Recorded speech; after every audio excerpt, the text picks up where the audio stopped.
a front and center in that as well. They also mentioned some plans for the infrastructure sector. I think for us, our focus really is to look at beyond the budget reading in March, what has been done. Yeah. So if we take, for example, the big push for the infrastructure sector, 10 billion was allocated to the infrastructure sector. Beyond the reading of the budget, what really has been done? We're very keen to follow up on that.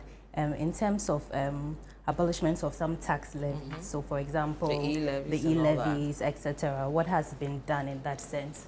We are also aware that there has been some tightening of public expenditure. Some say that public expenditure is on ice, it's in coma. It is. So that we deal with a lot. We'll look at that. Yes. You are looking at that. So we're looking at that because when we speak to investors and our stakeholders that we work with, these are the things that they look at. A lot of businesses are very concerned about the taxes and in the reforms in that space. So for us, we're very keen to follow that. We expect them to follow through on some of the promises that were made there. Okay, so Cheryl is looking at what has been done beyond all that we've heard in terms of expenditure, review of taxes, abolishment and all that. Francis, you're the tax person. It was an exciting time for you in March because many of the predictions you made came to pass and some of the reforms you're expecting to be done were announced, for example, the VAT and all that. The few months that have come after that, what you've seen, have you been okay with it, and what are you expecting to be done better, your expectations? So Vivian, I can say currently we are in a good place now. Okay. And I'm happy with so far what they've done. The inflation numbers look good. Some of the tax policies they promised, they took it out. The only unfortunate thing is that some of the things that they introduced came in a bit late. For example, the 1 cedi fuel levy came in a bit late. And so if you look at their impact to the revenue pool, you can say that half year is gone already. And therefore, we may have lost some revenue there. The modified taxation is something that I was so excited to see. The informal sector presents a big opportunity for us. However, for the past 10 years, when we passed the law, we couldn't implement it. So when I saw it coming early July, I was so happy. So give or take, I expect him to maintain where we are now. I mean, the stability. To the end of the year. Exactly. Or better, maybe make it better for us. But any decision that could destabilize where we've gotten to, I think will be worrying. Okay. So I'm not expecting any new taxes to be introduced for now. At least we are aware that the reforms that are being done, they are geared towards 2026. For example, the COVID-19 levy. I've been participating in some of the engagement, and the target is to do it in 2026. Even though we're expecting that they could have, 2026.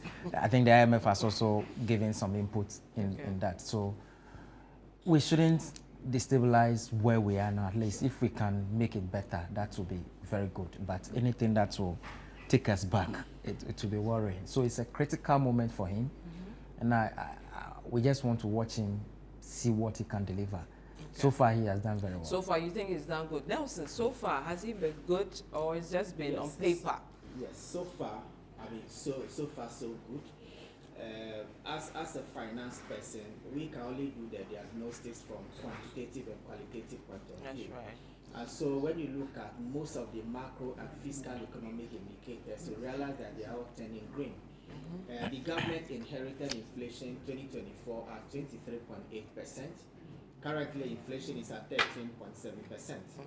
The dollar, which is our major trading currency, was at 14.70%. Currently, we have enjoyed certain relative stability of the Ghanaian cedi as a result of the reserve that we have built. In fact, per the data released by Bank of Ghana, we are actually tilting towards about more than 5 months of import cover. Our gross international reserve is around $11 billion, dollars. This is how many months of import cover? About 5 months of import cover. Because actually his target for 2025, he said he was looking at 3 months. Yes, which is actually the minimum. Yes. Which is the minimum. Yes. So it's looking good with the 5 months. Yes, it's looking good. It means that if something should happen today, at least we should be able to be okay for the next 5 months. Exactly. Okay. Then at the fiscal front, I think the government has also demonstrated commitment, dedication, and efficiency as far as the management of the public purse is concerned. Right. You realize that we moved away from the almighty 120 ministers. Currently, we are operating with 56 ministers, and still we are seeing results. The government has also given firm commitments towards the cutting down of expenditure regarding DSTV subscription, fuel allowance for appointees. And I was on TV3 earlier on this morning, and one of the panelists made mention of the fact that the appointees, the political appointees at the presidency are not up to 200. We were also told... But they need to give us figures. How much are we saving? How much were we spending? Now, you know? according to the economic advisor to the vice president, when all DSTV and all these expenditure cut measures are effectively implemented, we may be saving about 121 million Ghana cedis every year.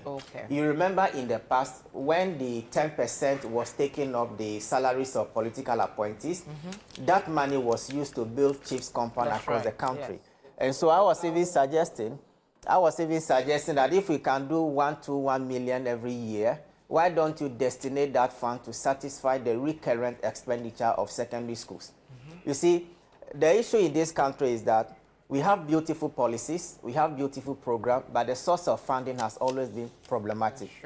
And so I remember I gave an example earlier that a few years ago I was in Bono region and I met a headmaster of a secondary school. Whilst I was there, he was talking to another headmaster that if he is having sugar, because they were having oil for the afternoon, but the headmaster was not having oil, if they can butter, a swap. But we have seen that there has been a relative stability as far as the recurrent expenditure of the senior high schools are concerned. I am of the opinion that if you are doing such a saving, then destinate that money to satisfy their recurrent expenditure so that whatever get fund will do be purely infrastructure development across the various campuses. Right. So my expectation this morning is that the finance minister should come and tell us all the gains that we have made. What measures are they putting in place to sustain them? Because sustenance is key. Sustenance is key in this issue. Right. Thank you, Nelson.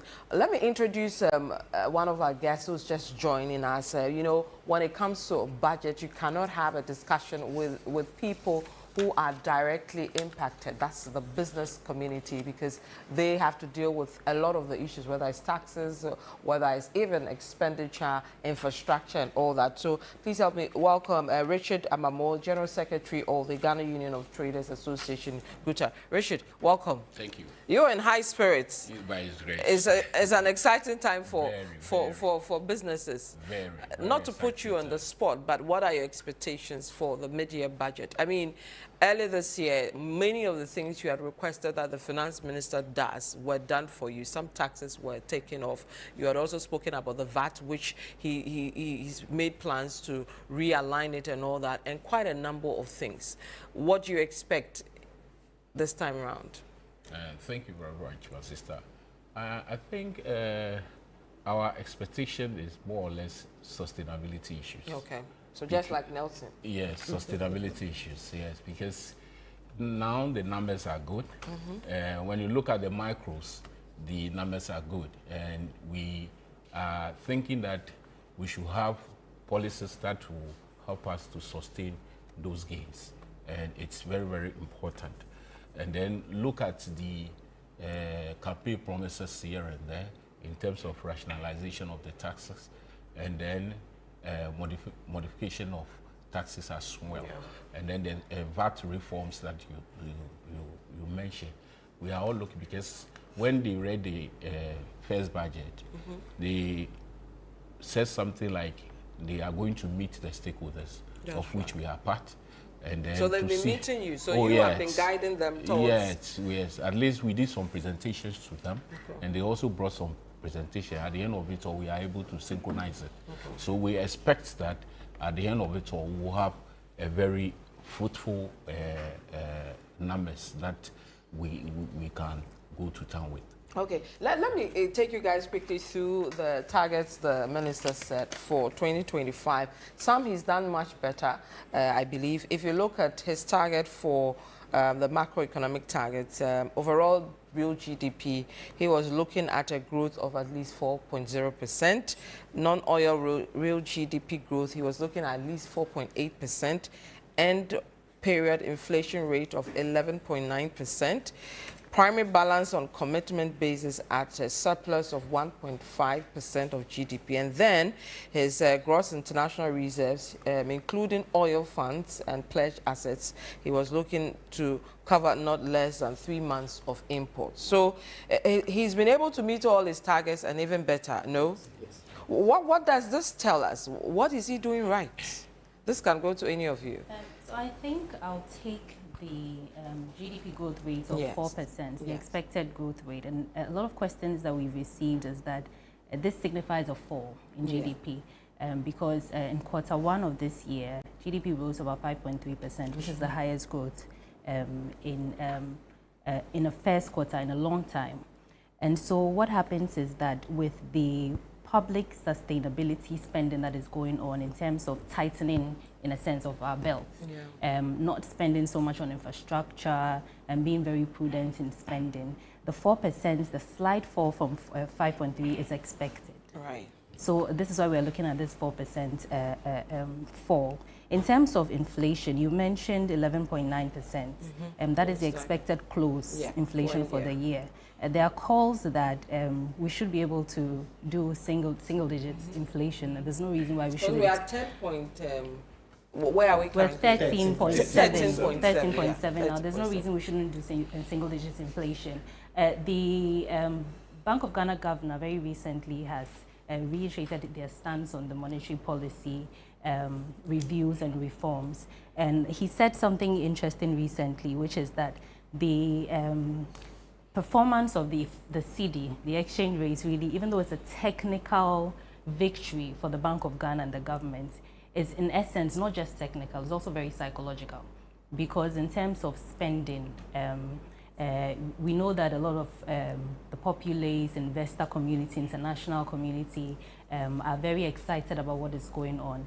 And so the idea that the cedi is performing well is really driving a lot of people to, the hoarding of the dollar has really stopped investment confidence. So we're expecting that once the minister speaks today, a lot of the gaps that we identified, I mean, a lot of the communities, consulting communities, we engaged them following the reading of the budget in March. And so we're expecting some of the questions that we threw to him in terms of some of the issues that were raised will be covered in this budget. Yeah. But before I let any of you come in on that, so we see the city doing well, inflation dropping, and then the monetary policy being stayed every now and then. But the translation into the reality, are we seeing that as a people? I mean, you're a business. Are you seeing that, Francis, you're into tax, Cheryl, you're looking at the, you know, and then same for Nelson and myself. I was just saying 2 days ago, when you look at the rates the delivery guys give us, it's the same rates we were experiencing when Nanado was in power. So anytime they call me, I tell them, how much are you charging? Is it Nanado's rate or Mahama rate? And then they laugh and say, Madam, it's still Nanado rate. So the translation into the practicality, let me start with you. You see, when you come to my end, I will tell you you should expect Mahama rate. Really? Yes. But we're coming to your side. The rates that we are using now is reduce. Is it? Because even government had to beg you to reduce it, and you gave them 2 months. No, it's the market. We promised government that, be as it may, it's the market that determines those things. That's because, right. for instance, if I am to bring some goods, maybe 3, 4 months or 6 months ago, and somebody, our import cycle is within 3 months. 3 months, yeah. You see, so if somebody is to bring some goods right now today, now he may use the rate today, maybe let me say those goods in today may be imported. The rates of 3 months. Maybe a month or 2 ago. Yeah. So he will use that current rate, that 10%, 10.40, 10.5 to buy. Freight is also around that same point. Sure. Then when it gets to the port, they use the benchmark. They benchmark with the dollar rate, and it is the interbank rates that they use at the port. So definitely, the duty too will also come down. So the person has no reason excuse to say that, I am not. Rate, you see, so if you have old goods and you are keeping your old thing, your next store or your next shop, the next shop will keep its price to reduce. So you'll be forced to do same.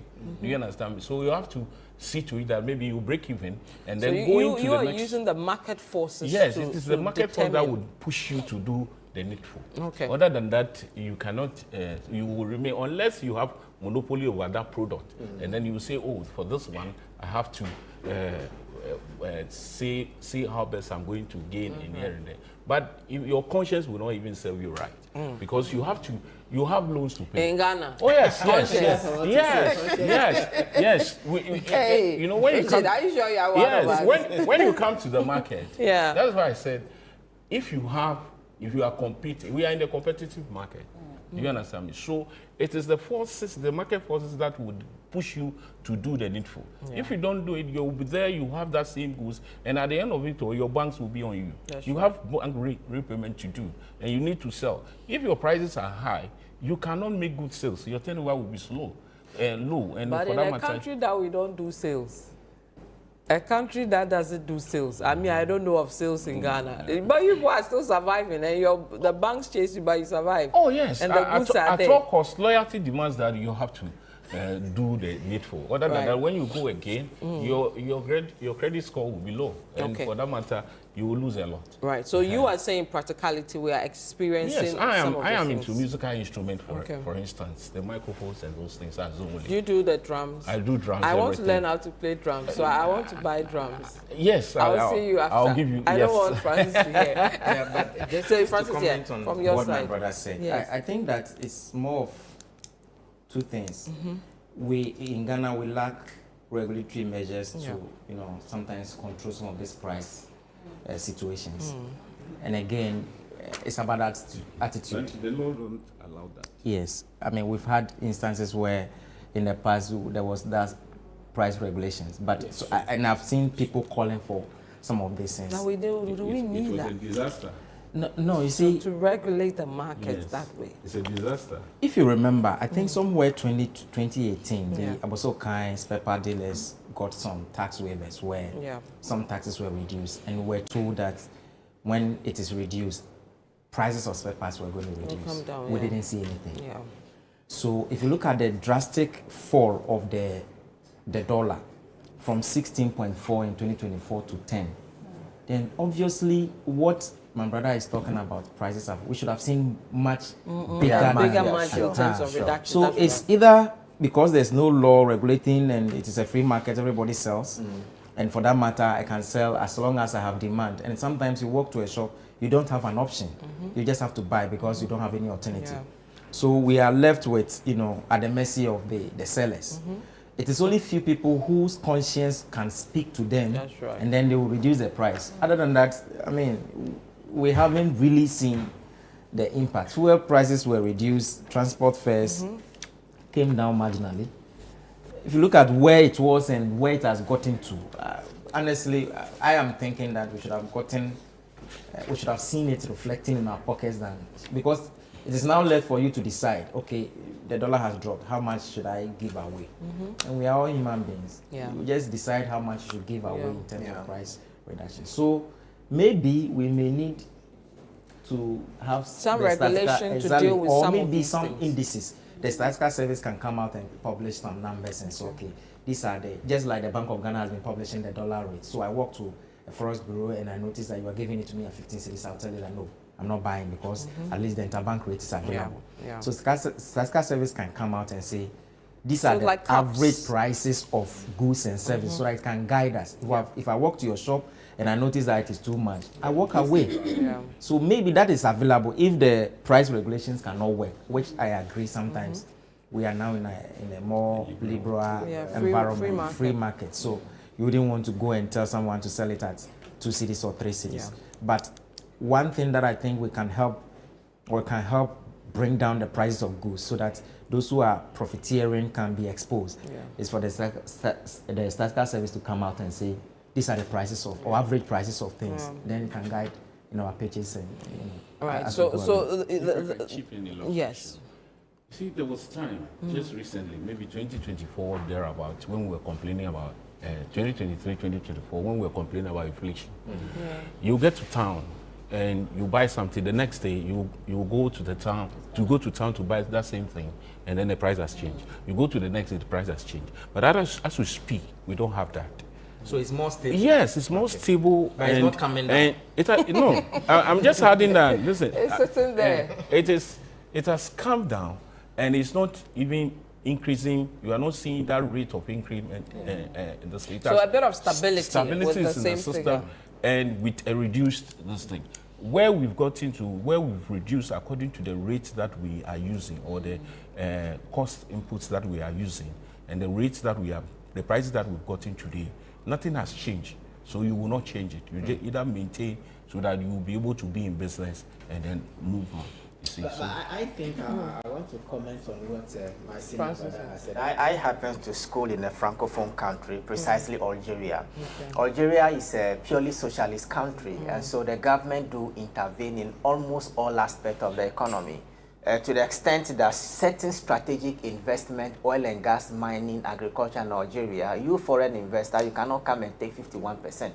And so there is a rule in Algeria called 51-49, 51-49. Certain strategic investment, government will take 51%, private sector 49%. And so produce the base, as in basic goods, bread, milk, sugar, those basic things, the price is fixed. The government fixed. Yes, the price is fixed. And so if I come to you and your bread is 10 dinar and somebody else is 20 dinar, then that person will be arrested. Oh, wow. Yes. And so you realize that life generally, inflation is under control because prices are stable. And so most of the basic goods can be affordable by households who are even in a lower income group. Bracket, So I think it's something that can be done. But you see, in Ghana, we are profit-oriented, okay, because it's more or less a capitalist, economy where we allow the market to determine freely prices of goods.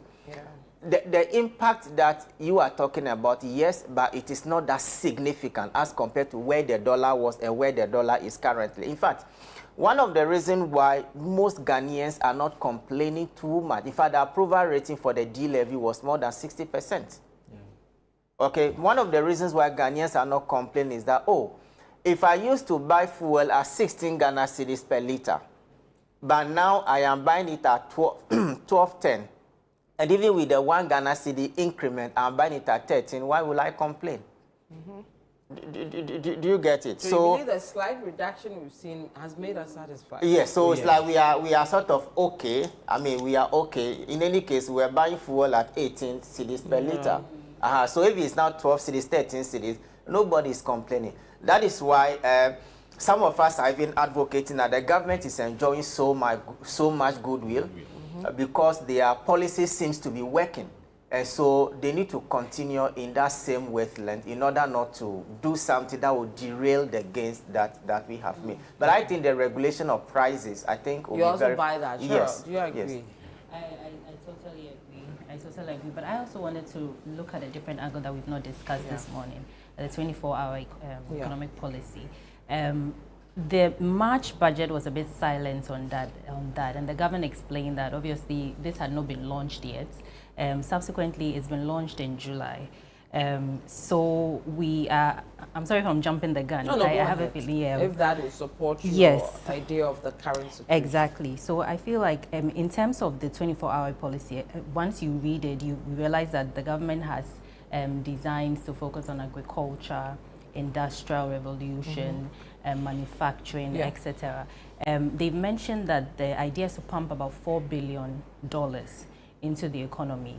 And so I believe that in looking at the government, the media budget, it will be good to see the delineation of what goes into that $4 billion. They mentioned about between $300 to $400 million would come from the government. Yeah. I think one of the calls we've had is an explanation or a deep dive into where the rest of the funding is going to come from. Because so far we only know that governments would commit about $300 to $400 million to the 24-hour economic policy. There are also a number of incentives that the policy proposes, and businesses, stakeholders, investors are very keen on finding out how that will translate into goodwill for businesses as well. So okay, right. Let's look at. Are we mindful that we started this year with a rate of 14.7? Yes, 14.7.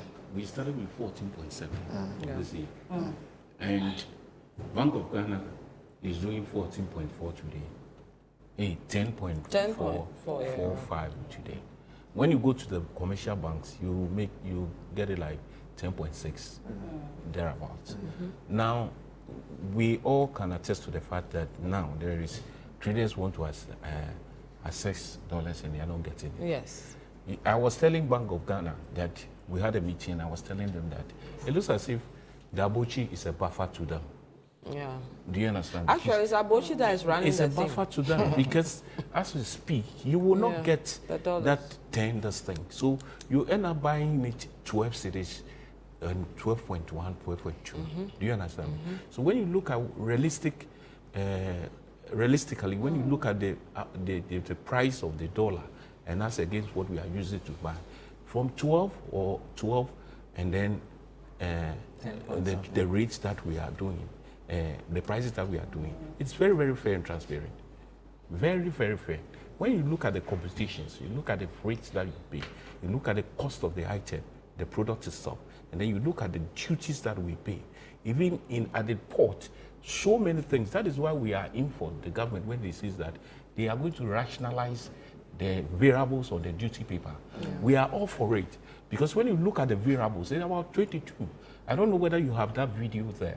When we met the president, and the president said, we started counting with him. Yeah. 1, then we measure import duty, then 2, and then we got to a lot of 22. So if they are to rationalize this thing, you see, we will have document to even submit. Traders cannot have document to submit to Bank of Ghana for this thing. It's all something that we should have discussion. When we have frank discussions, we'll look at how to handle these things, and at the end of it all, we will get, as for the rates that they are calling, only a few people are getting those rates. But realistically, those of us in the market are not getting that rate. Right. We have to accept it somewhere else and then try, because at the end of it all, you must do business. We cannot go out of business. Yes. So I think the prices that we've reduced to is very fair. I don't know if you can take the issue of the city, which we say has been arrested. At least this time, the word arrest is not being used, but there's been a form of arrest. Tamed, okay. Tamed and all that. And over the past 2 weeks, businesses have been complaining about access to, the dollar and all that. And what you think Finance Minister can do to deal with this? He appears to have tamed it, but in reality, there's a lot of issues popping up right here in front of him. The black market has been a market that all governments, all governors have struggled to be able to, deal with in a way that they are not running the game, but it's also one that they all rely on every now and then to help them to also show up, some of these, the dollar and all that. So how can Finance Minister deal with the cedi dollar thing, the real issue on the ground, which is on the market, not, in the paper? You see, when you interrogate the process, it got to a point we were thinking that when Bank of Ghana gives the money to the commercial banks, there should be a mechanism to check how they are selling, or let me say, trading the currency.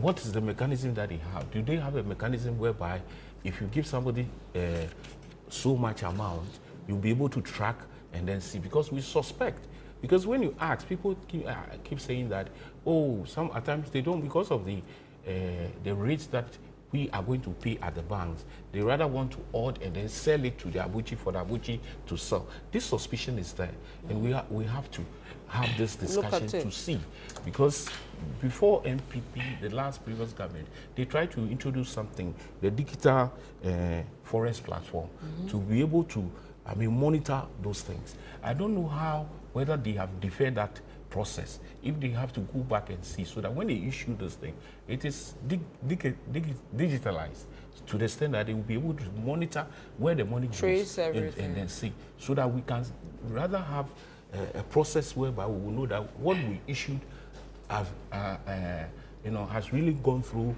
the right channel. Right. You see, I think it's a regulatory thing, because the Abuchi guy, Bank of Ghana should be able to have a view of how much dollars is in circulation in Ghana.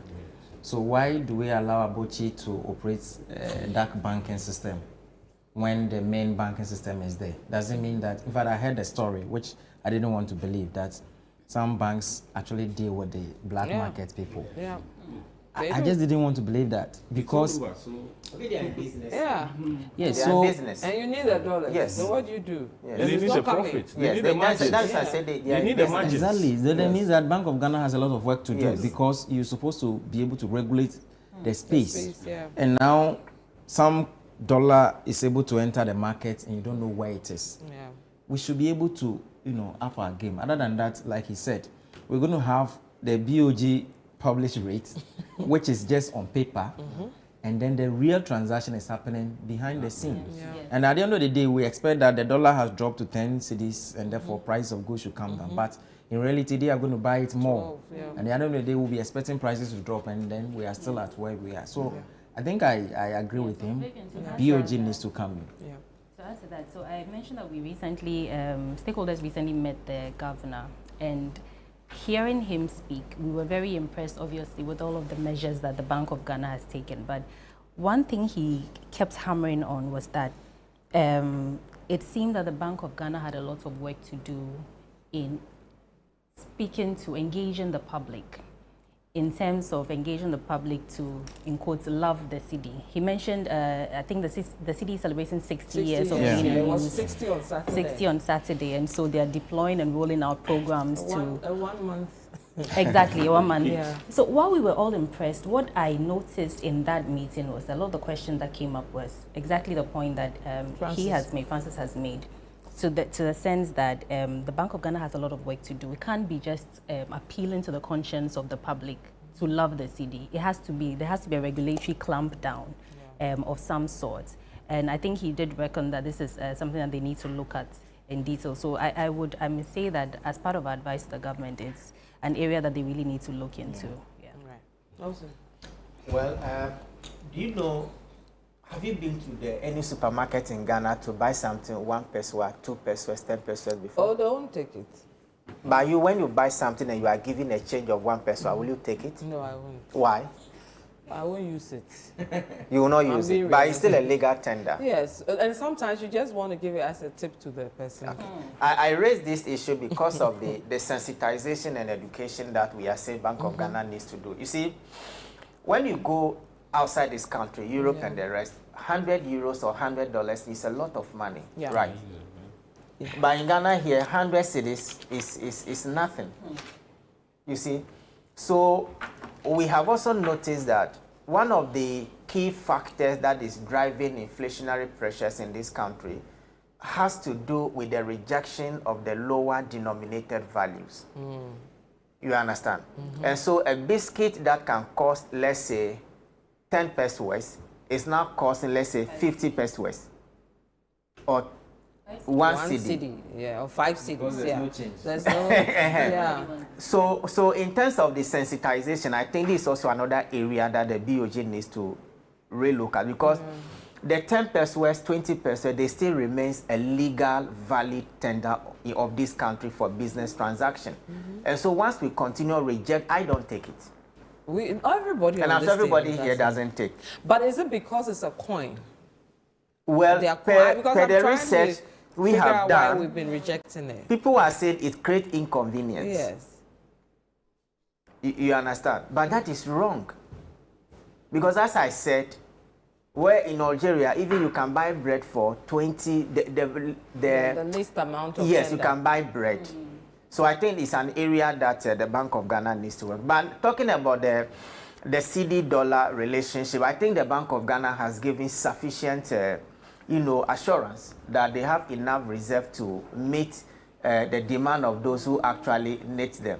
I overheard an MP saying that the Abuchi has the rate, the Abuchi has the dollar, and Bank of Ghana has the rate. Yeah. But the thing is that the parallel market is actually causing a lot of damage to the economy, not only in Ghana but elsewhere. Once you have a parallel market, apart from the official market, it causes a lot of damage to the economy. So I think that the regulatory oversight is very key in this regard, especially the banks. I mean, the banks will buy it from BOG at 10.30, and they may want to trade it at a higher, rate to make a margin in order to improve their balance sheet. And so I think regulatory-wise, Bank of Ghana has to be tight in that regard in order to make sure that the rate that, businesses are using to buy the goods when they come back, that also reflects in the rate that will be given to the consumer. In fact, somebody was just telling me that Honda Civic, as of December, the clearing was around 200,000. Okay, Honda Civic, 2022, 200,000. But as it stands now, that figure has reduced significantly as a result of the stability. So how much are you looking at? 150 or 180? I believe it is 150, but it's still okay. If we are lucky, it'll be 150. You see, the coins thing, we were using it, Before, selling then it, all of a using sudden it we as all a stopped. this thing. You see, when we did this redenominations, taking the zeros, yeah. it got to a point, all of us, we have to go to the whole numbers. So that's also, everybody will want to take the, we learned how to change, drop the zeros and add the zeros. Add the zeros to whole numbers and that kind of thing. We try to move to the other hand. And people still even use the old tender, like they'll say, oh, former, it used to be 2 million. Yes, when you come to the market, we use it. Yeah. When you come Especially you guys. Yes, we use it a lot. When you come to the market. And you see, during the celebration of this CD thing, Bank of Ghana was like, let's stop dollarization. Yes. Where this thing. But the capacity and then this thing is with Bank of Ghana. They make comparison to South Africa and those things. Now, when you go to South Africa, compulsorily, if you have the dollar, you have to change it to the rand before you can use it. Why? Because they did not just come out with the policy, but they've added the security aspect of it. You see, so when you meanwhile, you are pegging, Bank of Ghana is pegging the rates at the port to the dollar. You see, so stop it and then put up the security mechanisms, and then we will all use it. Because if you are using it, you are. Sorry, Bank of Ghana. You're saying that they should stop using the dollar to convert the.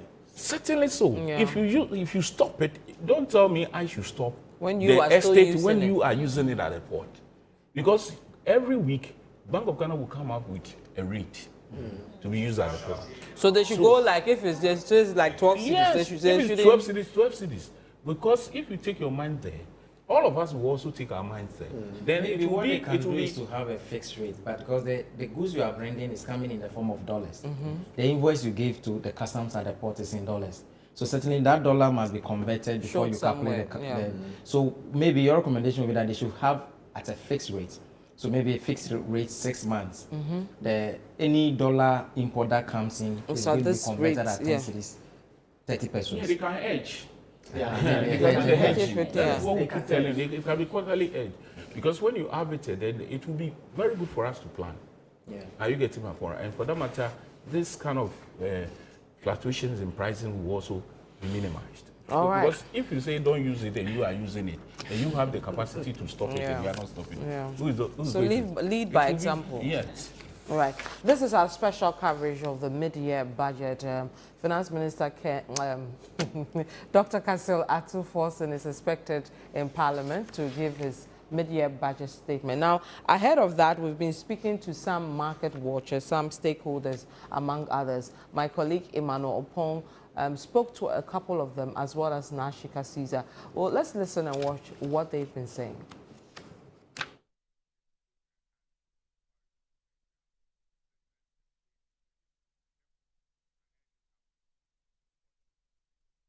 This year's review is expected to provide a critical assessment of government's economic management over the first half of the year, covering revenue performance, expenditure, debt servicing, and policy implementation. Revenue mobilization will be a top priority, especially as government prepares to roll out key infrastructure projects, including major roads. Meeting revenue targets is seen as essential to financing these initiatives without compromising fiscal discipline. The Finance Minister is also expected to update Parliament on the performance and impact of recent tax measures, such as the implementation of the 1 cedi fuel levy and the scrapping of the e-levy, and ongoing plans to simplify the VAT system, including the possible removal of the COVID-19 levy.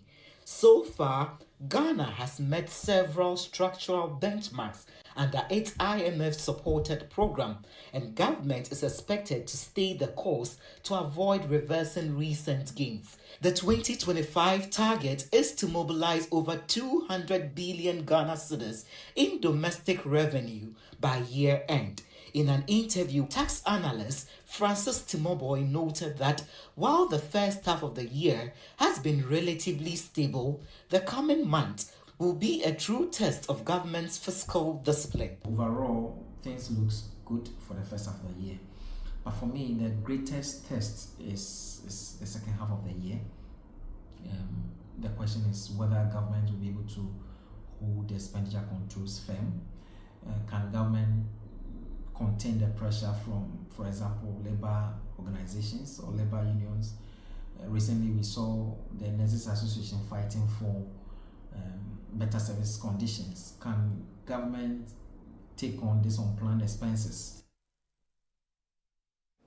We'll go back to that video, but we'll have to take you to Parliament because the Roads Minister, Kwame Govans-Agbodza, is addressing the press. Let's see why and what he's saying. I'm saying that government is just about to roll out a massive road infrastructure project, which will consume a lot of cement. We have the capacity to direct that cement should not be sourced from sources that are not ready to reduce their prices to reflect the economic reality that we live in currently. So I wouldn't punish them, but I can direct that we look favorably at buying cement from those sources that actually reflect the realities of the economy today. Pardon? The average Ghanaian just wants cement reasonably priced, reflecting the reality of the economy. Whether they are imported, produced here. Of course, government's aim will be that cement produced here should be prioritized. But if even Ghanaian cement producers have decided to make themselves the most expensive, what do you think the average person who is buying cement will do? You will source it from a cheaper source. It's the demand and supply matter. Are you going to fight this crusade your colleague Trade Minister? Well, in my small way, I'm saying that government is about to unveil a massive road infrastructure project.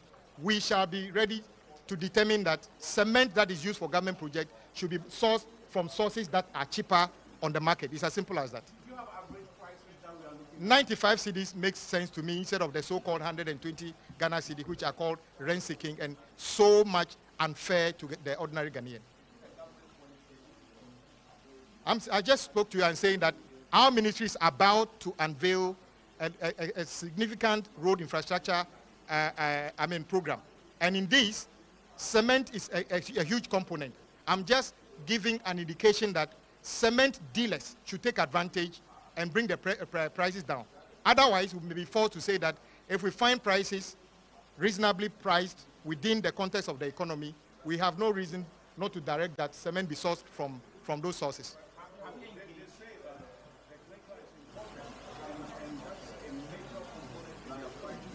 That gives them away. Cement clinker is imported. Today, the dollar is down. They made the same argument. That is why they increased the cement all the way to, at a point in time, almost 130 cities.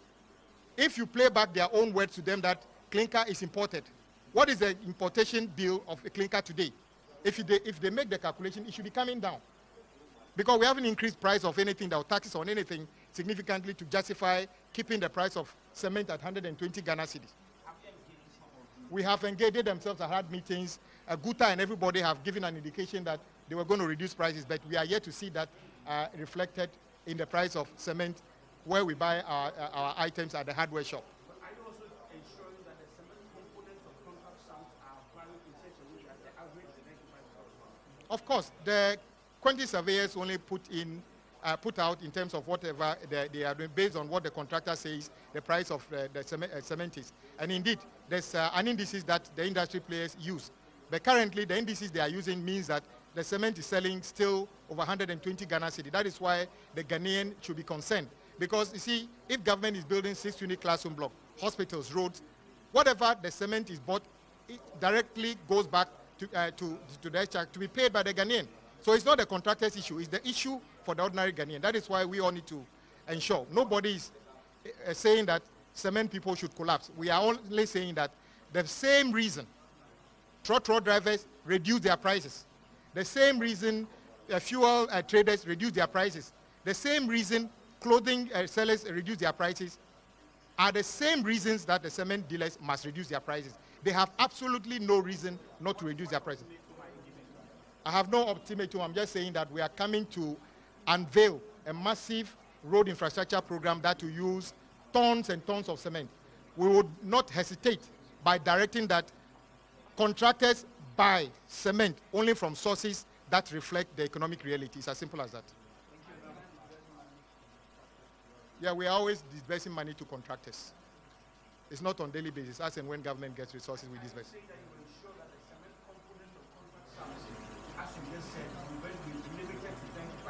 No, that's I gave an indicative price that from the calculation that I've seen, I will not be surprised, or it should not be out of place for cement.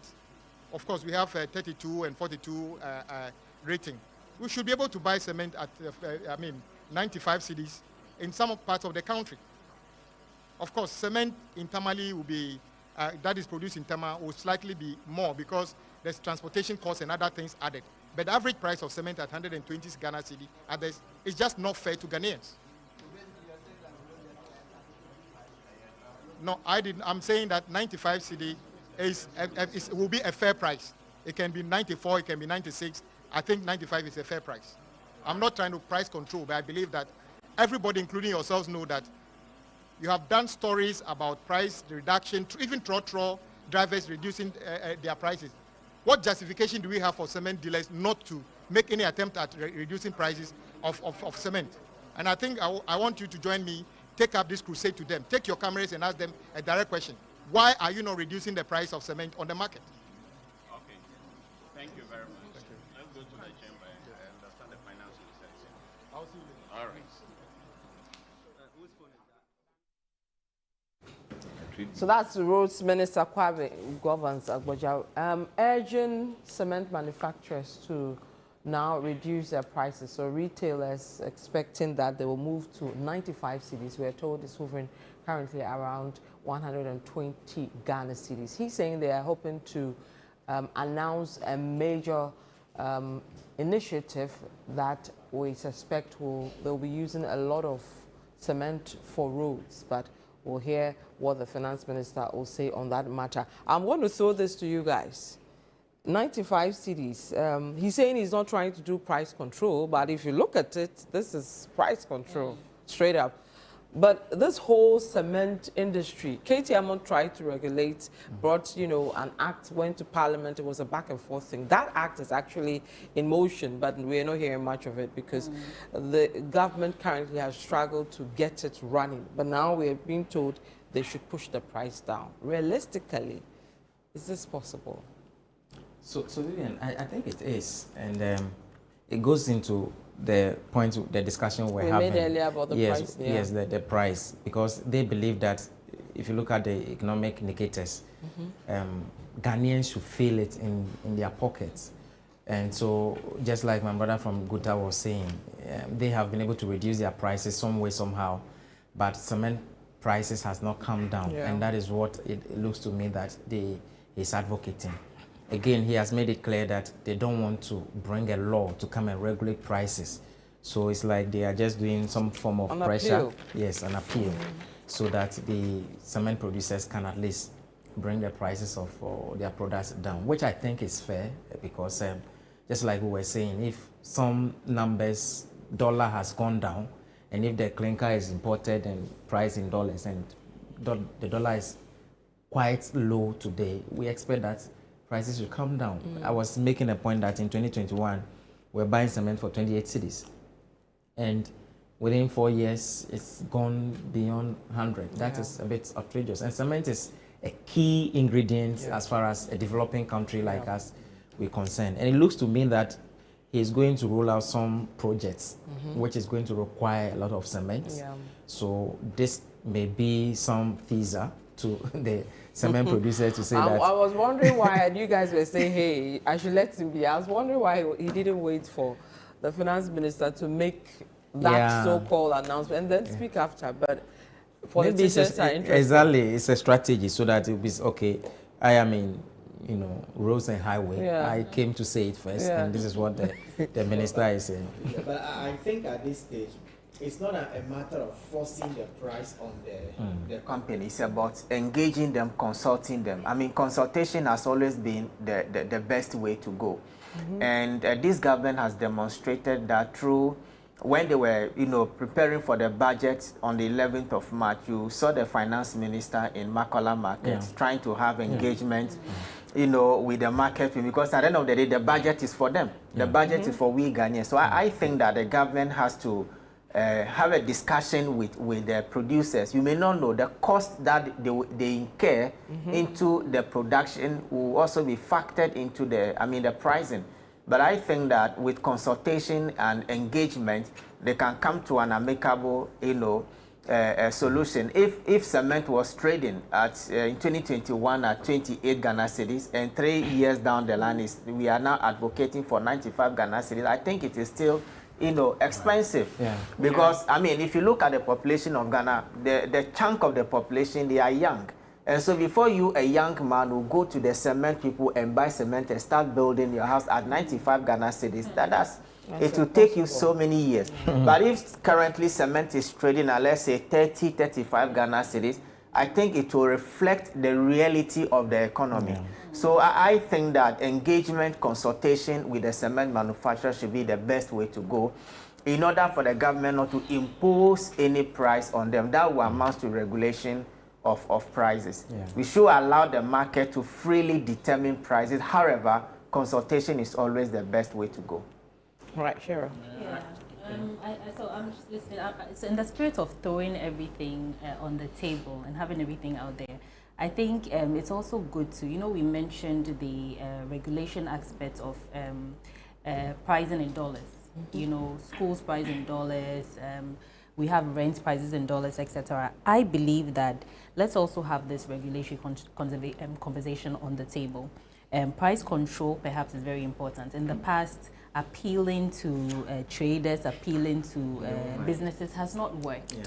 And this is what the example that I gave about the central bank governor, when he was pelted with questions at that recent event at the UPSA about what the Bank of Ghana is doing actively to get people to comply. So I think that there are a number of things we should look at, but for me, regulation is also very important in this conversation. All right, Richard.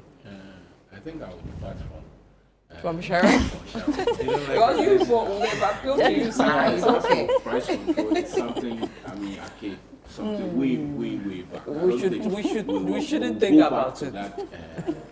Sorry to say that. Okay. We are now moving forward.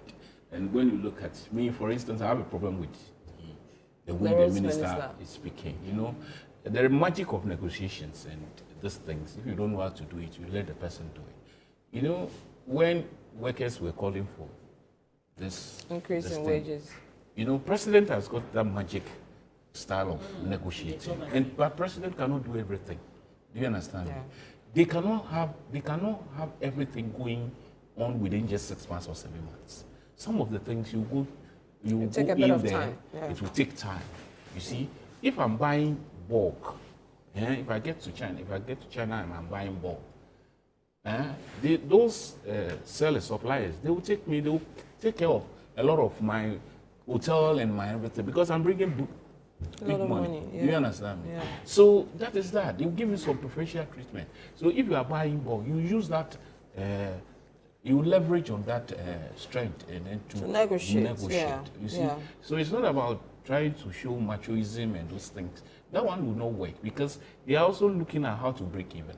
We can sit down and look at the variables, and then we can see where all of us can press issues and then look at the end of it all, will come out to something that will benefit Ghanaians. If government is the largest spender, right? So if government is buying more and it's coming to me and it will give me a long-term process of buying from me, there is the need. If you get to China and you are buying bulk, your price is different. If I'm going to do 1 container and somebody is going to do 10 container, my price per unit will be lower. Sure. Do you understand me? So if they have that muscle, they should use it to negotiate. But coming out to say those things, you rather, because the people, everybody wants to make profit. Yeah. But we have to be considerate in our margins. Okay. So you do proper consultation. So I agree perfectly with my brother. They should go to the table and discuss it, and at the end of it all, we will have Ghanaians will benefit. Because this kind of egoism will rather... It won't work for us. Let me take you guys back to Parliament, because interestingly, today, quite a number of the ministers have been talking, including past and former. I want to hear the Deputy Finance Minister. He's also spoken before his boss. And then the former Deputy Finance Minister has also spoken. So we've spoken to Thomas Nyakwa-Apem, as well as Stephen Amwa, who is the former Deputy Finance Minister. Let's hear what they've been speaking about expectations for the mid-year budget statement. It will take 21 sitting days for it to become law, and Parliament is soon rising. And so, all things being equal, the days will start counting when Parliament resumes. And so, we are looking at somewhere close to the end of the year. How's the revenue situation doing? Revenue is doing quite well. You hear the details. You want me to present the mid-year budget. The minister will soon be here. The minister will soon be here in less than an hour to present the. You'll get all those details. And after that, we will have. After that, I have said earlier on that he's going to give a story about the economy of Ghana. He will tell us the state of the economy when we took over in January this year, what has happened between January and today, and then the projections into the future, how we hope to end the year. It is going to be a very interesting story. What about two quick things? Is the minister expected to address the issue of shortage of dollars on the market business? People are complaining. The minister will be here briefly to present the mid-year budget. After that, we'll have a lot of conversations. Very finally, so, you talk about the revision upwards relative to the fees and charges. Are we likely to see some revision downwards? Yes, you'll see some revisions downwards. For instance, the passport fees will go down, and a few others will go down. And so you'll see. Is that they present a truthful picture of what they inherited, what they've added or not added, and where they are taking us to. Because within the 7 months, they have not done anything. But I'm not blaming them, because they are still forming their government. So I cannot really conclude that they've done well or not. Anybody that says they've done well is only just propagating falsehood. Inflation has come down to 13% from 23. So 23 to 30. About it. But economic is a process. When you inherited an economy whose inflation reduced from 54.1 to about 22, 23, exactly, it's a downtrend. But they themselves, have they done about it? No. They were here presenting what we did. Last quarter 2024, I didn't want to do politics, but if you want to bring English, last quarter 2024, about 90% of all the relevant primary macro indicators were better than 2016. You understand what I'm saying? Because Ghana went to a serious, turmoil, very bad situation, just like the whole world. That inflation went as high as 54.1, exchange rate 54.1, at a point we were growing 0.4, even when the world was growing negative 3.3. Everything primary balance. But by last quarter 2024, my own brother Dr. Atuforsen's presentation here showed that about 90% of these indicators were doing better than even 2016. Since they came 7 months down the line, they've not done anything. But it doesn't mean that it's their fault. They are still forming their government. Even tomorrow, they are vetting some of them. They have not even put a peswa into the road fund. So the NDC government, as of now, in my opinion, we cannot say they've done good or bad, because they've not done anything. Everything that you're enjoying today was just catapulted right from last quarter 2024. Tell me what the NDC they've done. You are talking inflation is true, but what have they done? What policy they've implemented? No. So for me, I can't be here and say they've done good or bad. They only have to come and be as honest as I am. I think one thing politicians must do in our country is to begin to realize that the recycling of lies and deception and propaganda hasn't helped us as a country. I don't know. I could have been here and say, oh, NDC, they are not doing anything. They are this. No. I could have been here and say, NDC, they are doing so much well. No, they've not done anything. They are even board, they haven't finished.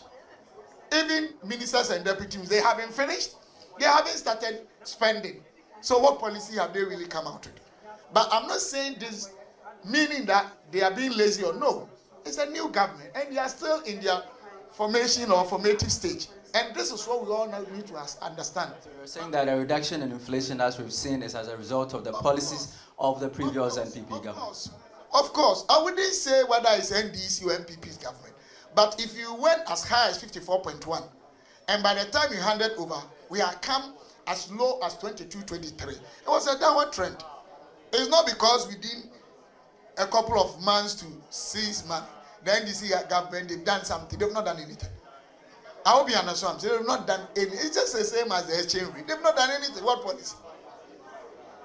So what I want us to present and accept now as a people is there should be a paradigm shift.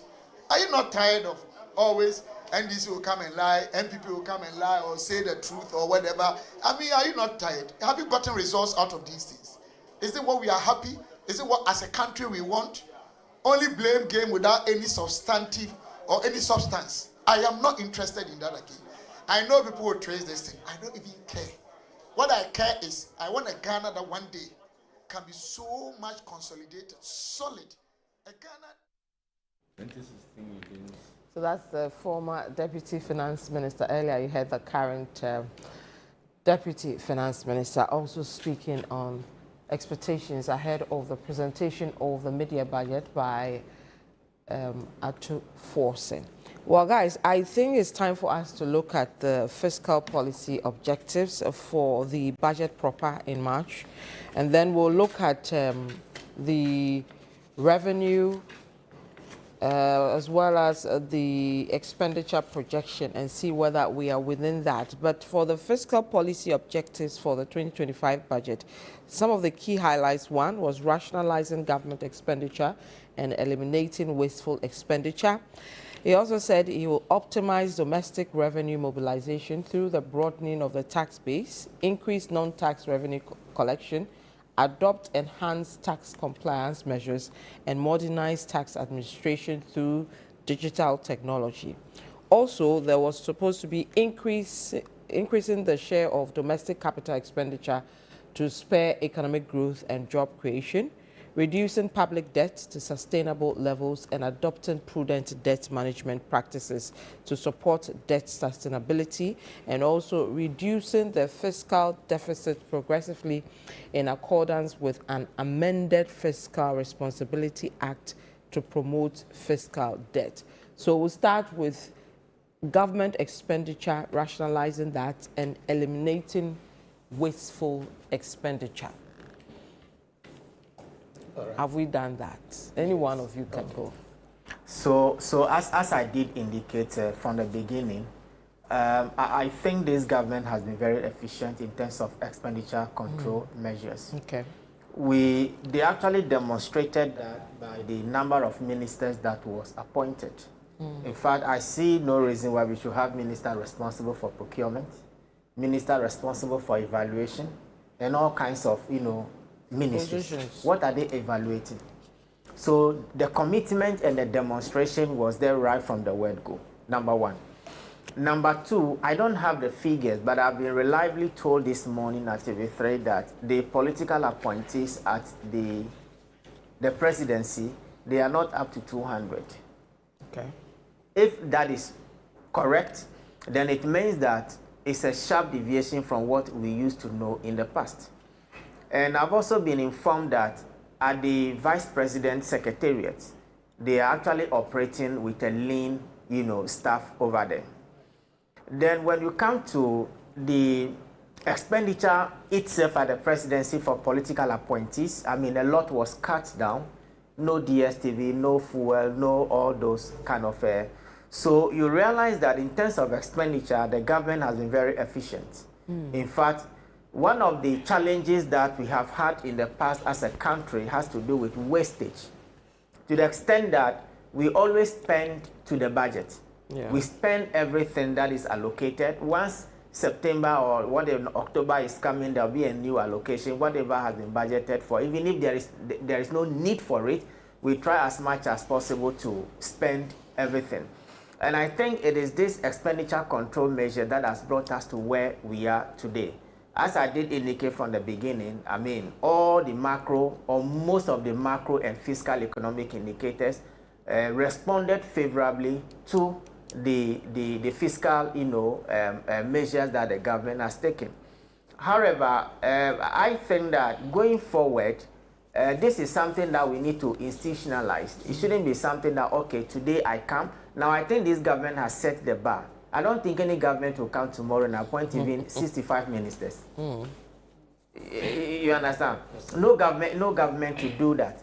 And so in terms of expenditure control measure, I think that the government is doing well. My only concern is this, that when you look at the expenditure for 2025, on commitment basis, government intended to spend 268 billion Ghana cedis. Okay. And out of this, about 76 billion is going to compensation.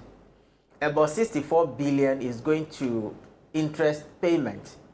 And capital expenditure is about 32.9 billion Ghana cedis. Now, I was asking myself, when we are using about 23.9, almost 24% of our domestically raised revenue to pay interest, then it means that there is a problem. Yeah. You get it? Yeah. Now, the allocation for capital expenditure is actually half of what we allocated for interest payment. But we've had that problem for a long time, where our money goes into interest payments and wages. That's it. And salaries, as a country. yes. And that is the deformity in the system that needs to be addressed. Yeah. As for compensation, well, people need to be paid salaries. We need to live a decent life. But I think going forward, we should be very careful the quantum of debt that we want to raise, because that will also translate into, the revenues that we'll be using to pay our debt. Government, since they came, have tried to shy away from domestic borrowing. You realize that the T-bill market, they just use it for refinancing purposes.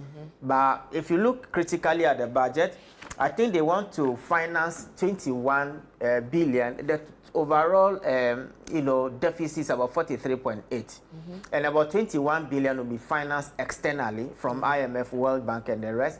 And a little over 30 billion cedis will be financed domestically. But I would rather tilt my convenience towards the domestic financing, because with the external one, once there is an issue with the stability of the cedi, that component goes up.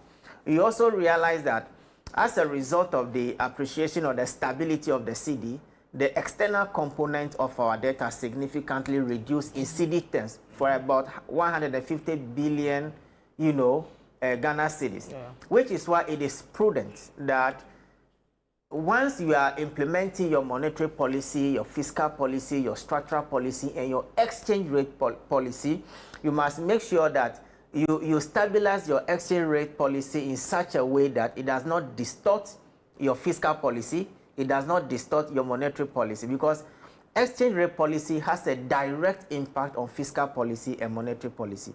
So I think that in terms of expenditure control measure, the government has done so well as compared to what we witnessed in the past. Okay. Doing the analysis in time, at least we are doing better than what we witnessed in the past. Previously. Sure. Yes, and if I may add to that, I think so. Just to add to what Nelson has said, Nelson has mentioned what the government has done in terms of debt sustainability, but it's also good to just point to their plans. When the budget was read, one of the major points that they raised was that there's been a decrease of about 39% in goods and services, the goods and services budget from 2024. And they've also aspirationally, aside the traction that Nelson has taken us through, the government has committed to introducing more value for money public procurement. So, and I think we've seen that in some institutions that the government has supported. There's been some kind of audits coming out of the public procurement in those institutions. And going forward, I know the government is committed to more of those. There's also the plan to ensure that the PFM, the Public Financial Management Act, is used across more public institutions.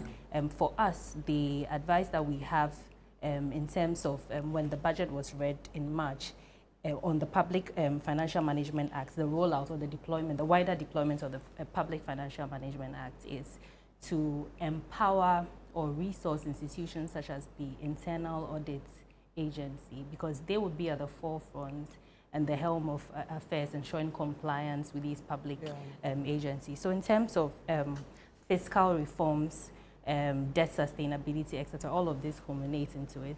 And I think these are things that we also need to look aspirationally. Okay, let's look at the tax part. And Francis, this is to you. Optimizing domestic revenue mobilization through the broadening of the tax base. This phrase, broadening of the tax base, since I began as a business reporter, that phrase has run through everything in this country. We are still broadening. Yeah. So that was one. Increase non-tax revenue collection, adopt enhanced tax compliance measures, and modernization of tax administration through digital technology. Where are we with this? So let me start with the administration. Yes. I think that we saw some changes coming up. In fact, they started some years ago, but we're still not fully implemented. You know that currently VAT is largely manual. Yeah. If you buy something, they will write that. Yeah. There's a big problem with that because some people collect the VAT and they don't even account for it. So the IMF and Ministry of Finance decided to implement the EVAT system. But there are challenges which I think that they've not been able to, really solve. The EVAT system was supposed to digitalize everything so that immediately you sell, government knows how much you've sold and then how much VAT they're expecting. Still, we expect that government will devote some more money into that area so that it's... Why are they struggling with that? What is the issue? I think the system that was deployed initially, I know of a company where the volume of transaction that was going through the system, the GRE system could not contain it at that particular time. Okay. So currently, they've not rolled it out over everybody, and I'm sure most good time members are not even in the informal sector. That is where majority of the thing is, So it's part of the VAT reform that is ongoing. So hopefully by 2026, we should see a full rollout of that system. Okay. In terms of the broadening that you've said, it's also one area that we've been struggling. If you look at the modified taxation, which was introduced just this July, for the past 10 years, we couldn't roll it out because it has to do with more of the informal sector. And the Statistical Service did some survey, and they said about 90% of businesses in Ghana are informal. So it means where that informal's definition, because now I'm hearing a lot of definitions. So the informal now. Okay, so I can say maybe an organization like CT is more formal. But you go to the gutter and the small, Please, small now they say they are formal. See the way. So the definition for formal now is becoming ambiguous. Okay. You see, it's becoming ambiguous. Looking at the settings, you see, maybe the settings that will let you say that this is formal or informal. But because starting from the beginning, you have to go and register. Yes. When the moment you register, you are a formal organization. Business, yeah. And then pay your taxes and all yes, you pay your taxes. Okay. You I see where he's defining it from. Bookkeeping and those things. Get your sales points and executives marketing points and those things. Which they are doing now. So that's what I'm saying. Now this formal, informal thing. definition. Okay, and I think I agree with him. Informal within informal. So, but the truth of the matter is that a lot of businesses do not operate just like, let me take a multinational. You see, they are quite different from the way you operate. So the statistical survey said that most of those ones are either SMEs, and therefore sometimes the way they keep their records even becomes a problem. So the modified taxation, I am happy that it was introduced and now we are being able to implement it. That is one way of broadening the tax base. Another way is to look at consumption tax. Consumption tax has a bigger base. Unless you don't buy, you'll pay for it. So the reform that is coming up, which is, I think it will be concluded in September, which I think Guta even participated, is that by 2026 we should finish that reform. Some of the exemptions that are granted are going to be taken away. Yeah. So today we have a number of exemptions. If you buy, you don't charge VAT. The IMF is saying that we should reduce it, especially for example, even today we have even removed the non-life insurance from the VAT system and we've implemented. So the VAT schedule that grants exemption is going to drastically reduce. Yeah. These are ways that can broaden the tax base. But if you look at 2025, I think that they came in a bit late. And I keep saying that because we have already spent half of the year. And therefore, how much they will bring in to the end of the year is quite limited. And a lot of education is needed. Especially if you come to my brother's organization, Gota. You need to educate them even how the system is going to operate, how to determine even their turnover. All of these things, we need to sit them down and then educate them. Other than that, I think that so far we have good systems that have been rolled out. The benefits are likely to come later. And that is why some of us, when we look at the target that has been set, it looks a bit shaky. We are aware that by the first half of the year, it's likely that they may miss because they took away the e-levy, which was bringing in a lot of money. The betting tax also went away. And the ones that they were introduced came in later. So potentially, unless something drastic is done from now up to the end of the year, revenue targets could be missed. Okay. Vivian, just a quick point to that. Also, I believe that there's some work that the government needs to do in terms of, so for example, another way that they mentioned that they would widen the tax net in a bid to promote revenue mobilization was reintroduction of the road toll, for example. Yes. And I think we've noted the issues that have come with road tolls in the past.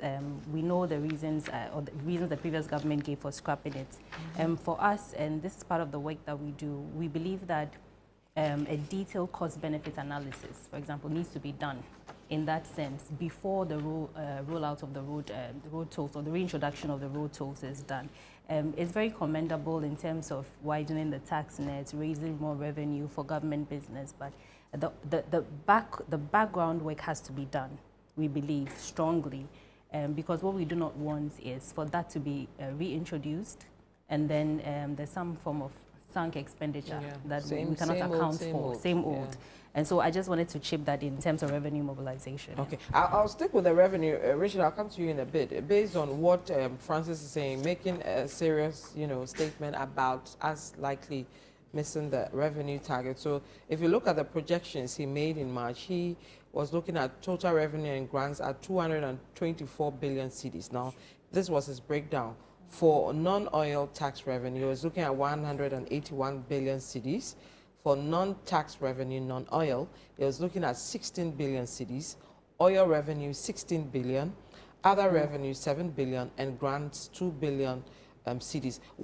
Francis, where are we going to miss the targets here? Or altogether, it's going to give us which areas you think will? I know based on your earlier submission, the tax component won't look good, but any others that will see a reduction leading to you feeling that we'll miss the targets? I think for oil revenue, we're a bit safe there because at least we have not experienced much crude prices, shaking on the world market. So I'm expecting the oil revenue to come through. And following some new discoveries, even though production may not come in here, we've not experienced, and likely oil revenue, we can achieve that. It is the tax revenue which we anticipating that unless something drastic is done, even though the new policies that have been introduced are likely to bring in revenue. Look at the 1 cedi fuel levy. Yeah. They had to suspend it along the line. And so the question is, can you raise 5.7 billion cedis when almost half of the year is gone? It's gone, yeah. E-levy was bringing in over 2 billion Ghana cedis. We took it away. And so all these things put together looks like unless we do something around September, October, very drastic, GRA may have to embark on some serious tax compliance measures, especially for those the harassment one. It's not. they can change the approach, not necessarily harassment. I mean, Richard is here. The tax refund account has also been, reduced from 6% to 4%.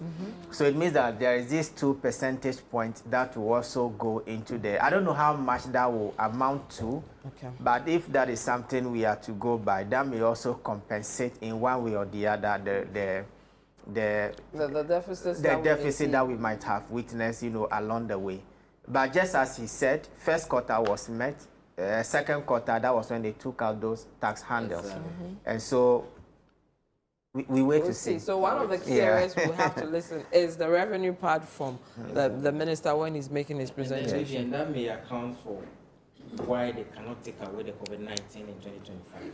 So likely, if we even want to experience a relief, then that is likely to come in 2026. Because if they take COVID-19 also out, that will be very, a big hole for them. They must demonstrate why they should keep it. If they give you a good reason to keep it, they should. When it comes to payment of taxes, you realize that generally Ghanaians don't have problem paying taxes.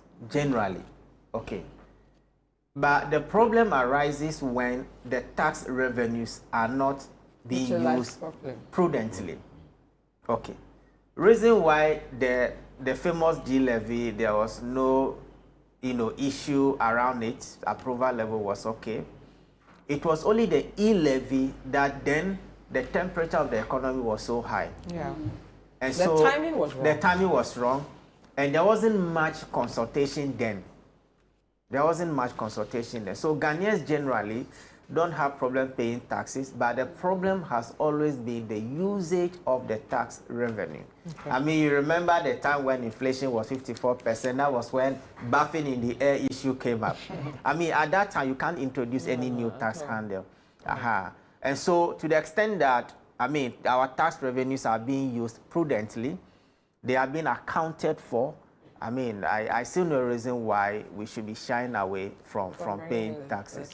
Richard, you have a floor. I would like to take it from the broadening of the tax net, like you just said. It's a word that we've heard severally. And this time around, when I look at the modification of the taxes that they wanted to introduce, I think it's a good thing.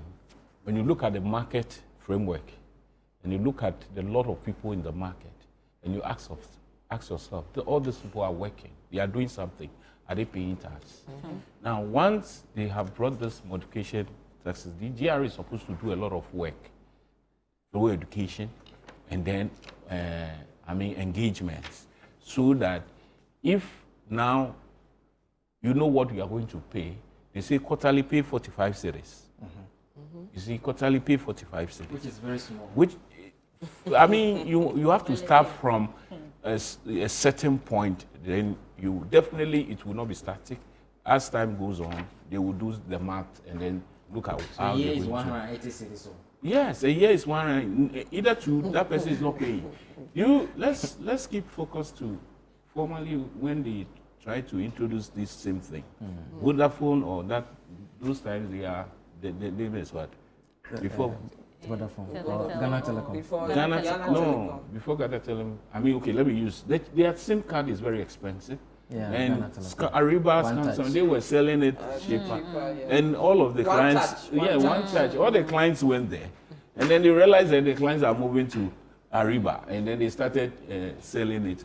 You see, so when they started, it's a humble beginning. And then you introduce it in such a way that the traders, the so-called informal this thing, will see the reason why they should also come on board and pay. So I believe that because you see, the moment you have this Ghana card thing, the Ghana card thing that we have rushed in doing it because can we update it as it is now, the Ghana card? Russian using it for tax purposes. You know, we are using the Ghana card. Ghana card is supposed to serve us in a way that right now I'm living here. If I move to central region, I should be able to update it and tell the system that this is where I am. Then they will be able to track me and collect taxes and this thing. If I'm working, they should indicate it. Maybe when I got registered, I wasn't working. Now I'm working. So it's like you can't update it and it's there just like that. Yeah. If we say we are going to implement that, then it means we have to bring on board another system. Do you understand me? So Ghana card is supposed to tell us what everybody is doing. And then by that, even that stretch or that point is a recipe to expand the tax base. Do you understand? But now, what are we? So this thing that they have introduced, the watches seller, the small business around this thing, should be educated in such a way that you will see reason why you should pay the 45 cedis per quarter. Do you understand me? Yes, we have to do a lot of work. And if they are able to come on board with that small 45, it's something. Either two, they are not paying anything at all. You see? So this is a good step in the right direction by way of expanding when we say expanding the tax net. This is when it is done well, then of course we will see our purse or our pocket being full and this thing. Now the fiscal discipline is key. Now we are calling that it should be continuous. What they've done from the beginning, they have no option than to continue. Yeah. If they decide to change the method, as some people are, if we don't think that now every constituency is calling for road. And if we don't cut our coat according to our size, definitely will be derailed. So now when you go to the some of the government institutions, they are importing, they've turned themselves into importers. So if we don't manage those processes, you understand me, there will be overspending. And it will not help in our targets. So I believe strongly that government should be able to make sure this fiscal discipline thing, making sure that if government institutions want to buy something, they should go to town. The traders over there are ready to buy. You see, they are ready to sell to them. And then the monetary thing that we are all looking at, we want it to be reduced such that it will affect the interest rate. Yeah. If I'm able to get a lower interest rate, I'll be able to get huge loan, and then expand my business, hence I will employ more. Right. So we'll solve the unemployment in a way in that aspect. But when we say we are using the inflation to mop up excess liquidity in the system, and for that matter, the policy rate to mop up excess liquidity in the system, and for that matter, we are keeping it as it is. It's about time that the monetary policy rate should be reduced, so that it will have effect on the interest rate, and then we can go in, borrow more, expand our business, and employ. And the government will definitely go out. You will do just a small this thing. And Sure. we will do the you're job. Looking at a lot of reforms. Oh yes, and, that's you what know, the in party. how we manage the economy, because it looks like some of the policies we push out there are either from the West, are pushed to us through the IMF, or they are policies we adopted way back and things have changed and we need to move with it as, you know, the persons managing the economy. Successively, when you look at the governments, their policies are almost the same. Yeah. That is why we saw right now that they are, Dr. Amwa is saying that this government has not done anything. Even if, let me tell you, doing nothing, even is a policy. It's a policy. Because if doing nothing, and we will see these numbers, it's a policy. You see, so if you are going to do something and we end up getting inflation to 30%, then don't do anything and let the thing come down.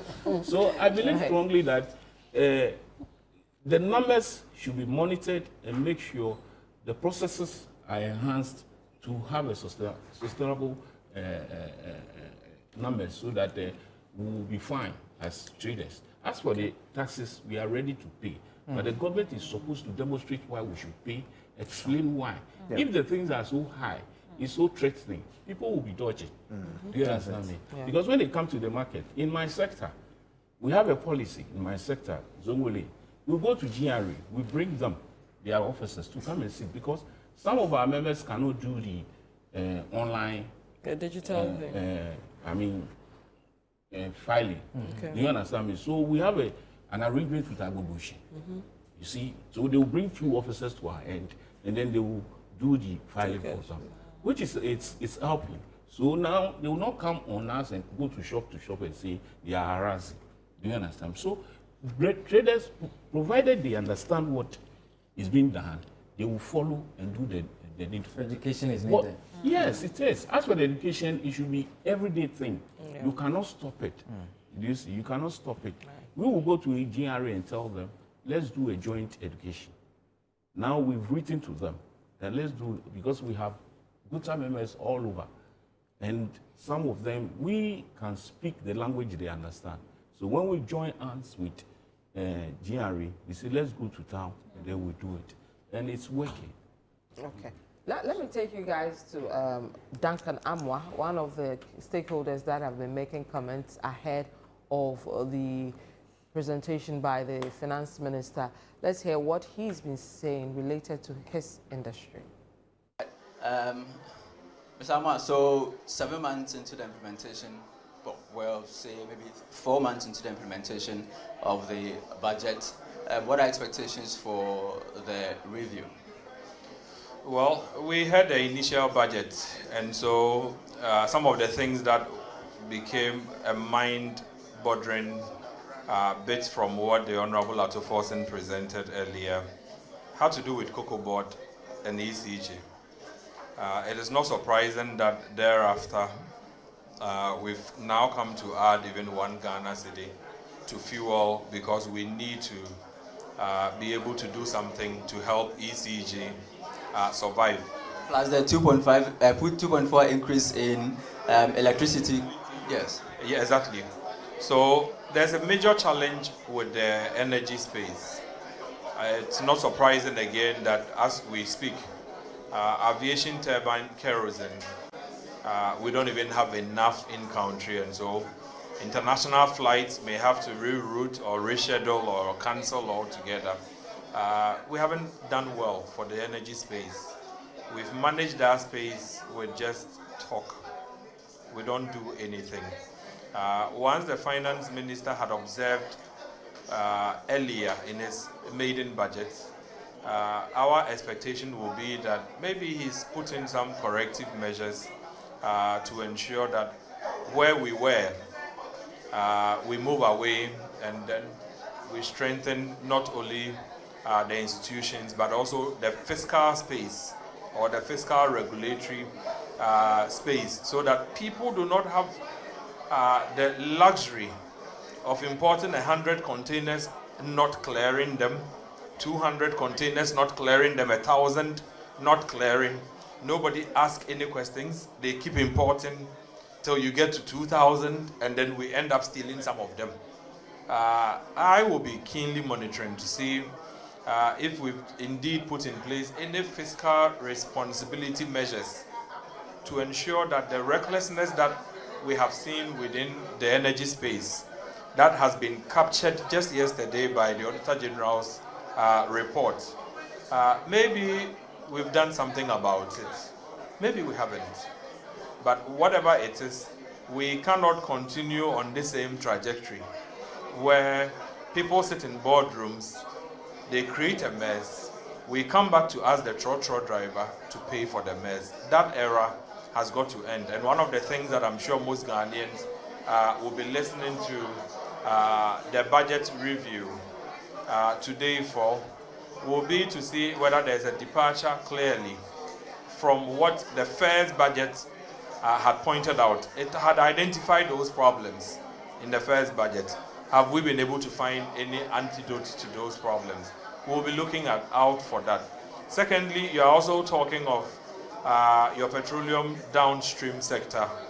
Ghana continues to rely heavily on importation, which means that we don't produce anything, we don't process anything, we don't refine anything. And so at the end of the day, we'll simply be making other economies rich because what we could have processed here, we are buying the refined from elsewhere. We've heard talks about an oil refinery coming back on stream somewhere October. You and I are aware that TOR is bedeviled with over $500 million debt. And so whatever the finance minister tells us today would be a lot heavier than any assurances we've had. And so we are hoping that he doesn't come to do the mid-year review, or we don't go through the mid-year review, and nothing at all was said about petroleum security, which has to do with Temoyo refinery and bust, repositioning them so that when you need them the most. So COPEC boss Dakan Amwa putting across what he expects from the budget statement mid-year from Finance Minister Kassel Ato Forson. Now, gentlemen, I want us to, and ladies, sorry, Shara, apologies for that. I want us to look at expenditure and then some of the key initiatives announced by the Finance Minister for the budget proper in March. Actually, he spoke about 15 key initiatives that he was hoping will support the transformation and job creation agenda. I'll take a few and then pick your comments on those initiatives, whether you think they've made any inroads, whether it's been worth our time, and what some of the challenges are with. Let's start with the big push agenda, which involves $10 billion, and this is towards rapid infrastructure development projects. Nelson, your thoughts on this big push? Well, it's a big thing, $10 billion. Yes, that's a lot. Yeah. And this year, about 13.8 billion has been allocated for this year alone. As to whether that is sufficient to cater for all our infrastructure needs is another question altogether. But I think that this year, the government should concentrate more on finishing stalled, projects. On previous government. Yes, I don't know the last time that you used the Ofankor Isaom stretch. In fact, I mean, the last time I used it, I told my brother I will not use this road again. They went on the demonstration. Yes. Yeah. And there's another one too when you're going to the Western region. Yeah. Okay. No, Bujumbura. Exactly. Yes. So yes, exactly. So I think that these are major roads. These are major roads that was started by the previous government. So I think that the concentration this year should be how do we complete those road projects. In fact, road is a good thing because wherever the road is good, you see small business springing along, the exactly. And so I think that we shouldn't start any new projects. The 13.8 billion big push should be destinated to, the completion of all these projects. Because you cannot leave a huge mega project like the Cape Coast Road, the Insaom Road, and start a new project altogether. It will not make any economic sense. So I think that we should rather complete them so that they can boost the local economies of those areas. Okay. In terms of road network in Ghana, generally, I think we have a long way to go, especially in the agricultural regions. You realize that one of the reasons why inflation keeps on increasing is the fact that when the goods are produced at the farm gate, coming to the cities becomes a problem because the road network is very bad. And so I think that should be the focus this year, so that at least we can alleviate some of the stress that we go through. Imagine somebody who stays in Sound coming to work in Accra every day, going through that's up and down. Yeah, so I think that should be the focus this year. So that in any case, the government made commitment that they are going to start paying contractors very soon. And I'm happy that they will do that. Even the Accra Tema motorway road is also in a very bad shape. So I think going forward, we should be able to complete, stalled projects, so that we will not have projects that are dotted across the country. For instance, the E-blocks. You get it? So in as much as the intention behind the big push is to structurally transform the infrastructure of this country, I also think that projects that are stalled, that are dotted across the country, that should be the focal point for the government. All right, Cheryl, big push, $10 billion. So Nelson is spot on. I believe that the infrastructure gap is about $45 billion US, and we're projected to by 2040 to need that amount to close the infrastructure gap in Ghana alone. And so there's a lot of work there for us to do. 10 billion we are playing. We are playing. It's 13. I think it was 13.8 billion. But we are playing. You're right, because the gap is about 45 billion. So there's a lot of work for us to do there. I think I mentioned earlier the road tolls that the government wants to reintroduce. I think that will play also a very big part in revenue mobilization, particularly for road construction, etc. So the government will have to look at that as well. Yeah. So I think one bit that I'm not seeing much when you look at the big push, the funding, is the private-public partnership that they spoke about. In fact, if you look at what Otu has said, government cannot do alone. Sure. Yeah. The money that is needed, $45 billion, right? Yes. Where is that money going to come from? So certainly they need the private sector to partner with them. Yeah. So like Nelson said, the e-blocks, why can't we go into partnership with private sector? Let us do it in such a way that maybe they can operate and later transfer to government. Nigeria adopted some policy where some of the major roads, maybe like Accra Tema motorway, they give it to companies who are willingly prepared to repair it in exchange for tax credit. So they will tell you that maybe you are going to pay taxes for the next 5 years.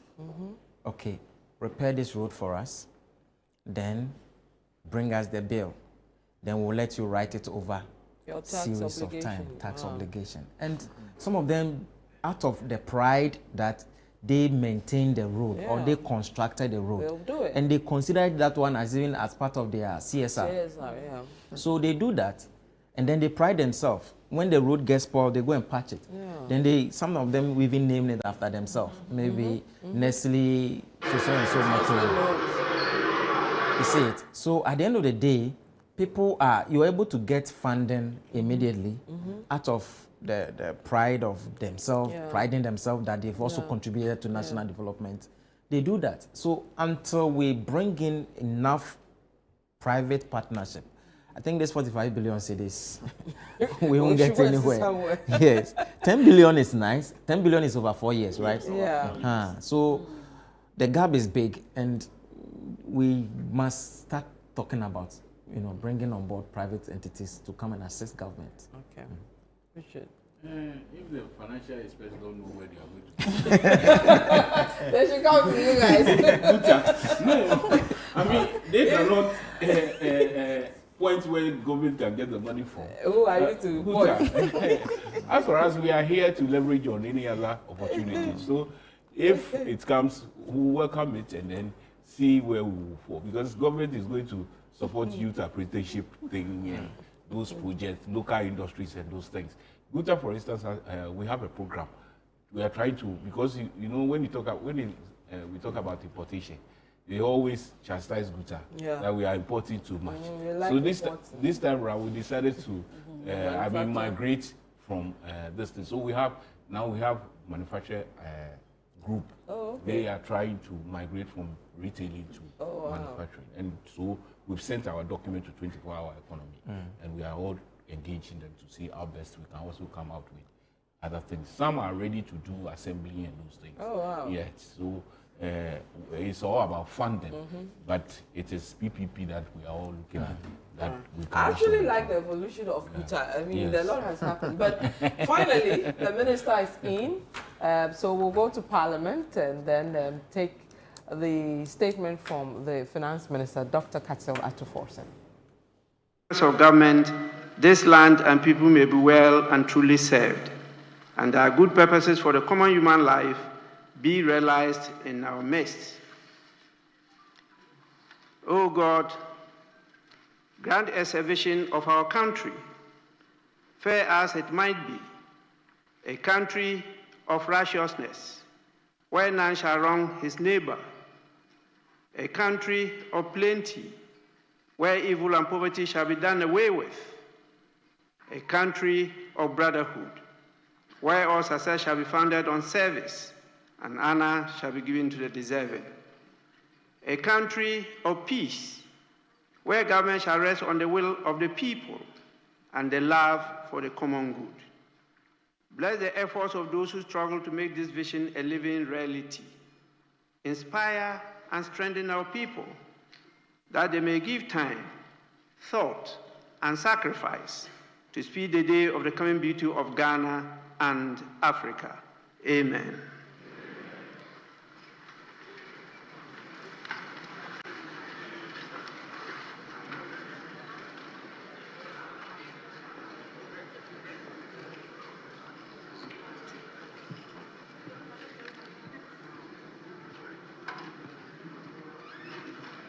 Honorable members, due to the nature of business today, we have to vary the order of business as captured on the order paper. And so I want to call on you to let us start with order paper addendum. Order paper addendum. So we move straight to at the commencement of public business. Sorry? Mr. Speaker. Yes, please. We don't, with respect, we don't have the order paper addendum. So I would like to draw your attention to that. We haven't seen it.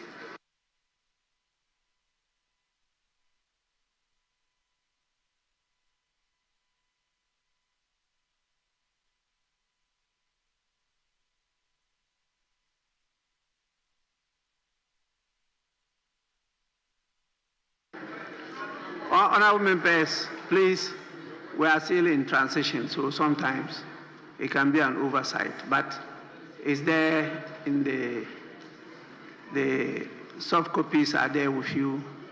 It's just that we are used to hard copies, so sometimes we don't look at the system. So it's available, order paper addendum. We have one, but it's not numbered one. It's just order paper addendum. Then there's order paper addendum 2. So we'll start with the order paper addendum. Yes, please, Majority Leader. Yeah, Mr. Speaker. So we'll take item 1 on the order paper addendum.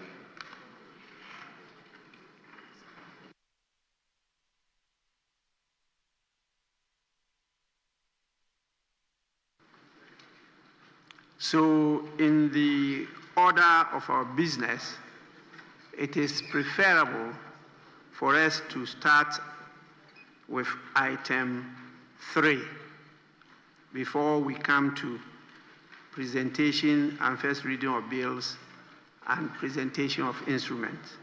Yes, Deputy Minority Leader.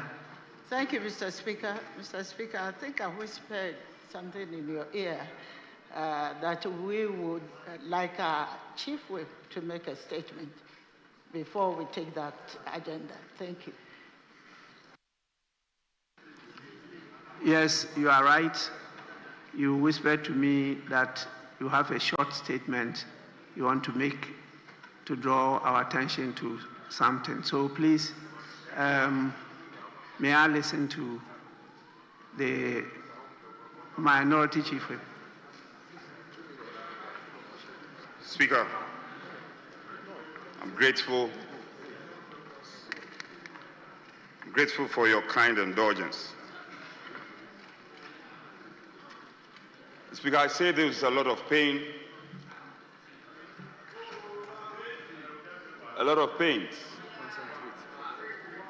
Speaker, as we all do know, our fourth Republican Constitution is the most sustained constitution in our body politics and history as a country. So, Speaker, increasingly, electoral violence is increasingly... Wait.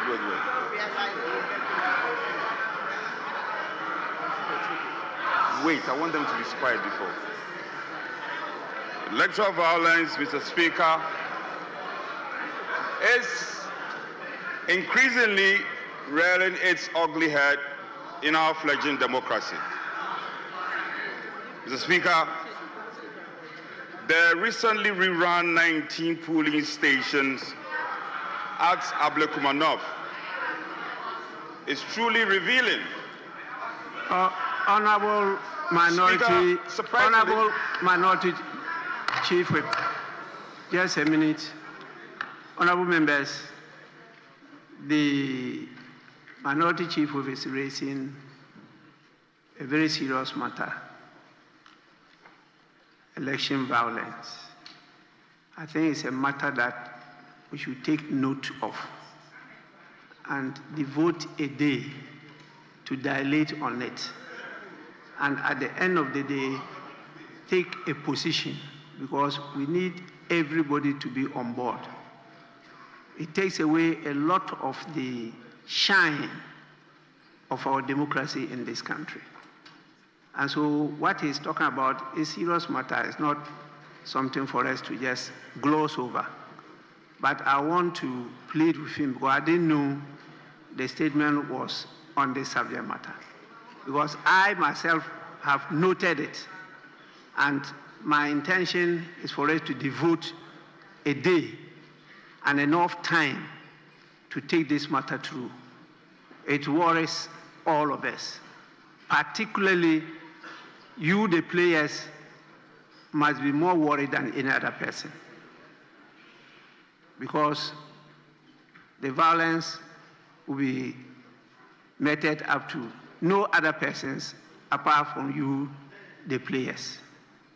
So it's something that we should take some time, and I want to urge the Minority Chief Whip to let us stop today, because we don't have time to do that. And our nation, in spite of what we're talking about today, are focused on hearing what the minister is going to tell us about the media review. Then we'll get enough time to handle your matter. Thank you so much. Speaker, with respect, I will not on any day defy your authority. Speaker, we have lined up a number of activities to back home our demands. And to the extent that these violence visited are not atoned, we cannot be part of the presentation of the media budget. And to that extent, Speaker, to that extent, we are exiting the parliament and cannot be part of this process.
Yes.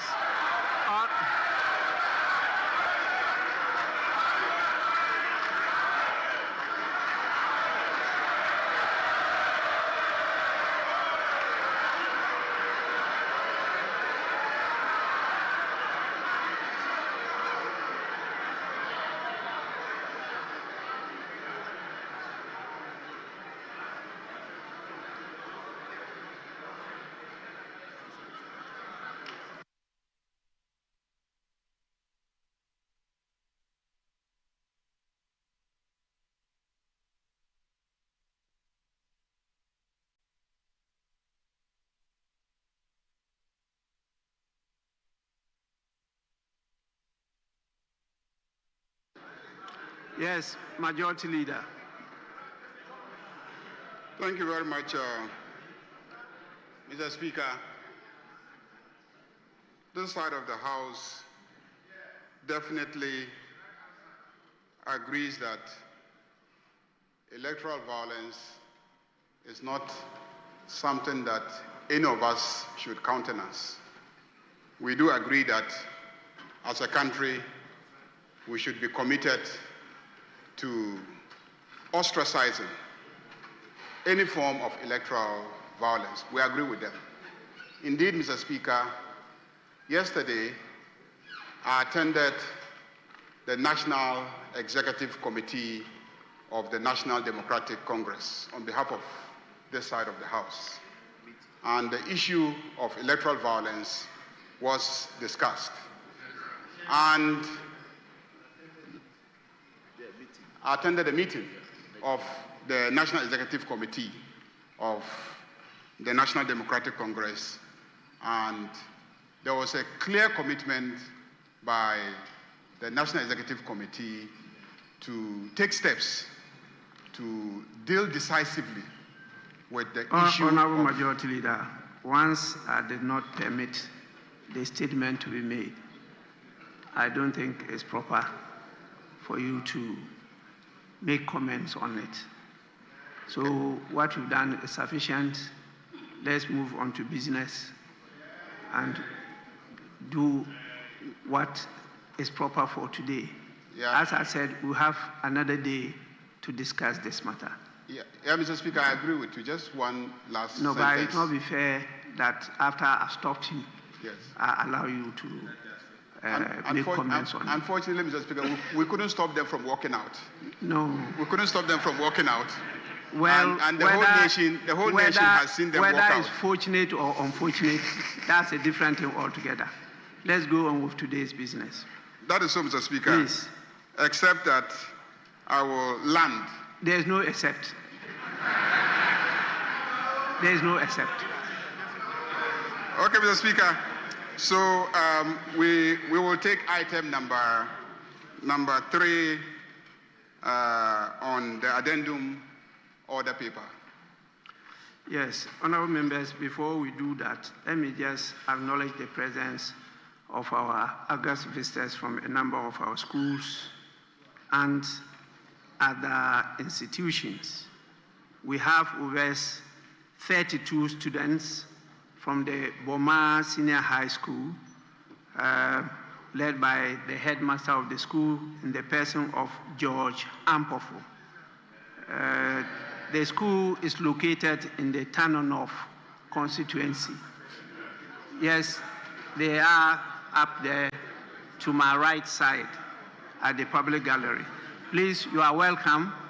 And what just happened is what we call a walkout.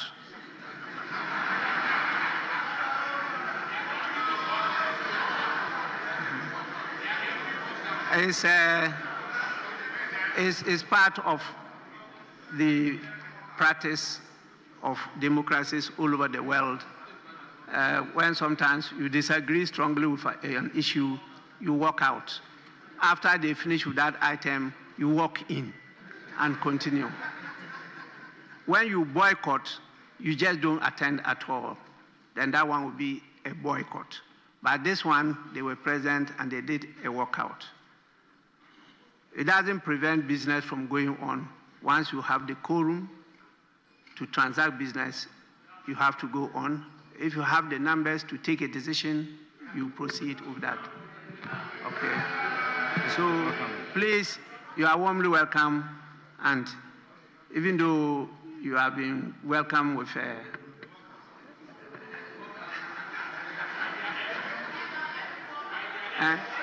your MP welcome you, so please, you may resume your seat.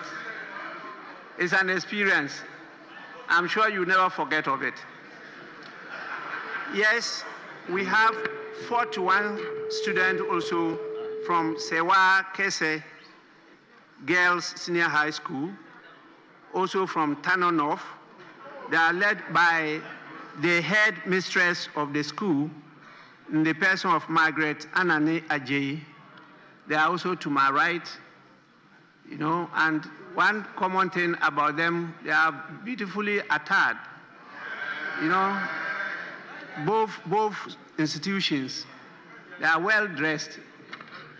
I hope you get time, even though he walked out, to take a picture with him. Please, you are welcome. You may resume your seats.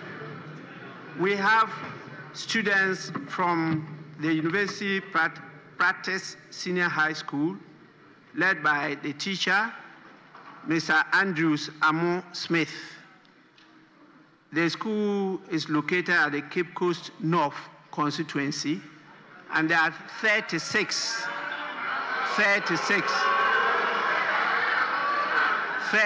of them are here.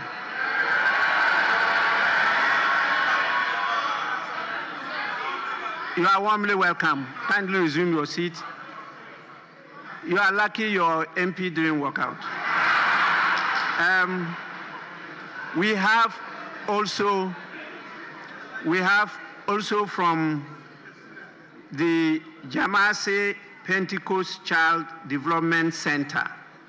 There are 55 in number, and they are led by the director of the center in the person of Magdalene Kobla. This center is located in the Afija-Sechere East constituency. 55 of them are here. I, in the absence of your MP, welcome you to the House. But as I advised, please, it's a good opportunity to have a shot with the MP. I'm sure he'll be waiting outside for you. Honorable members, you may resume your seats. We also have the presence of a number of visitors from the Kona Presby Child Development Center. They are led by the director of the center in the person of Peter Kwache. There are 56 in number, and that is also from Afija-Sechere East constituency. It's a good day for you because you will never forget about this day. That you came, you saw, and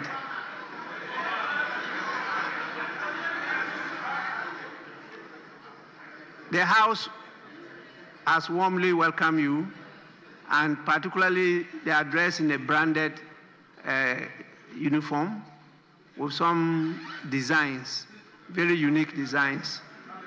Please, you are most welcome. Resume your seats. And the last is 12 gentlemen and ladies from the MDAs and CSOs on basic parliamentary training. Are you hearing the name? MDAs and CSOs on basic parliamentary training. They are led by the team leader, Mohammed Mutari Al-Hassan. Please don't train them on this, what happened today. There are 12 in number. And because of the nature of the institute, they are not specified where it is located, which meant that is made out of a collection of many people from all over the country, MDAs and CSOs all over the country, and they participate in basic parliamentary training, and this is being handled by the Parliamentary Training Institute, which is located and created here by Parliament itself. So that's what we're doing, giving them basic parliamentary training. But definitely they will explain what has happened to you. You are warmly welcome. You may resume your seats. Yes, honorable members, we now move on to item 3, motion. Minister for Finance.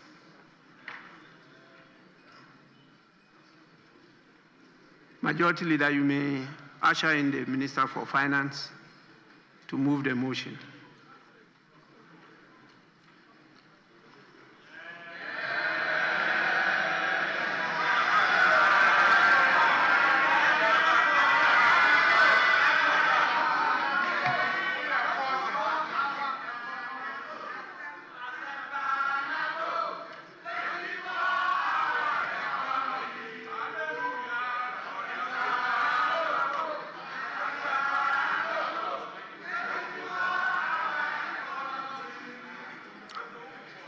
Yes, Minister, motion number 3, that this Honorable House approves the mid-year fiscal policy review of the budget statement and economic policy of the Government of Ghana for the 2025 financial year. Minister for Finance. Honorable members, please, I'm watching all of you. Yes, Minister. Right Honorable Speaker, before I proceed with the media review, I would like to pay a tribute to the former President, Professor John Evans Atta-Mills, whose unfortunate demise occurred on this very day, 24th of July, 13 years ago. Mr. Speaker, may his gentle soul rest in perfect peace. Mr. Speaker, I beg to move that this House approves the mid-year fiscal policy review of the budget statement and economic policy of the Government of Ghana for the 2025 financial year. Right Honorable Speaker, I'm back to the House today with deep sense of duty and optimism to present the mid-year fiscal policy review of the 2025 budget statement and economic policy of government on behalf of His Excellency President John Dramani Mahama. Mr. Speaker, this presentation is in line with Section 28 of the Public Financial Management Act 2016, Act 921. Mr. Speaker, I respectfully request the entire mid-year fiscal policy review to be captured in a Hansard while I present the highlight. Mr. Speaker, this review is more than a fiscal update. It is an account of what we inherited and the positive results of our stewardship in the last 198 days. Mr. Speaker, following his re-election with an overwhelming mandate, President John Mahama inherited an economy in deep distress, far worse than what we had imagined. The economy was marked by large imbalance with huge MDA arrests, massive debt, weakened institutions, and heightened public anxiety. Since 2023, the debt in the cocoa and energy sector had in particular posed significant fiscal risk to the Ghanaian economy. The Ghanaian private sector and the business community looked on in despair. Public trust was completely eroded. The national spirit was broken, and the foundation of our economy had sunk even deeper. Mr. Speaker, the budget deficit had ballooned because of reckless commitment and wasteful spending. The indebtedness of the government had culminated into state insolvency. The impaired balance sheet paralyzed almost every single state enterprise. High cost of living and inflation impoverished large segments of the population, eroding the real value of their income and savings. Right Honorable Speaker, the mismanagement of our public finances by the previous administration led to a devastating haircut through the DDEP, which denied pensioners and middle class their lifetime savings, their livelihood, and in fact, their dignity. Mr. Speaker, Eurobond holders also suffered painful haircuts, severely affecting Ghanaian businesses and financial institutions. Soaring interest rates crowded out essential spending on education, health, and infrastructure.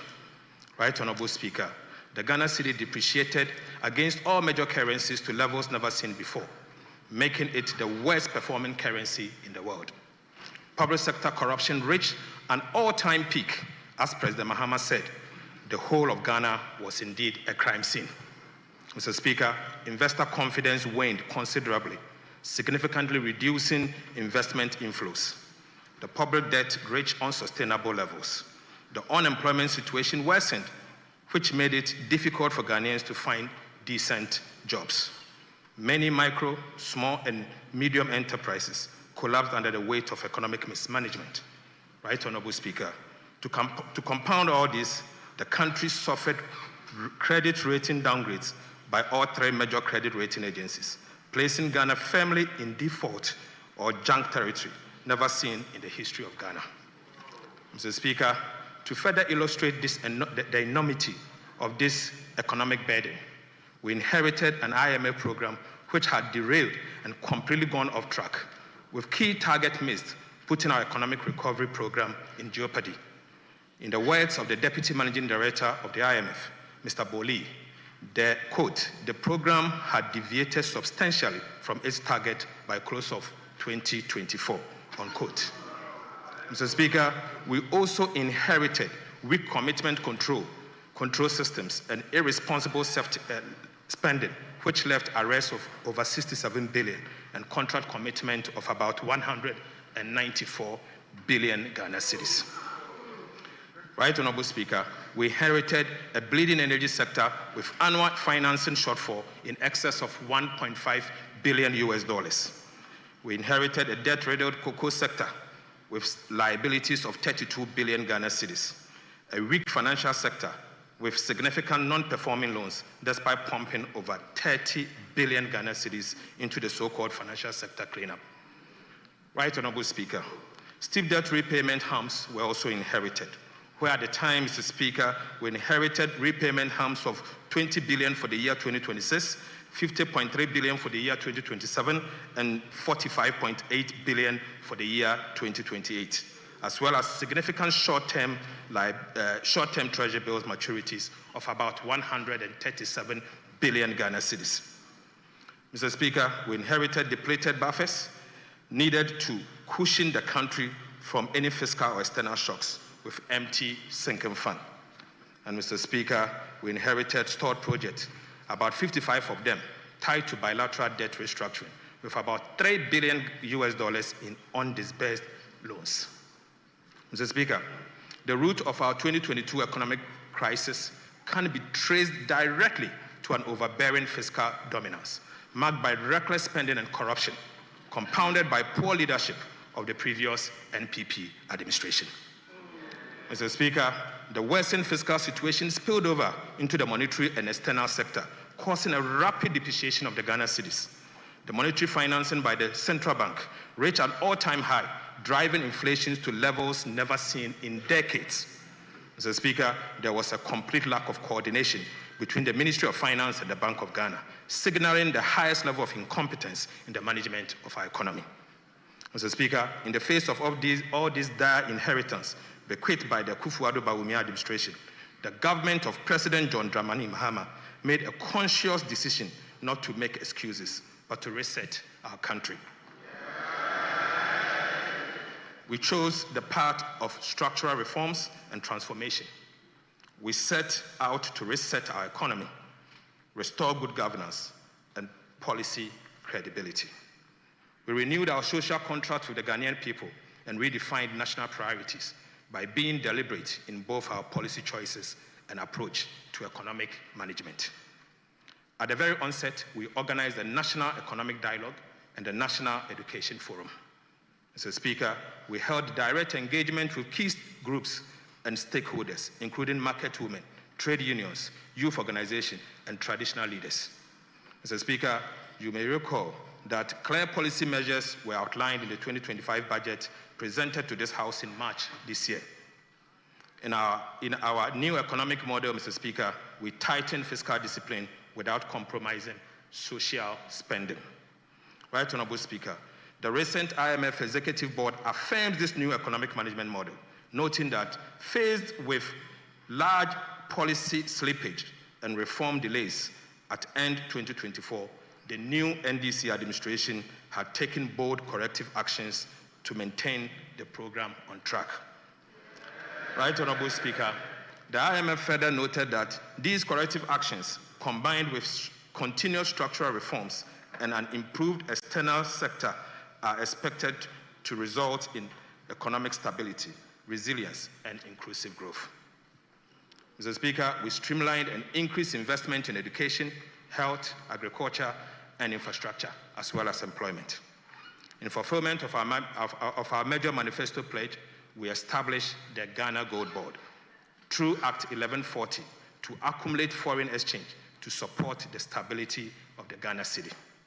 We have restored coordination between the Ministry of Finance and the Bank of Ghana to ensure a cohesive and integrated approach to economic policy making across relevant institutions.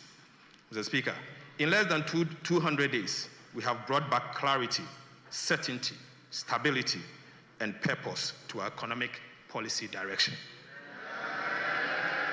Right, Honorable Speaker, we have made significant progress. The signs of recovery are obvious, evident, noticeable, visible, tangible, and they are being felt. Mr. Speaker, Ghana's fiscal position has significantly improved. The primary balance on commitment basis posted a surplus of 11.1% of GDP at the end of June 2025, beating the ambitious 0.4% surplus target for the same period. Right, Honorable Speaker, the overall fiscal deficit on commitment basis was 0.7% of GDP, outperforming the target of 1.8% at the end of June 2025. Mr. Speaker, inflation has reduced significantly from 23.8% at the end of December 2024 to 13.7% at the end of June 2025. Mr. Speaker, it's important to note that this is the lowest since December 2021 and marks 6 months of continuous decline. Interest rates are declining with a drastic drop in Treasury bill rates. The 91-day Treasury bill rate has reduced from 27.73 in December 2024 to 14.73 in June 2025, a decline of over 1,300 basis points. Mr. Speaker, the 182-day T-bill rate has reduced from 28.43% in December 2024 to 15.34 in June 2025, a decline of another 1,300 basis points. Mr. Speaker, the 364-day T-bill rate has also reduced from 29.95 in December 2025 to 15.76 in June 2025, marking a decline of over 1,400 basis points. Gross international reserves has significantly improved, Mr. Speaker. The Bank of Ghana accumulated $11.12 billion, covering 4.8 months of import at the end of June 2025. And this compares to $8.98 billion covering a 4 months of import as at end December 2024. Mr. Speaker, the Ghana cedi has demonstrated exceptional resilience and strength in recent months. At the end of June 2025, the Ghana cedi appreciated by 42.6% against the US dollar, 30.3% against the British pound, and 25.6% against the euro. This is a significant reversal compared to the same period in 2024 when the cedi depreciated by 18.6%, 17.9%, and 16.0% respectively. Mr. Speaker, so far, we have almost reversed all the cedi depreciations in the year 2022, 2023, and 2024. Mr. Speaker, it is important for us to note that it is the first time that this level of appreciation has been recorded in the 60 years history of the Ghana cedi. Rating agencies, which once classified our sovereign creditworthiness as junk, are beginning to upgrade our ratings. Fitch Ratings upgraded Ghana's long-term foreign currency issuer default rating to B- with a stable outlook from restricted default on the 17th of June 2025. The IMF program is back on track with the successful conclusion of the fourth review by the IMF Executive Board on the 7th of July 2025, which immediately triggered the disbursement of 367 million United States dollars. Right Honorable Speaker, beyond the numbers, this is a story of sound leadership, better economic management, and a restoration of hope to a nation once in despair. Let me, on behalf of the President, President John Mahama, sincerely thank the people of Ghana for their trust, patience, and continued support. We do not take your sacrifice for granted. Mr. Speaker, this government did not come to simply manage the decline. We came to reverse it and reset our country. The gains of these first 6 months are just the beginning. Mr. Speaker, these early successes only encourages us to stay the focus, stay disciplined, and continue to do more for the people of Ghana. There is still a long road ahead, but our steps are now steadier. Our direction clearer, and the national spirit has been lifted with the gradual restoration of hope in our democracy. We have moved from promises to purpose, from ineptitude to action, and from distress to relief. Mr. Speaker, we have established policy credibility and restored credit worthiness. Right Honorable Speaker, the rest of my presentation will focus on 4 areas: macroeconomic performance for the first 6 months of 2025, the status of Ghana's debt restructuring, and the status of implementation of key government programs. Before I conclude, macroeconomic performance, Mr. Speaker, for January to June 2025. Mr. Speaker, the first half of 2025 has demonstrated our government commitment to economic recovery.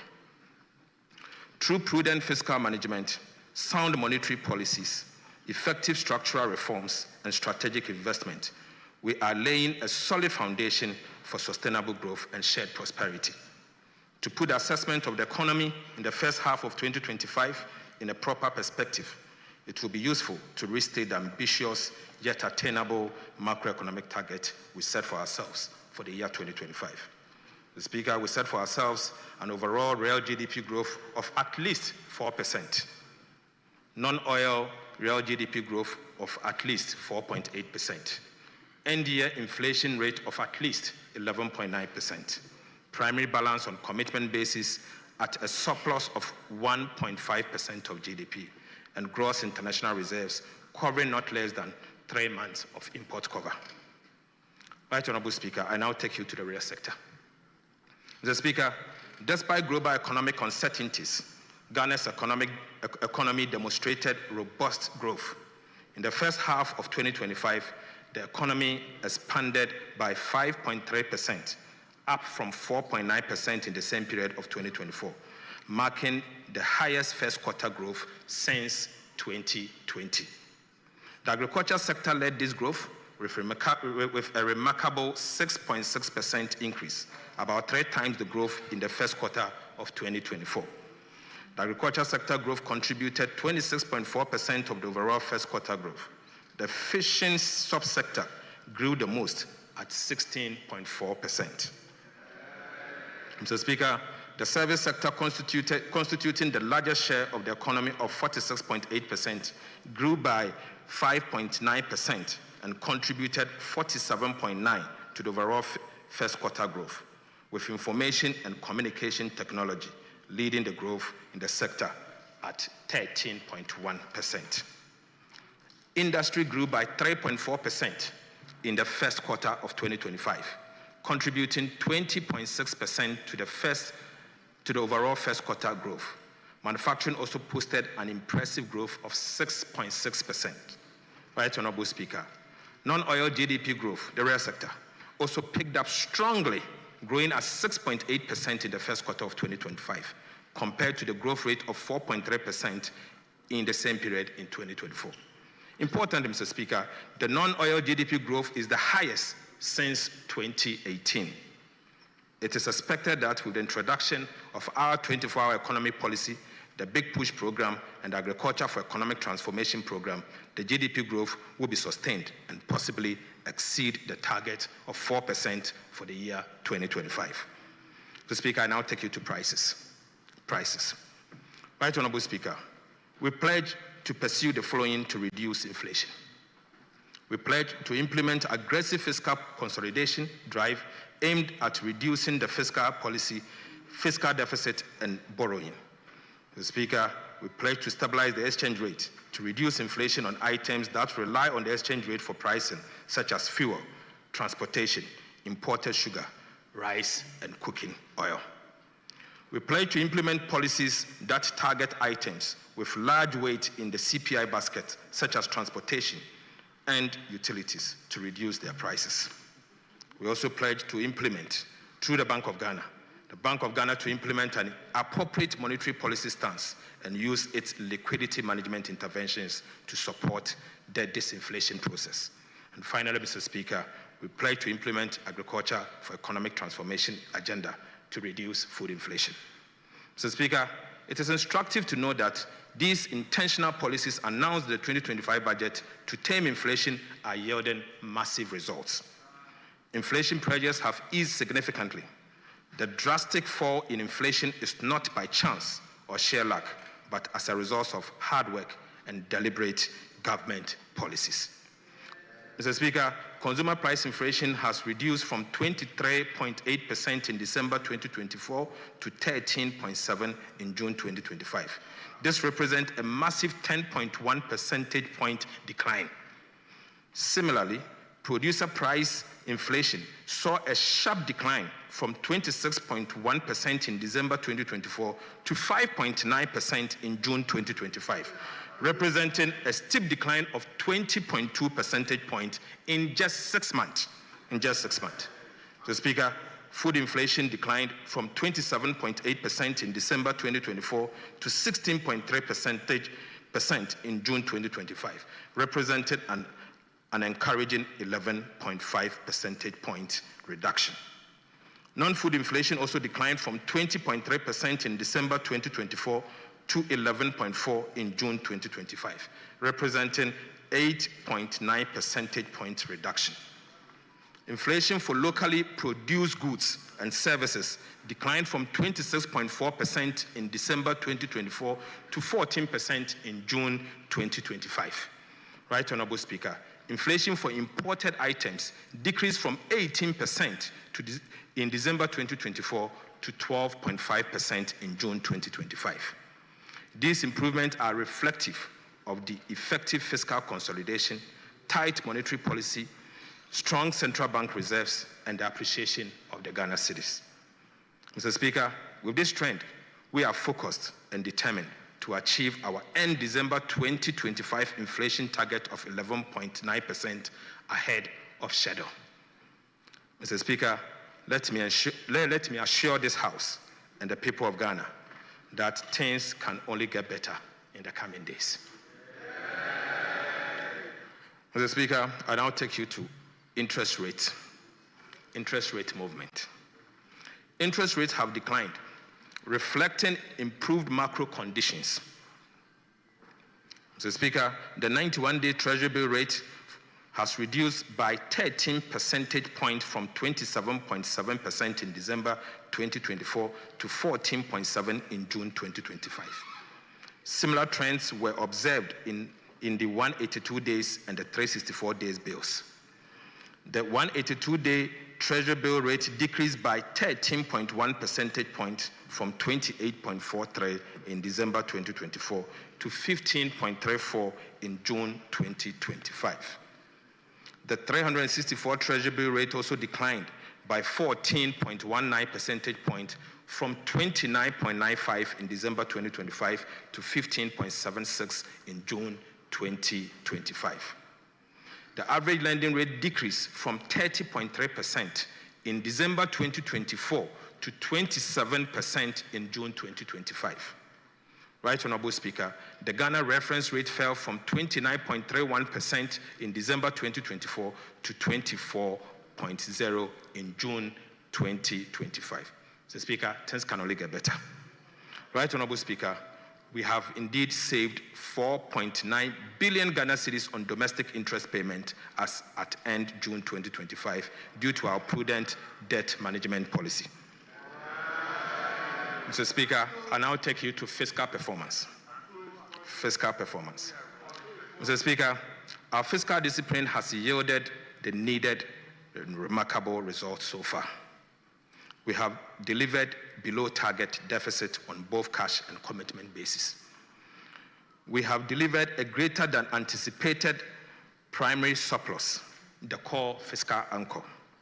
We have delivered a strong expenditure and commitment control. We have delivered robust tax revenue performance.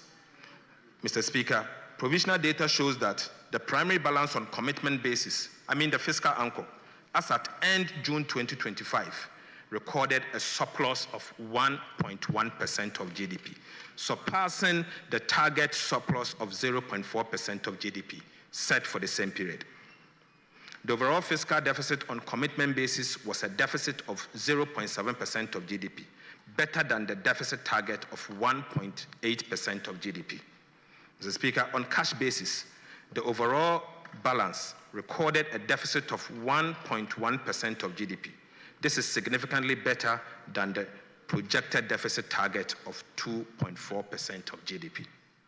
The primary balance on cash basis turned surplus at 0.7% of GDP against a projected deficit of 0.2% of GDP.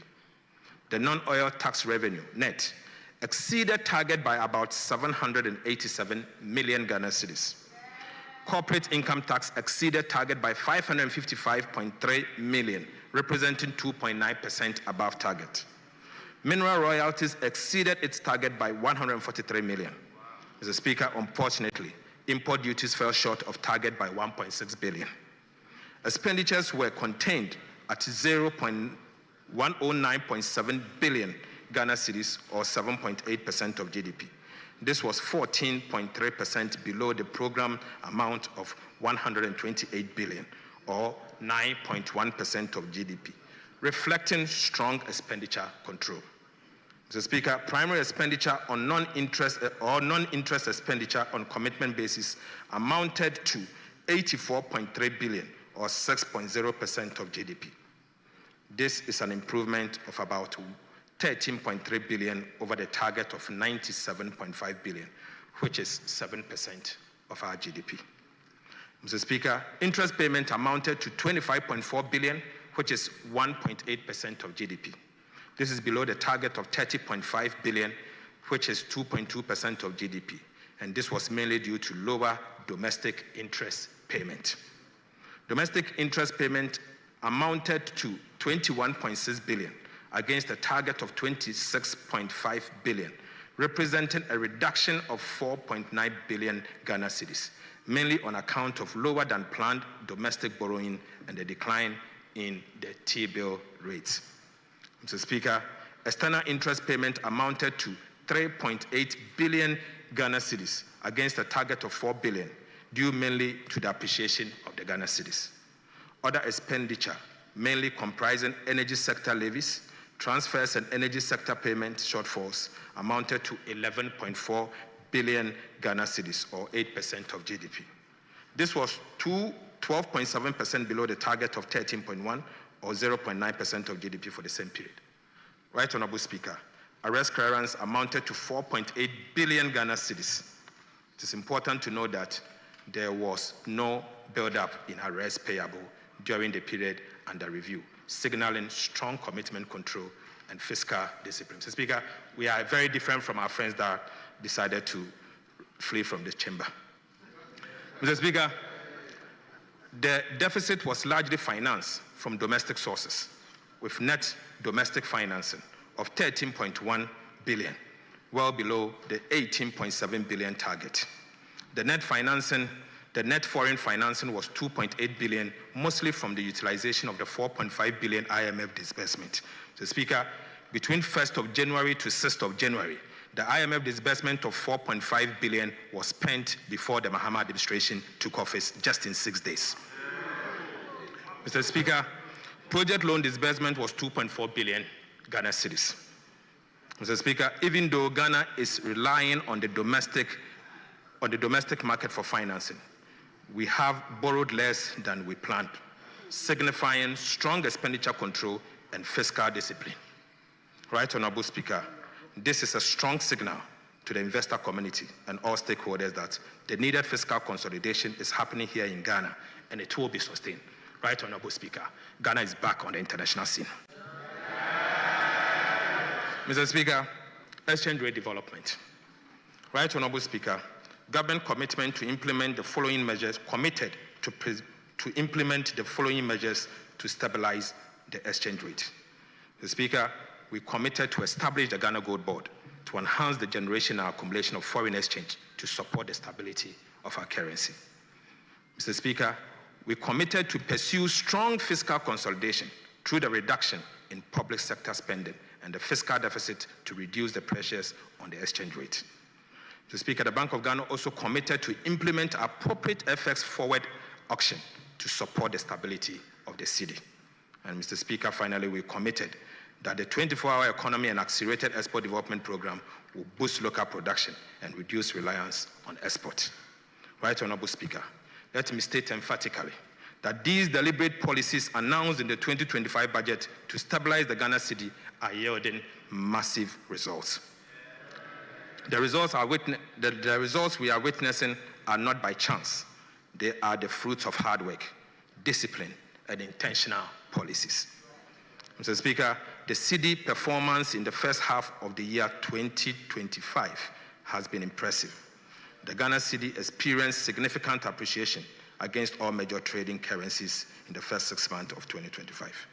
I'm happy to inform the House that our previous record, where the Ghana cedi used to trade against the US dollar at 17, is as at yesterday trading at 10.4. Mr. Speaker, similarly, the Ghana cedi, which was once trading at 21 cedis to the British pound, was trading at 14.1 as at yesterday, 23rd July 2025.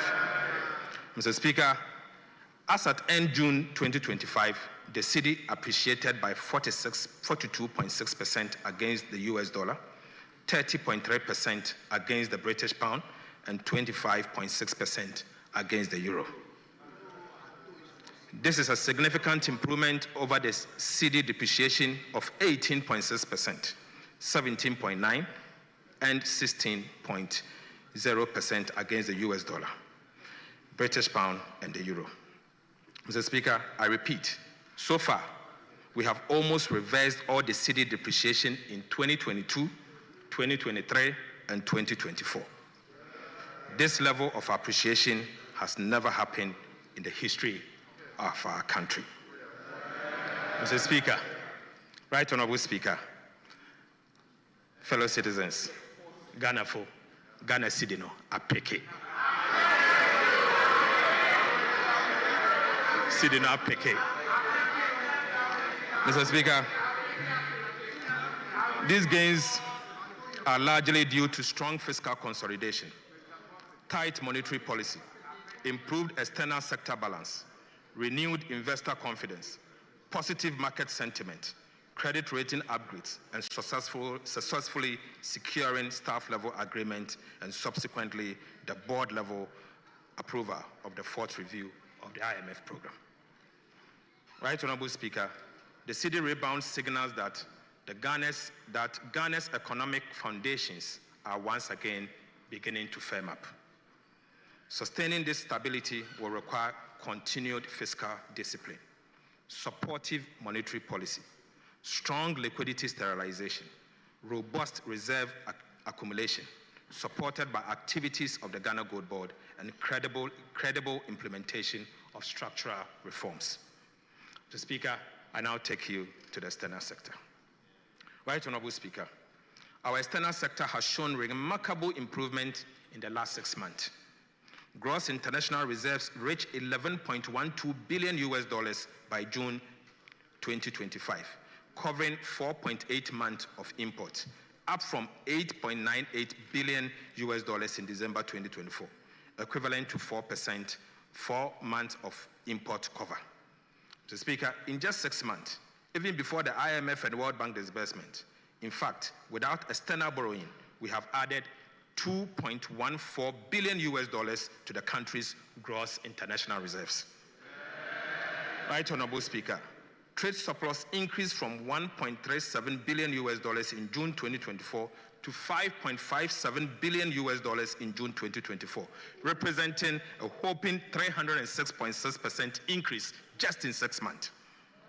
Mr. Speaker, this was driven by strong export, particularly in gold, cocoa, and controlled imports. Mr. Speaker, the current account surplus improved significantly to a provisional $3.44 billion by June 2025, from $28.11 billion in June 2024. Provisional net capital and financial inflows reached $937.58 million in June 2025, indicating renewed investor confidence. Mr. Speaker, I take you to monetary and the financial sector development. Right Honorable Speaker, monetary indicators point to a sustained monetary expansion. Credit to the private sector increased by about 31.3% in June 2025. Reserve money growth moderated, and M2 growth remained consistent, supported by increased deposit mobilization and improved net foreign asset. Net domestic asset growth slowed, while net foreign asset surged, indicating a shift in liquidity drivers towards external inflows. Right Honorable Speaker, I take you to the recapitalization of the National Investment Bank. Mr. Speaker, you may recall that I updated this House during the 2025 budget presentation on the restructuring and recapitalization of the National Investment Bank, our NIB, as one of the critical reforms in the financial sector that should have been delivered in 2024. Unfortunately, Mr. Speaker, after spending a whopping $30.3 billion in the so-called financial sector cleanup exercise, the previous NPP administration left NIB in dire straits, with a capital adequacy ratio of a negative 53.13% by end of June 2024. Mr. Speaker, we have successfully, Right Honorable Speaker, President Mahama and the NDC have successfully recapitalized the National Investment Bank by implementing an ambitious and credible plan to return NIB to profitability and sustainability. Mr. Speaker, we have taken the following steps. Right Honorable Speaker, we have injected a total cash of 450 million Ghana cedis. Mr. Speaker, we also issued remarkable bonds with face value of 1.5 billion Ghana cedis to the National Investment Bank. Mr. Speaker, we transferred 500 million Government of Ghana shares in the Nestle Ghana Limited to the National Investment Bank. Right Honorable Speaker, these transfers have significantly improved the capital adequacy ratio from negative 53.13% at the end of December 2024 to a positive 23% in May 2025. Mr. Speaker, by taking these major steps, we have preserved depositors' fund valued at 6.4 billion Ghana cedis. We have also saved over 900 direct jobs at the National Investment Banks. Mr. Speaker, we have preserved an indigenous Ghanaian bank. But Mr. Speaker, let me state this. Unlike the previous administration, we chose to spend to save a bank than spend to collapse a bank. Right Honorable Speaker, we have also prepared a forward-looking, overarching restructuring plan for the National Investment Bank to put the bank on a sustainable path of profitability. The plan also aims to enhance board independence and objectivity, strengthen risk management, promote accountability and transparency, prevent insider dominance, and improve strategic decision-making. Mr. Speaker, this plan will, among others, strengthen corporate governance framework and systems, improve enterprise risk management and controls, establish a modern business model, revamp operational strategy, improve financial performance, institute and enhance supervisory measures, and eventually we will list the NIB on the Ghana Stock Exchange. Right Honorable Speaker, NIB now has a total paid-up capital of 3.4 billion Ghana cedis and a capital adequacy ratio of 23%. Mr. Speaker, on behalf of the President, I want to use this opportunity to assure the people of Ghana and depositors that our indigenous bank, the National Investment Bank, is now prime for business. More importantly, Mr. Speaker, NIB is back. NIB is now liquid. NIB is now safe. NIB is fully capitalized.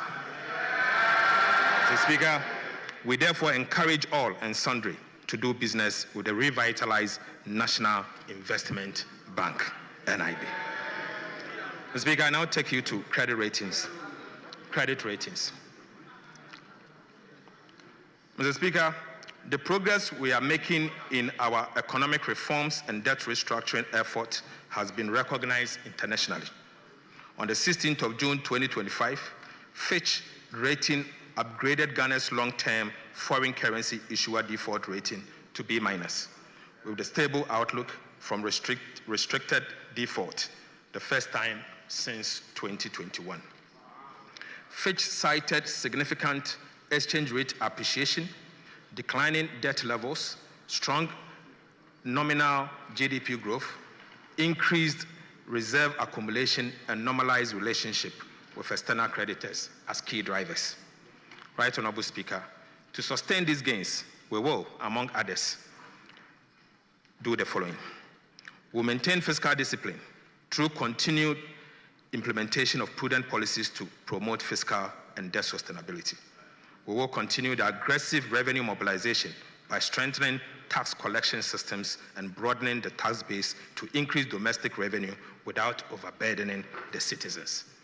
Mr. Speaker, we will accelerate structural reforms in public financial management, including transparency and accountability measures to improve efficiency and reduce corruption.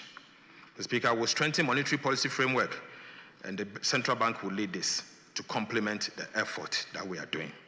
Mr. Speaker, we will diversify the economy through investment in sectors beyond traditional export to reduce the vulnerability to commodity price shocks and continue to maintain strong relationship with our international financial institutions and development partners to support ongoing reforms and assess technical assistance.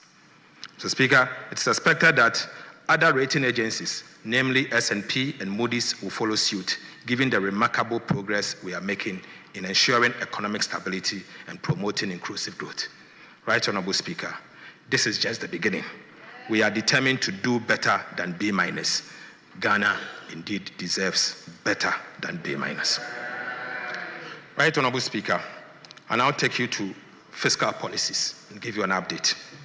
Mr. Speaker, I start with VAT reforms. Mr. Speaker, in the 2025 budget statement, we reaffirmed our commitment to the people of Ghana and the business community to undertake comprehensive value-added tax reforms this year. These reforms are aimed at addressing the distortions and cascading effect inherent in the current VAT structure. To support this effort, we also committed to seeking technical assistance from the International Monetary Fund, the IMF, and engage the people of Ghana. So, Speaker, I'm pleased to report that we have successfully completed our engagement with the IMF. Currently, the Ghana Revenue Authority, together with the Ministry of Finance, is undertaking a nationwide consultation process to sensitize key players in the trade and business sector on the VAT reform and solicit feedback from them. Right Honorable Speaker, the Ministry of Finance hopes to complete this process by September 2025, prepare a new VAT bill by October 2025, and submit same to Parliament as part of the 2026 budget statement. Mr. Speaker, I would like to reassure the people of Ghana that at the minimum, the following will happen as part of the VAT Act. Amendment Bill. Mr. Speaker, COVID levy will be abolished. The effective VAT rate will be reduced. The punitive cascading effect of the GET Fund and NHIS levy will be removed. VAT flat rate will be removed, and a unified VAT rate will be implemented. The VAT registration threshold will be increased to exempt small and micro businesses, and compliance will be improved through public education, awareness creation, and the introduction of fiscal electronic devices will be deployed. So, Speaker, I now take you to expenditure measures as part of the fiscal. Right Honorable Speaker, as part of the fiscal consolidation strategy, we have taken measures to sanitize public sector payroll and rid it of ghost names. Subsequently, we engaged the Ghana Audit Service to undertake a nationwide payroll audit across all 16 regions of the country. The Speaker, the Audit Service has completed 91% of the payroll audit. So far, the Audit Service has not been able to identify or verify over 14,000 workers. Mr. Speaker, again, they have identified 53,311 separated staff on the payroll.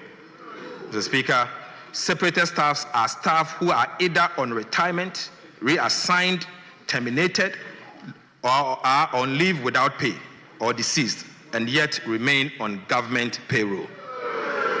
Mr. Speaker, the Audit Service expects to recover a minimum of 150.4 million of unearned salary from the separated staff over 2023 and 2024 period alone.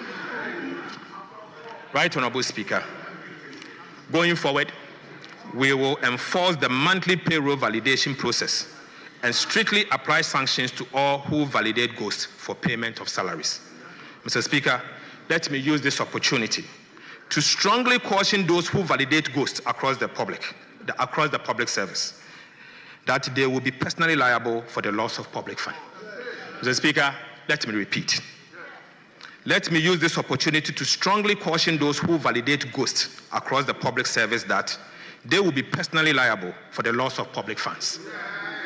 Right Honorable Speaker, the Ministry of Finance will continue to monitor this payroll and put in place measures to prevent ghosts on the payroll going forward.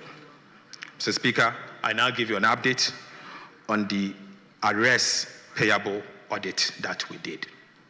Mr. Speaker, in the 2025 budget, we announced the launch of an audit of arrears and payables as at end December 2024. The Ghana Audit Service partnered with EY and PwC to undertake this audit. Mr. Speaker, the Audit Service was tasked to audit and validate 68.7 billion Ghana cedis. Mr. Speaker, 68.7 billion Ghana cedis. So far, Mr. Speaker, 87% of the audit has been completed. Results show so far are as follows. Mr. Speaker, a total of 28.3 billion Ghana cedis has been validated for payment. Mr. Speaker, 27.3 billion is pending validation as we speak. Right Honorable Speaker, an amount of 3.6 billion Ghana cedis has been rejected because of errors, duplication, and non-compliance with PFM and procurement rules. The Speaker, of this amount, 562.6 million is without adequate supporting document. So, Speaker, the outcome of this audit will blow your mind. Blow your mind. So, Speaker, the audit is expected to be completed by end of August 2025. Once finalized, we will update the House on the findings and outcomes. So, Speaker, I now take you to update on the IMF program. Update on the IMF program. Right Honorable Speaker, Ghana remains on track on the implementation of the IMF program. A staff-level agreement was reached during the 4th review mission in April 2025, and we received executive board approval on the 7th of July 2025. This unlocked $367 million disbursement, bringing the total disbursement under the DIS program to $2.3 billion. The 5th review, which is scheduled for September 2025, will be based on June 2025 data. Mr. Speaker, I'm comfortable that Ghana is on course to achieve most of the target for the 5th review. Mr. Speaker, I now take you to public debt development. Public debt development. Right Honorable Speaker, our commitment to fiscal discipline, through prudent debt management and exchange rate appreciation has resulted in a significant improvement in Ghana's debt profile. Public debt reduced from 726.7 billion as at end December 2024 to 613 billion as at end June 2025. Mr. Speaker, Ghana's public debt reduced by 113.7 billion Ghana cedis in 6 months. Mr. Speaker, for the first time in Ghana's history, there is a negative 15.6% rate of debt accumulation. Right Honorable Speaker, Ghana's public debt to GDP ratio as at end June 2025 was 43.8% from the 61.8% of end December 2024. Mr. Speaker, Ghana's public debt as a percentage of GDP reduced by 18% of GDP in the last 6 months. Ghana's foreign debt as a percentage of total public debt declined from 57.4% as at end December 2024 to 49% by end June 2025. Mr. Speaker, this has significantly improved Ghana's debt sustainability. Mr. Speaker, I now take you to update on debt restructuring. Update on debt restructuring. Right Honorable Speaker, government remains committed to restructuring our bilateral and commercial debt under the G20 Common Framework. On the 24th of June 2025, the House approved an indicative terms of the Memorandum of Understanding between Ghana and Official Creditors Committee. On behalf of His Excellency the President, I wish to thank this House for swift action, which has enabled Ghana to begin negotiation for the signing of bilateral agreement with each of the creditor countries. We are ready to sign the agreement with 2 countries as at tomorrow. Mr. Speaker, it is expected that 4 agreements will be signed by close of tomorrow. First will sign with France, and the second will sign with another country yet to be confirmed. Mr. Speaker, on the commercial debt restructuring, we have signed non-disclosure agreement, NDAs, with some commercial lenders, in line with the government's strong commitment to honoring its debt obligation. We have made 2 debt service payments of about $700 million to our Eurobond holders. Mr. Speaker, on the domestic front, government continues to meet its commitment towards the domestic bondholders. For the first time, for the first half of 2025, a total of 9.8 billion Ghana cedis was paid to coupons to DDEP bondholders, of which 3.6 billion Ghana cedis was capitalized. Right Honorable Speaker, for non-tendered bondholders, government paid a total of 1.1 billion Ghana cedis.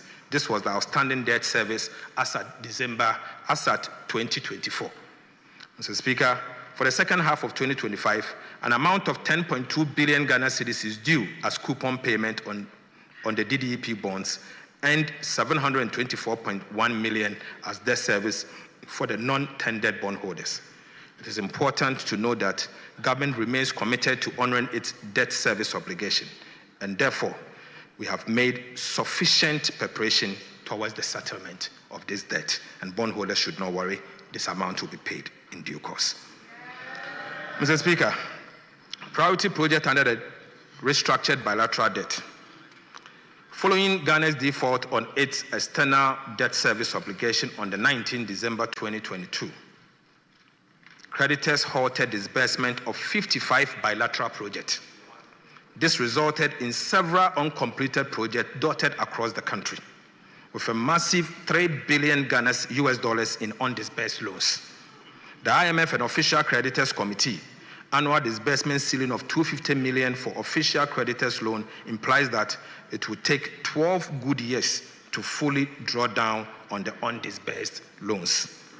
Under the MOU with the Official Creditors Committee, the government of Ghana was required to submit a priority list to accommodate the $250 million annual disbursement ceiling. Right, Honorable Speaker. During the presentation of the 2025 budget and economic policy of government, I informed this House that we will engage to resolve this challenge. Following the extensive engagement, government has submitted a priority list of 24 projects to the OCC and the IMF. This is expected to trigger resumption of disbursement for projects on the priority list upon the signing of bilateral agreement between Ghana and the creditor countries. We aim to ensure that all the priority projects are completed and commissioned by end 2028.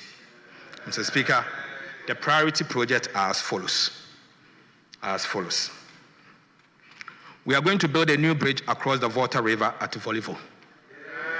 Mr. Speaker, the reconstruction of Tema Aflao Road project, phase 1. Tema motorway runabout through Ashiaman runabout to Atimpoku. The construction of 14 pedestrian bridges, Kumasi roads and drainage extension.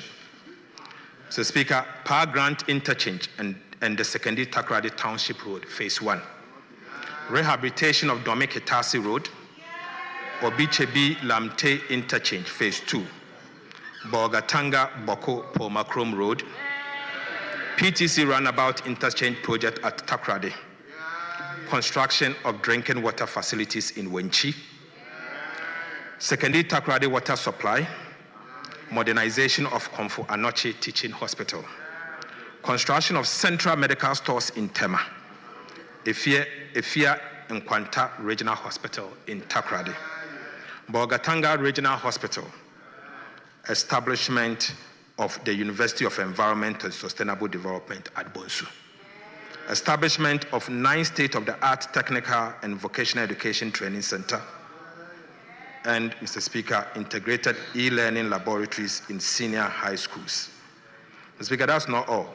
The expansion and development of existing senior high schools, renewable energy program, pilot photovoltaic system, Mr. Speaker, the renewable energy and energy efficiency program, and the construction of Takoradi Market. Mr. Speaker, finally, the Kumasi Central Market, phase 2. Mr. Speaker, the main criterion for the selection of this project was closeness to completion. As a result, projects which were over 70% complete were given priority. The resumption of disbursement for the project and its associated debt service are fully in line with our commitment under the bilateral debt restructuring and IMF program. Right, Honorable Speaker, there's no room for an increase in scope for any of the projects on the priority list as agreed upon at the IMF and the OCC. Implementing agencies must take note and comply accordingly. Mr. Speaker, I repeat, there is no room for any increase in scope for work for any of the projects on the priority list agreed upon with the IMF and the Official Creditors Committee.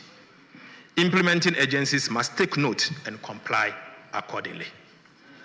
Mr. Speaker, it has come to the attention of the Ministry of Finance that a number of contractors implementing some of these 55 stalled projects have drawn down on the loans with no work done to match the amount drawn down. Mr. Speaker, sadly, it has come to the attention of the Ministry of Finance that a number of contractors implementing some of these 55 projects have drawn down on the loans with no work done to match the amount drawn down. Again, some contractors have submitted additional costs in excess of what Parliament approved. The Ministry of Finance has accordingly commissioned a forensic audit into this project. Mr. Speaker, we will apprise the House when this audit is completed. And Mr. Speaker, for emphasis, the Auditor General is the one doing this forensic audit in partnership with some of the Big Four. Update on sinking fund. Mr. Speaker, in the 2025 budget statement, government announced that it will commence the operationalization of Section 37 to 44 of the Public Financial Management Act, Act 921, as amended, to build sufficient buffers in the sinking fund for prompt redemption of specified loans obligations of government. Mr. Speaker, government has set up a CD sinking fund account and US dollar sinking fund account. Beginning August 2025, the Ministry of Finance will commence the building of cash buffers to support the repayment of Ghana's domestic debt service obligation relating to the domestic debt exchange program bonds, which will fall due in the year 2027, 2028, and even 2026. Mr. Speaker, the CD sinking fund will specifically target the redemption and debt service harms in 2026 of 20 billion US dollars, Ghana cedis, for the year 2026, 50.3 billion Ghana cedis for the year 2027, and 45.75 billion Ghana cedis for the year 2025.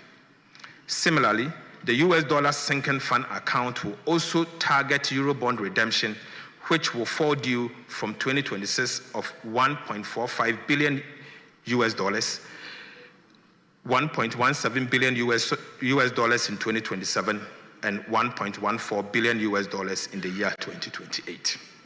Mr. Speaker, the implementation of the sinking fund will provide a reliable buffers that ensures timely and predictable redemption of designated public debt obligation. This structured approach to debt service will enhance investor confidence and contribute to long-term debt sustainability of our dear country. Mr. Speaker, I now take you to Government of Ghana's liability management operations. Mr. Speaker, government has begun an implementation of an effective and efficient liability management program to reduce embedded risk on debt portfolio. Our liability management operation will, 1, reduce debt service costs and mitigate refinancing or rollover risk. Extend maturities to alleviate near-term financing pressures. Mr. Speaker, to optimize the debt portfolio by rebalancing the mix of short-term versus long-term instruments and strengthen market confidence. Under our liability management operations, Mr. Speaker, we will analyze the domestic bond market to assess suitability for bonds buybacks. We will carefully sequence issuance of benchmark securities and prioritize longer dated tenor to establish a stable yield curve. Mr. Speaker, I take you to primary dealers and bond market specialist system as we inherited.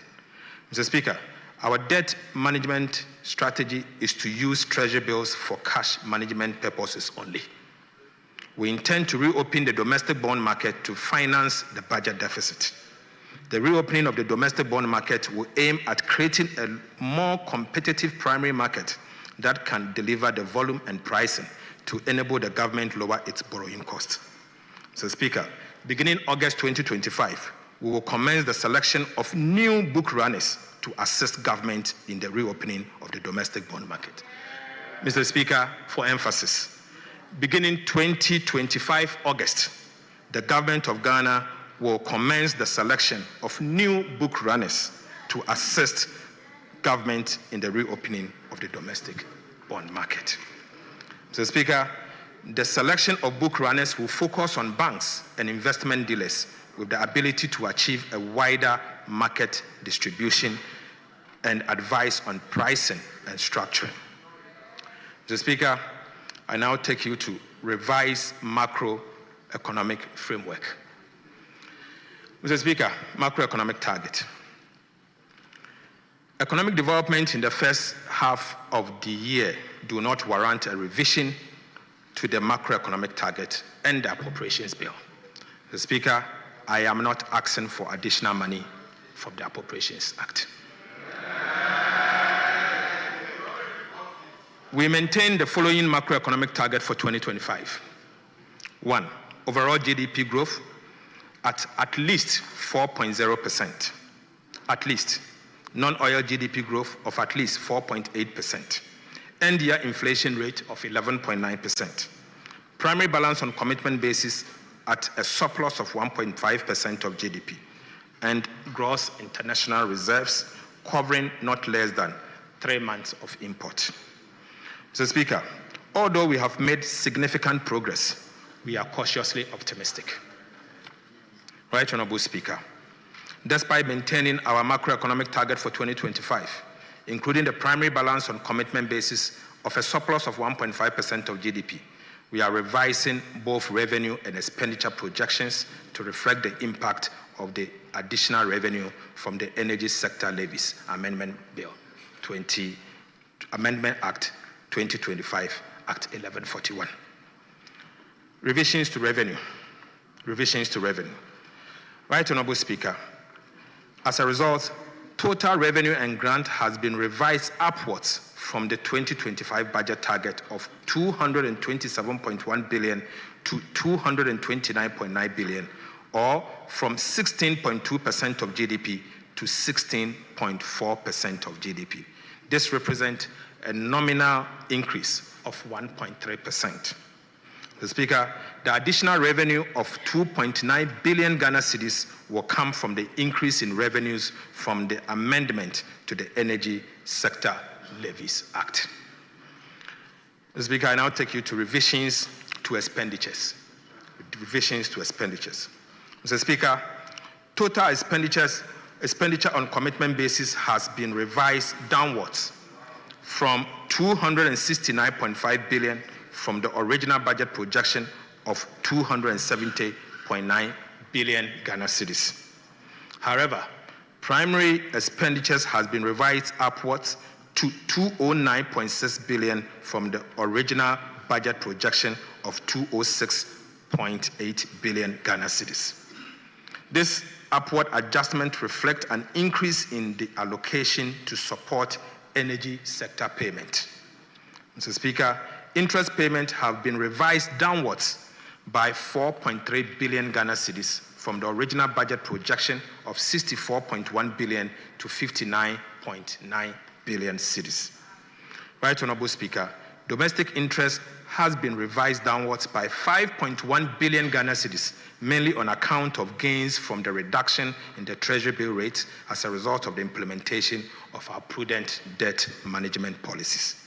However, external interest payments have been revised upwards by 795 million to make additional provision for debt service due on post-cutoff date disbursement made by our bilateral creditors since 2023.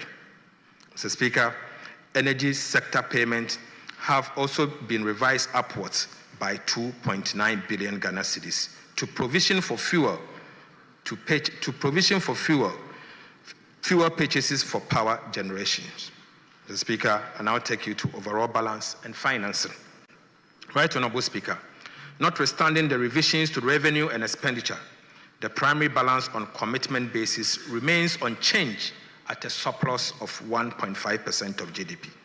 Based on the revisions to revenue and expenditure, the following fiscal balance on cash basis improves from a deficit of 4.1% of GDP to 3.8% of GDP. I mean the fiscal balance. The overall fiscal balance on commitment basis improves from a deficit of 3.1% to 2.8%, and the projected annual borrowing needs of government reduced by 4.3 billion Ghana cedis. Simple put, we will be borrowing less by 4.3 billion Ghana cedis. Mr. Speaker, risk to 2025 budget, risk to the 2025 fiscal framework. Mr. Speaker, despite the robust fiscal performance, there are some underlying risks which pose a threat to the 2025 fiscal framework. The risks are as follows: shortfalls in customs revenue, smuggling of marine gas oil, mounting wage pressures, and pricing and award of contract in foreign currency. Mr. Speaker, I'll take them one by one. Customs revenue. Right Honorable Speaker, customs revenue recorded a significant shortfall of 1.6 billion, even though the overall revenue is doing well, representing 12.7% reduction. from the first half of 2025. This performance is attributed to systemic revenue leakage at key customs collection points, particularly the Tema port and the smuggling of goods across our land borders. Mr. Speaker, these developments pose risk to the attainment of our revenue target for the year 2025. To mitigate these risks, government is implementing the following measures to address the existing operational challenges to safeguard revenue.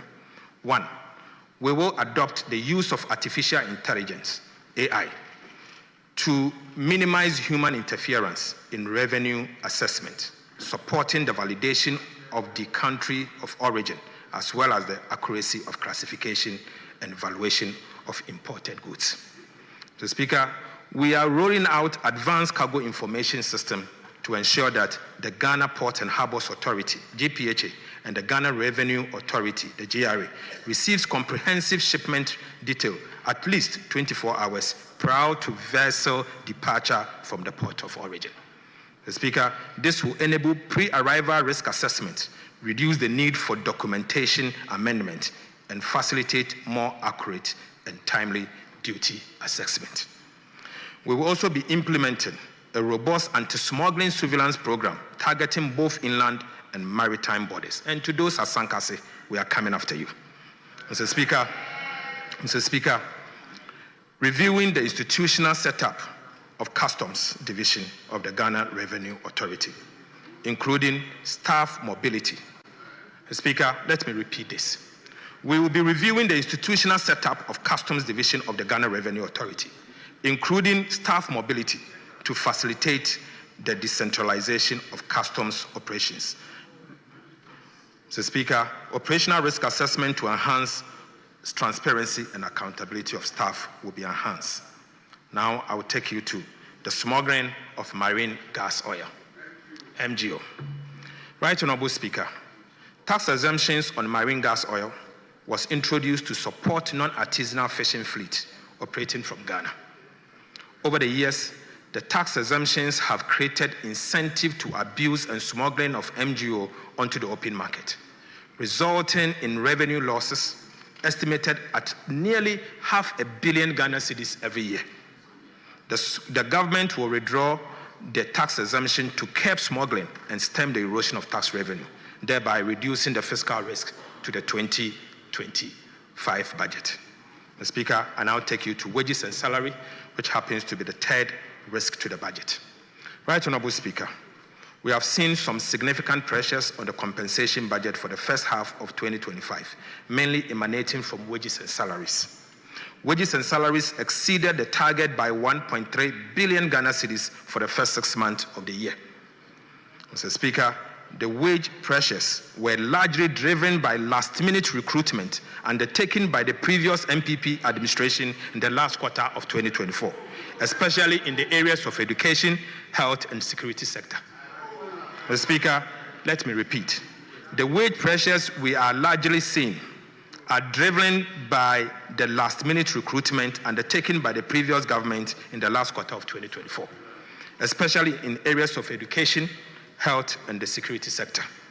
In addition, ad hoc reviews of conditions of service undertaken in previous years have distorted the single spine pay policy and further burdened the public wage.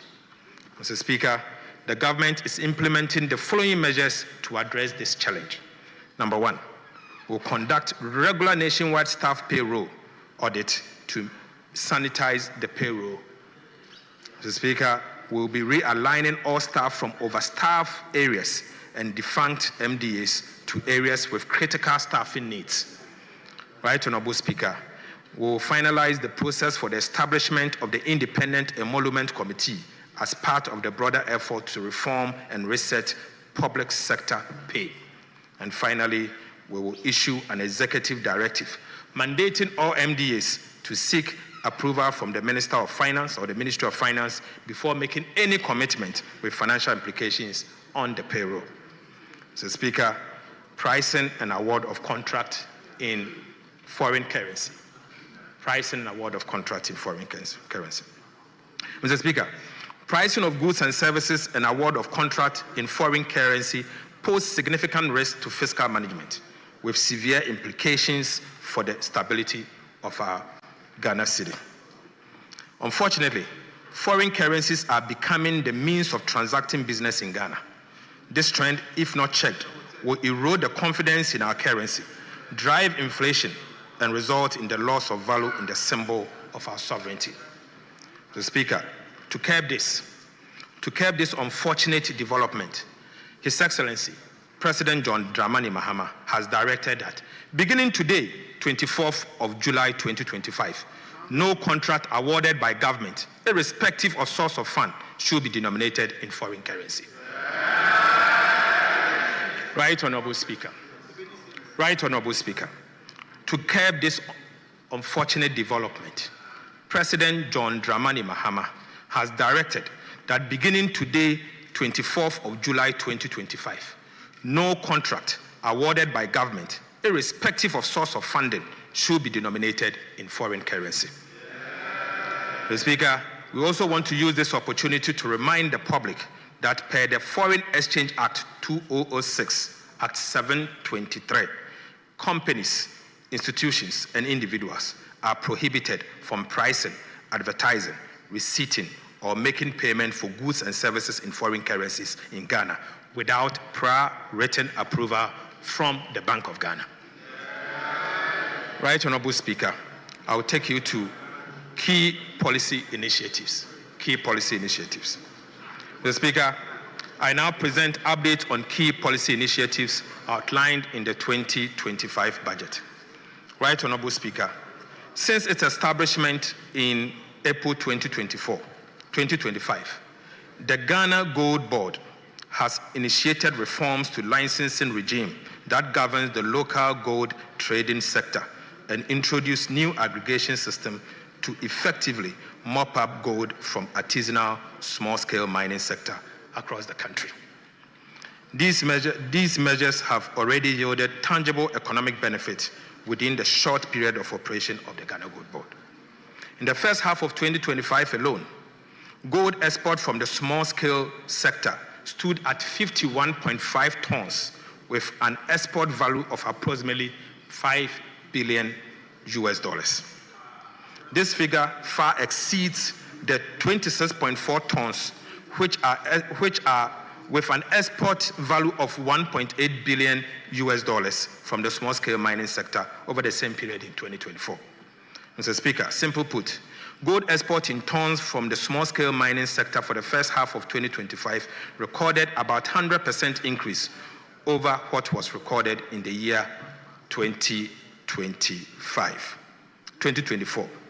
Similarly, the value of gold export from small-scale mining increased by about 180% for the first half of 2025 over that of the same period in 2024.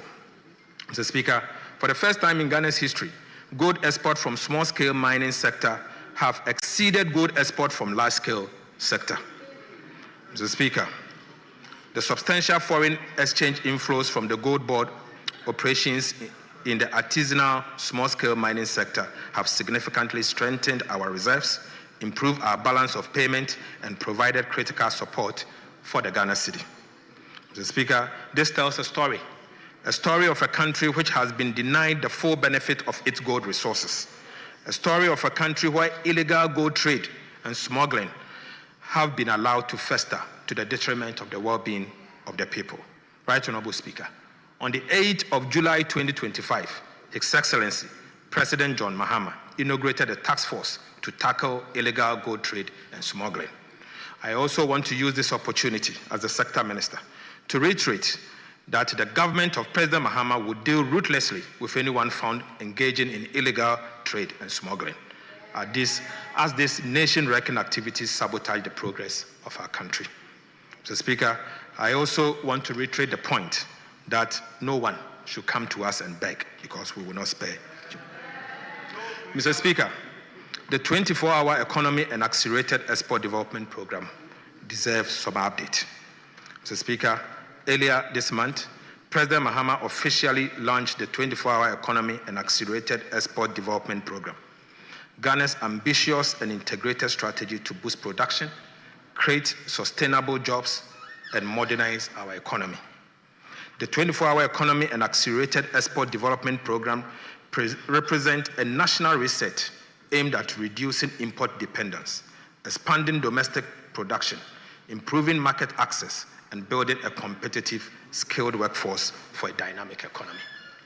Right Honorable Speaker, the anchor of the 24-hour economy and accelerated export development program is the Volta Economic Corridor, a transformational project to unlock the vast economic and environmental potential of the Volta Lake and its surrounding lands. Mr. Speaker, the Volta Economic Corridor revives and expands on Dr. Kwame Nkrumah's original vision of the Volta project as a hub for agro-industry, trade and transport, now reimagined to fit today's economic reality and regional opportunities. Mr. Speaker, the Volta Economic Corridor will be executed through the following pillars of the 24-hour economy and accelerated export development program. Right Honorable Speaker, Grow 24 will irrigate 2 million hectares of farmlands for year-round farming instead of the traditional seasonal farming. Right Honorable Speaker, Make 24 will establish agro-industrial parks for textiles, pharmaceuticals, and food processing. The Speaker, Show 24 will develop tourism clusters and hospitality hubs along the Volta Lake. And Connect 24 will turn the lake into a major inland transport route, cutting haulage costs and linking northern, southern, eastern, and western Ghana. Mr. Speaker, to support this transformative program, the Ministry of Finance will, in the 2026 budget, outline targeted incentives for the Volta Economic Corridor. These measures will be carefully designed to attract private capital, drive enterprise growth, and create decent, well-paying jobs. The Speaker, for emphasis, the Ministry of Finance will, as part of the 2026 budget, outline a targeted incentive for the Volta Economic Corridor. Right Honorable Speaker, the government will only facilitate and not dominate this ambitious growth goal. The Speaker, I now take you to the big push. Right Honorable Speaker, as part of the 2025 budget, we announced the commencement of the Big Push program, a flagship initiative of President John Dramani Mahama for massive infrastructure development. Since then, the President has dedicated all Big Push budgetary allocation for the next 2 years.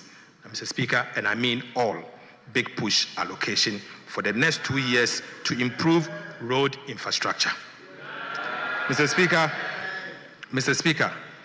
you may recall that Parliament approved that all oil revenue and mineral royalties accrued to the budget were dedicated to the Big Push.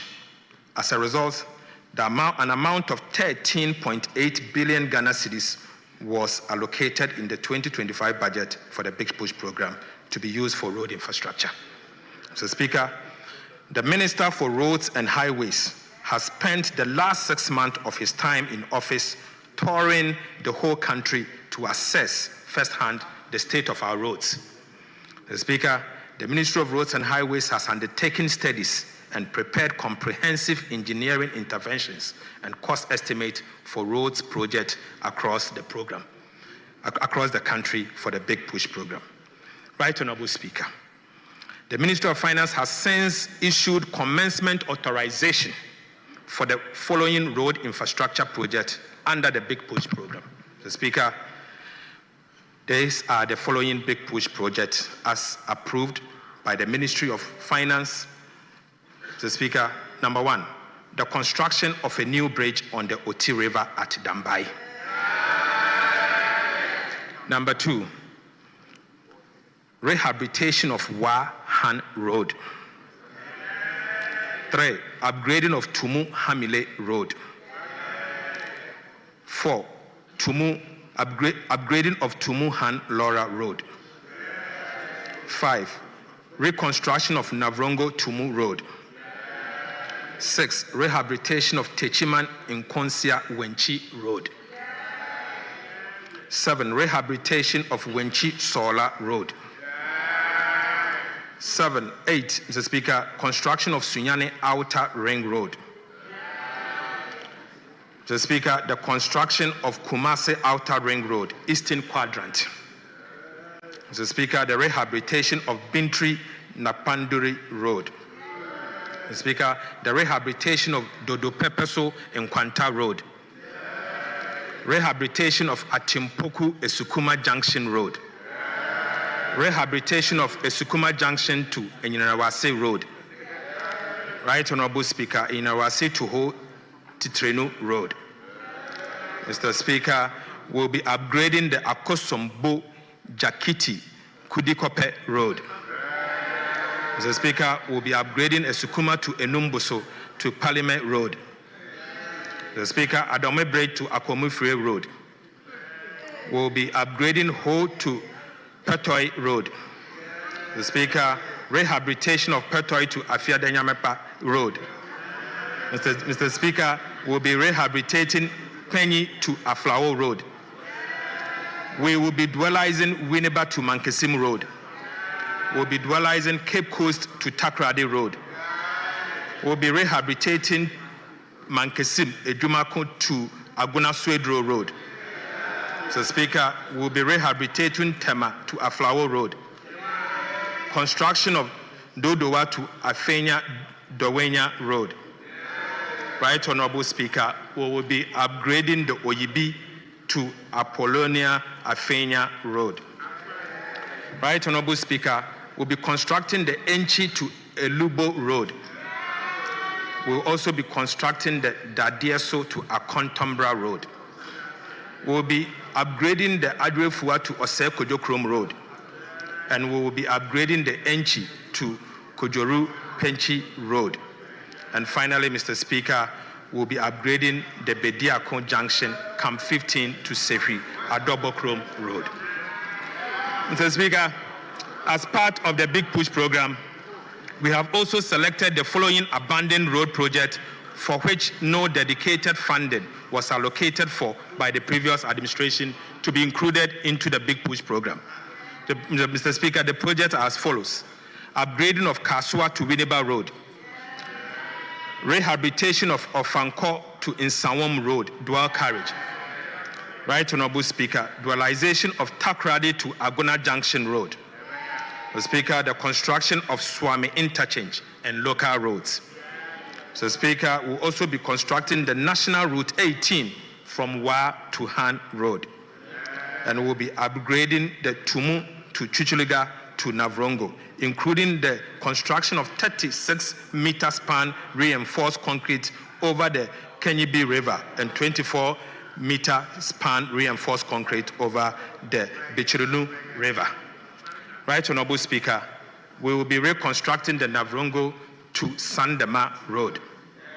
Mr. Speaker, we will be rehabilitating the Tepa to Gosu Road, rehabilitating the Hohoi to Jasikan Road, and we will be rehabilitating Nkwanta to Oti Damanko Road.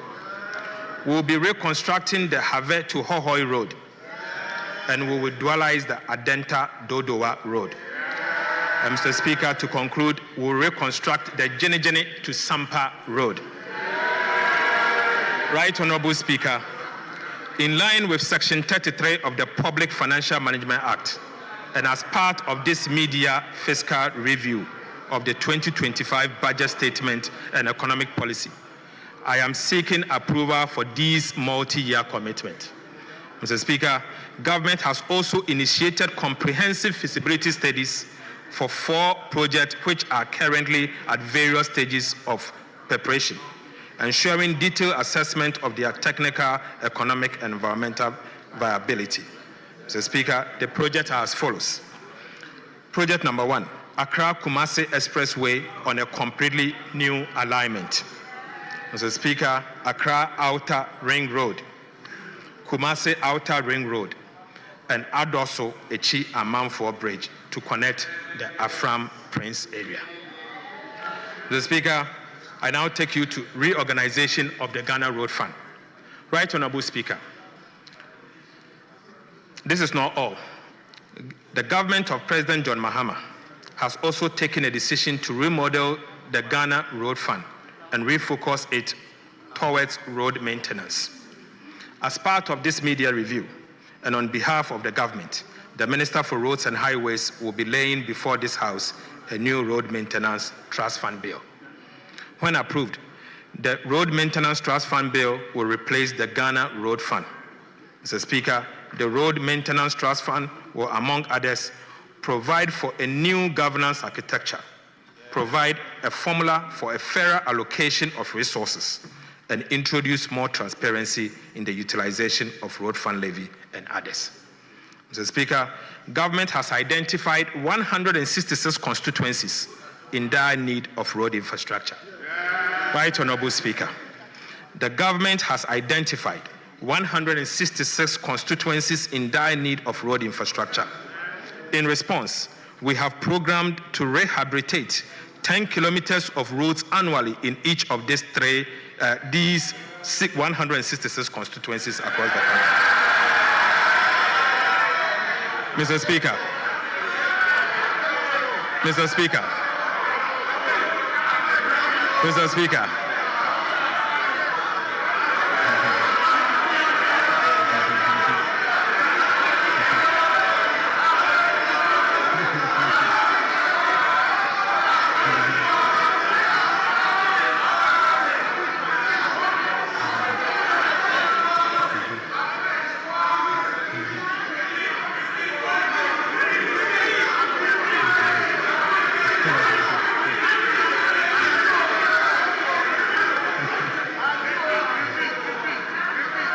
Right, Honorable Speaker.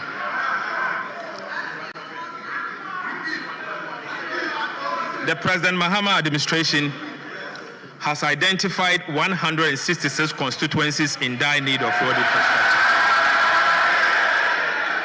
In response, we have programmed to rehabilitate 10 kilometers of roads annually in each of these constituencies. Mr. Speaker. Mr. Speaker,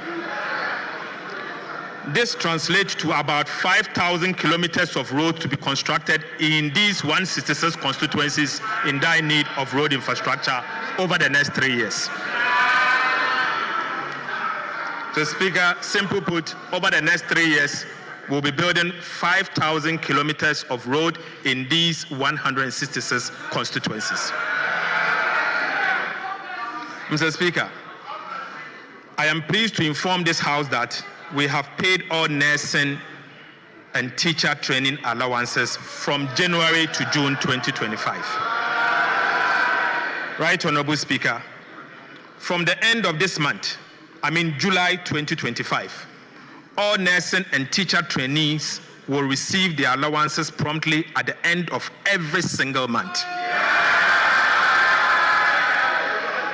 Mr. Speaker, I'll now move to the conclusion. Mr. Speaker.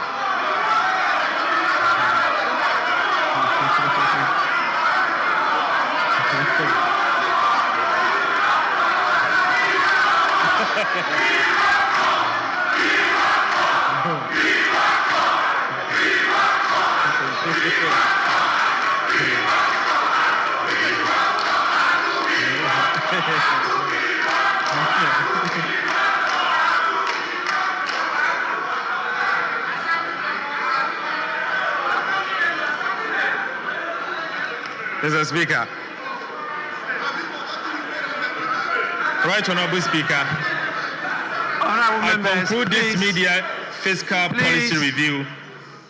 We have other business. It's not only this one. Please.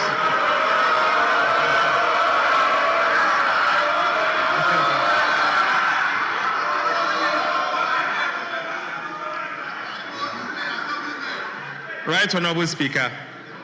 I conclude this media fiscal review with renewed hope and optimism. The last 6 months have revealed our enduring spirit, what we can collectively achieve, and our potential to rise from the brink. Upon assumption of office in January this year, we were handed an economy in deep distress, a country with dispirited citizens. Trust and faith in our leaders were at all-time low. The fundamentals were not only weak, but broken. Mr. Speaker, and the misery and suffering were palpable. Mr. Speaker, in just 6 months, in fact, under 200 days, under the decisive leadership of President John Mahama, we have begun to change the story. Mr. Speaker, President Mahama's economic management model is working. The turnaround is in sight. Mr. Speaker, the signs of economic progress are visible and measurable. Mr. Speaker, first quarter economic growth is at 5-year high. Our GDP, our debt to GDP ratio is at a 5-year low. Mr. Speaker, inflation has declined to a 4-year low. Right Honorable Speaker, our credit rating has improved from junk to B- with stable outlook, a 2-notch upgrade and a 4-year high. Right Honorable Speaker, we have almost reversed all the cedi depreciations in the years 2022, 2023, and 2024, with no cedi depreciation in the year 2025. Mr. Speaker, the level of the appreciation of the Ghana cedi has never happened in the history of our nation. Prices of petrol and diesel at the pump have reduced significantly to the benefit of consumers. And the price of sugar, rice, and cooking oil at a 4-year low. 4-year low. Mr. Speaker, the price of 25 kilogram bag of Royal Aroma rice, which used to be sold at 650 Ghana cedis in January, is now being sold for 356 Ghana cedis. Mr. Speaker, the price of Olonka of sugar, which used to be sold for 50 Ghana cedis in January, is now being sold for 44 Ghana cedis. Right Honorable Speaker, price of 25-liter of cooking oil, which used to be sold for 980 Ghana cedis in January, is now being sold for 640 Ghana cedis. Mr. Speaker, price of konkonte, 1 sack. Price of konkonte, 1 sack, which used to be sold for 1,200 Ghana cedis in January, is now being sold for 950 Ghana cedis. Mr. Speaker, a ton of iron rods, which used to be sold at 9,400 Ghana cedis in January, is now being sold at 7,500 Ghana cedis. Mr. Speaker, onions. 1 paint bucket, which used to be sold at 120 Ghana cedis in January, is now being sold for 95 Ghana cedis. Right Honorable Speaker, POP cement, which used to be sold for 115 Ghana cedis in January, is now being sold for 90 Ghana cedis. The Speaker, maize, maize, 1 sack, which used to be sold for 1,600 Ghana cedis in January, is now being sold for 1,450. And Mr. Speaker, the Minister for Agriculture has promised that it will go down even more. Mr. Speaker, the price of Yas sanitary pad, which was 25 Ghana cedis in January, is now going for 15 Ghana cedis. 15 Ghana cedis. Mr. Speaker, palm fruit, 1 olonka, which used to be sold for 40 Ghana cedis, is now being sold for 25 Ghana cedis. Mr. Speaker, this is the reset President Mahama promised. This is the reset President Mahama promised. It has been 6 months of hard work. We have lessened the burden on households and businesses. Mr. Speaker, contrary to the perception that we are not spending, we are indeed spending, and spending at the right places. We are making the right investment in the lives of the people of Ghana. Mr. Speaker, as we speak, an amount of $700 million US dollars of Eurobond obligations has been paid. An amount of 10 billion to domestic bondholders has been paid. Mr. Speaker, an amount of 2.9 billion Ghana cedis to the District Assembly's Common Fund has been paid. Mr. Speaker, an amount of 2.7 billion Ghana cedis to the Social Security and National Insurance Trust has been paid. Mr. Speaker, an amount of 9.1 billion Ghana cedis to the energy sector for stable power supply has been paid. Mr. Speaker, an amount of 5 billion Ghana cedis of arrest has been paid. Right, Honorable Speaker, an amount of 4.6 billion to the Ghana Education Trust Fund has been paid. Mr. Speaker, an amount of 1 billion Ghana cedis to the free secondary education program has been paid. Mr. Speaker, an amount of 4.6 billion Ghana cedis to the National Health Insurance Scheme has been paid. Right, Honorable Speaker, an amount of 1.4 billion for the National Health Insurance claims has been paid. Mr. Speaker, an amount of 252 million for vaccines and essential medicine has been paid. Mr. Speaker, an amount of 72.8 million Ghana cedis as capitation grant has been paid. Mr. Speaker, an amount of 895 million to the school feeding program has been paid. Right, Honorable Speaker, an amount of 477 million to the LEAP beneficiaries has been paid. Mr. Speaker, an amount of 122.8 million for BECE registration has been paid. Mr. Speaker, an amount of 300 million to the no-fee stress policy has been paid. Right, Honorable Speaker, an amount of 191.7 million Ghana cedis as teacher training allowances has been paid. Mr. Speaker, again, an amount of 462.6 million as nursing training allowances has been paid. Mr. Speaker, an amount of 25 million as assembly members allowance has been paid. Mr. Speaker, an amount of 21 million Ghana cedis for National Apprenticeship Program has been paid. Right, Honorable Speaker, an amount of 34.5 million to the Jumawa program has been paid. Mr. Speaker, an amount of 2 billion Ghana cedis as goods and service to run effective and efficient government ministries, departments and agencies has been paid. And Mr. Speaker, as we speak, an amount of 2 billion Ghana cedis to save the National Investment Bank has been paid. Right, Honorable Speaker, non-interest expenditure of 84.2 billion Ghana cedis has been paid. So far, Mr. Speaker, from January to June, total cash of 114.5 billion has been paid from the consolidated fund.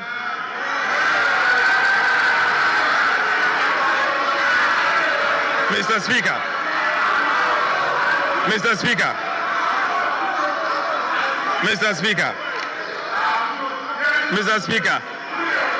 we are spending and spending at the right places.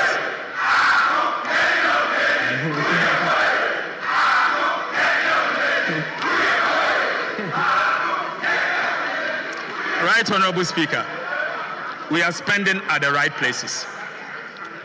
We are touching lives and we are changing our country. Mr. Speaker, this is not all. We have also worked to improve the fiscal situation. We have restored fiscal discipline. We have implemented appropriate policies to reduce interest rates significantly, thereby reducing the cost of borrowing. So, Speaker, we have saved on domestic interest payment following the implementation of our prudent debt management policies. Mr. Speaker, there is still more work to be done. President Mahama is determined to deliver. Inshallah, His Excellency John Mahama will deliver. Right, Honorable Speaker, we are not out of the woods yet. It will be premature to make that pronouncement. Mr. Speaker, I repeat, we are not out of the woods yet. It will be premature to make that pronouncement. But the good news is that today, hope is in sight.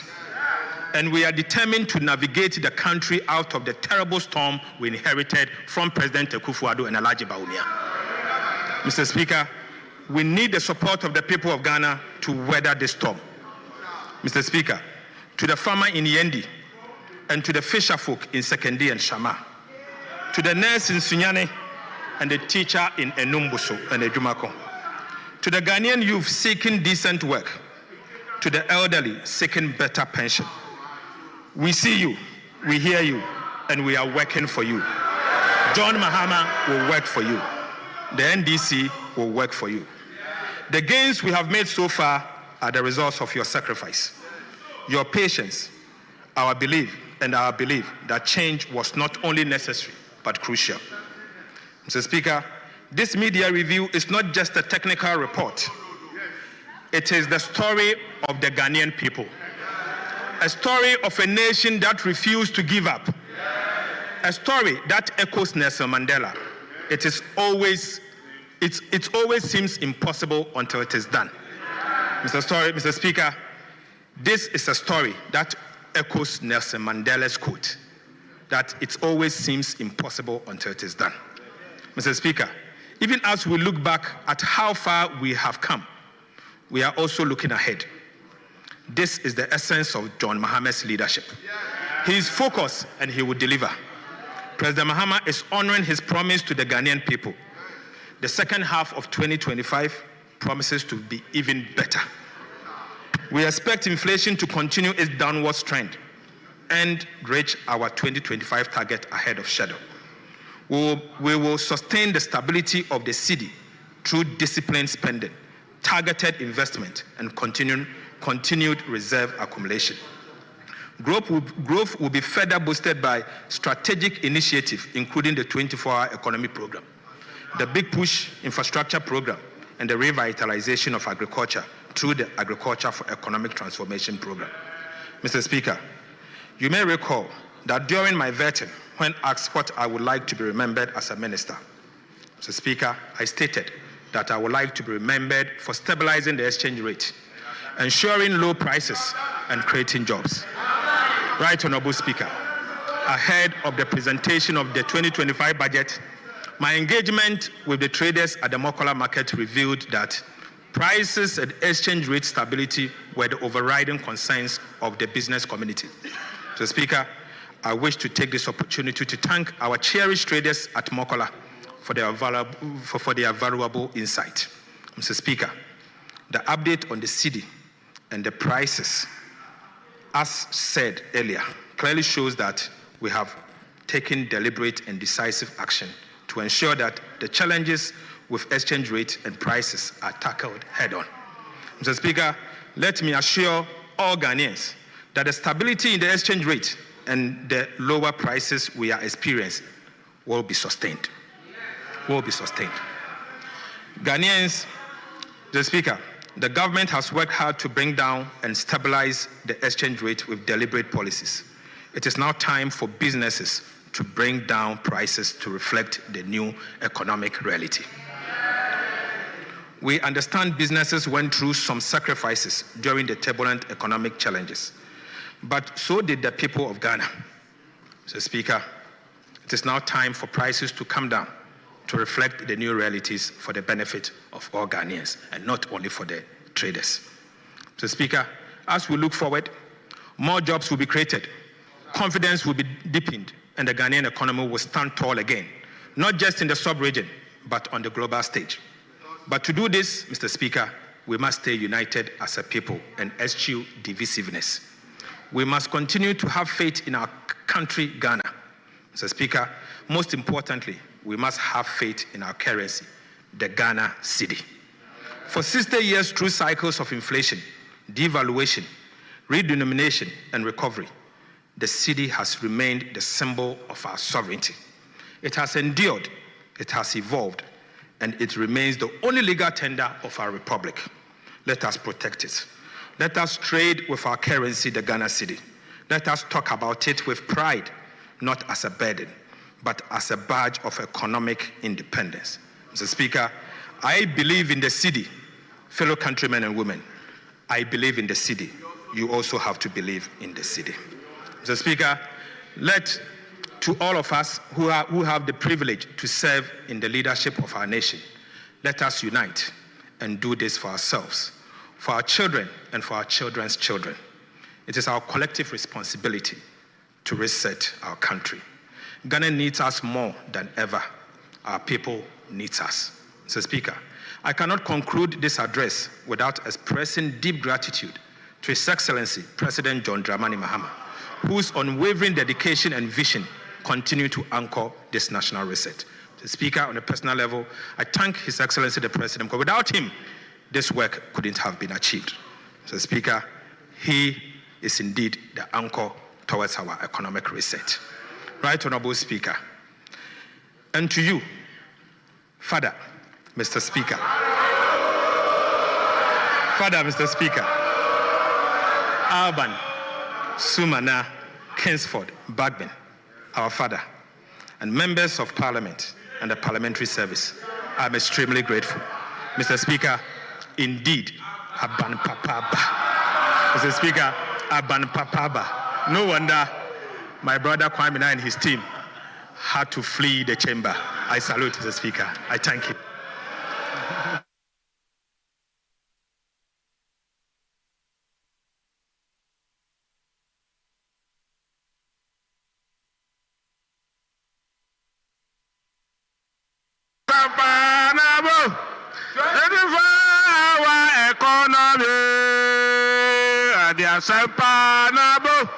Asampanabo, the revival economy.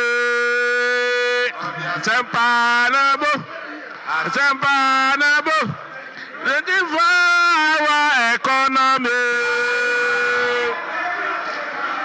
Honorable members, Kenya Deni Uyebo, Ato Kenya Deni Uyebo, Ato Kenya Deni Uyebo, Ato is forcing.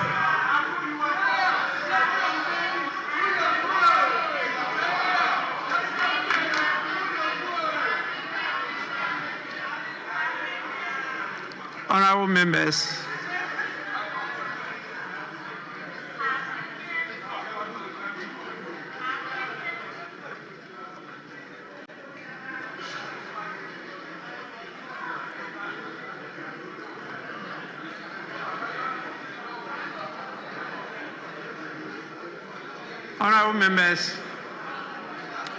in line with the practice and convention of the House,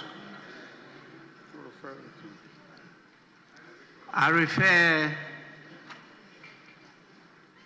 the mid-year fiscal policy review of the budget statement and economic policy of the government of Ghana for the 2025 financial year to the Budget Committee to be assisted by the leadership of the Committee on Finance for deliberation and report to the House. When it comes to the House, we will hear from the chairman of the committee after it has gone through the report as to whether they second the motion that has been moved or not. If they do so, then it will be opened for debate. This is a motion, it's not a statement. And so members will have the opportunity to debate the mid-year fiscal policy review of the budget statement and economic policy of the government of Ghana. So I intend to permit the minister to lay some of the instruments that are clearly consequent on the mid-year fiscal policy just presented to us. And so if you look at your order paper addendum, you will see we have captured presentation of instruments and also the presentation and first reading of one bill. So I intend to give him the opportunity to do so now. And then we can make the references to the appropriate committees so that all these committees can work together and then report to the House for us to have a comprehensive report on what we just heard from the Minister of Finance.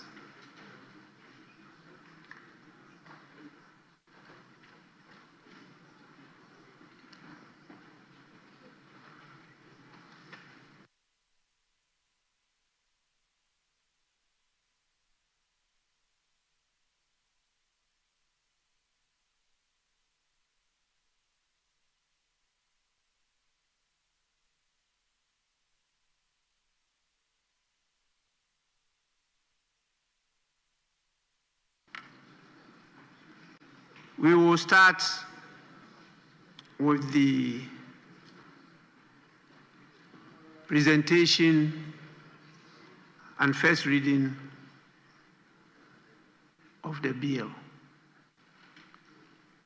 And so, honorable members, item 1 on the order paper addendum, Minister for Finance. An act to amend the energy sector levies, Act 2025, Act 1135, to increase the rate of the energy sector shortfalls and debt repayment, levy marine gas oil in order to improve compliance and curb diversion of the product and provide for related matters. Honorable members, the Energy Sector Levies Amendment number 2 Bill 2025 is accordingly referred to the Committee on Finance for consideration and report to the House. We now take item 2, presentation of instruments 2A. Public-private partnership regulation 2025. Honorable members, the said instrument is also referred to the Committee on Finance for consideration and report to the House. 2B. Fees and charges miscellaneous provision amendment regulation 2025. Honorable members, the fees and charges miscellaneous provisions amendment regulation 2025 is also referred to the Committee on Finance. Sorry, that one is regulations. So regulations go to subsidiary legislation committee. I amend my earlier referral of public-private partnership regulations and direct both 2A and 2B to the Committee on Subsidiary Legislation with support, I believe, from the leadership of the Committees of Finance. They are needed to support at least the consideration of these instruments. Yes, Majority Leader. Mr. Speaker, your earlier referral of the mid-year fiscal policy to the Budget Committee and a request that they should be assisted by the leadership of the Committee on Finance. You know our present arrangements where Budget Committee is chaired differently from the Finance Committee. So I will crave your indulgence if we could make it a joint referral of both the Finance Committee and the budget, because it is a multi-year commitment. So economy and then finance, the two of them should handle this referral. Pardon? Honorable Majority Leader, I have no problem with that at all. So we will accordingly amend the earlier directive by referring the said media review to a joint committee of finance and budget. Please, you know by our rules, other members are permitted to attend the sittings of committees. So any member with interest or who wants to have a point put across is permitted to attend and contribute. It's only you don't have a vote, but at least you have the opportunity to make inputs into the report. So it's accordingly referred to a joint committee of finance and budget. for consideration and report to the House. Honorable members,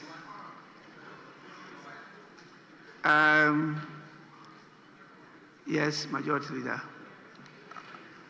There's a very strong lobby for the leadership of the Economy Committee to join the two committees, just the leadership of the Economy Committee, given that there are significant economic policy matters implicated in the discussions. So if we could just add the leadership of the Economy Committee, Economy and Development Committee.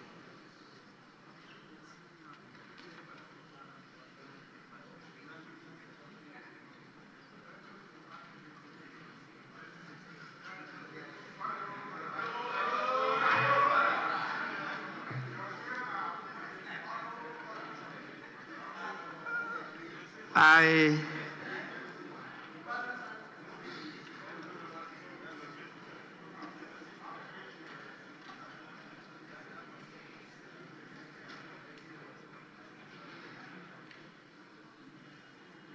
have a difficulty in adding the Committee on Economy and Development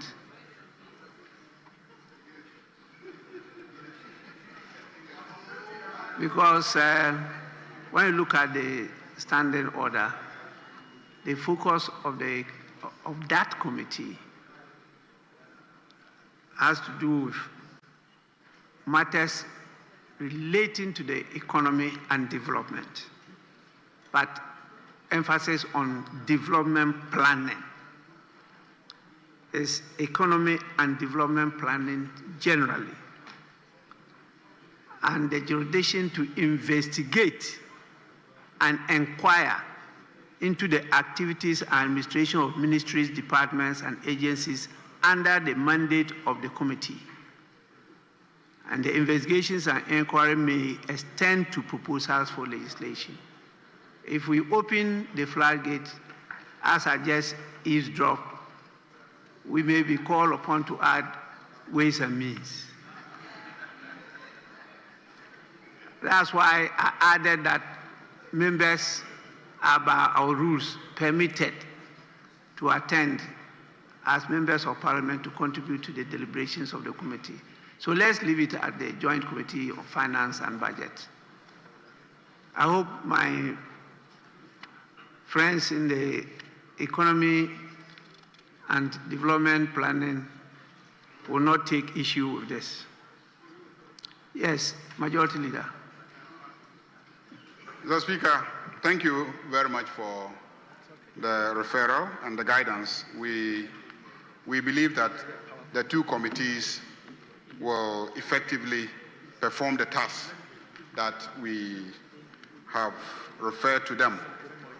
So, Speaker, ordinarily when the Minister for Finance presents his budget or mid-year review, and if my friends opposite were there, we'll ordinarily have an opportunity as leadership to thank the Minister for the presentation of the mid-year review. I don't know if we will do that or we want to continue with other business before us. Well, if it is the pleasure of the House that the leader should, on their behalf, express some kind words of gratitude to the minister, why not? It will be permitted. But let me just acknowledge the presence at the distinguished visitors gallery of some members of the National Democratic Congress national executives. We have present with us the national chairman himself, Honorable Johnson Asedu Nketia.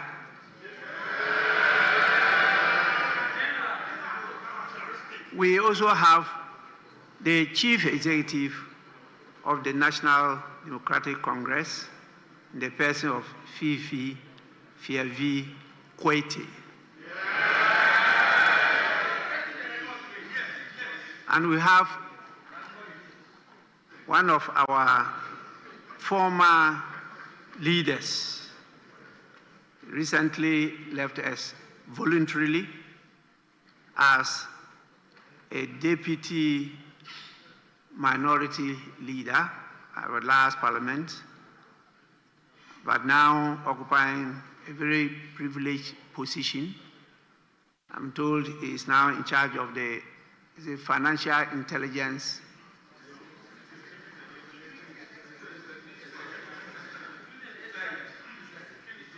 Security and Exchange Commission, in the person of Honorable James Kuliche Aveji,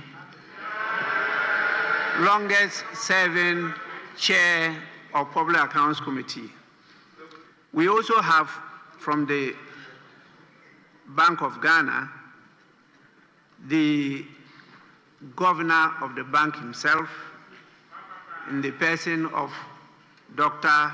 Johnson Esiema. We have the first deputy governor in the person of Zachary Mumuni, and the second deputy governor, Matilda Asante Asiedu. Also with us are officials of the Ghana Revenue Authority. We have the Controller General himself, Mr. Anthony Kwasi Sapon, and then the Commissioner in charge of the Customs Division, Brigadier General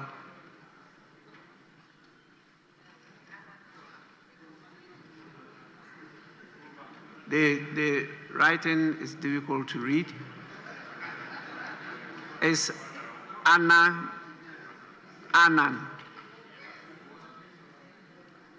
The person who wrote it.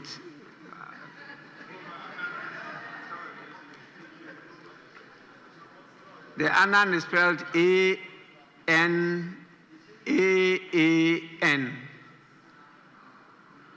Is that how it's spelled? And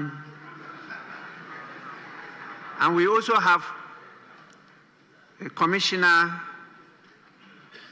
the CID, Honorable Dr. Alex Adumaku Mensah. We have officials from the Ministry of Finance. The Chief Director is here, Mr. Patrick Nimu, my former neighbor.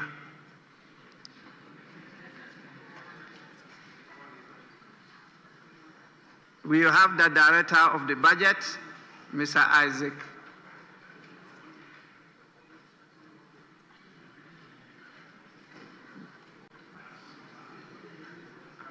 Is it Franco?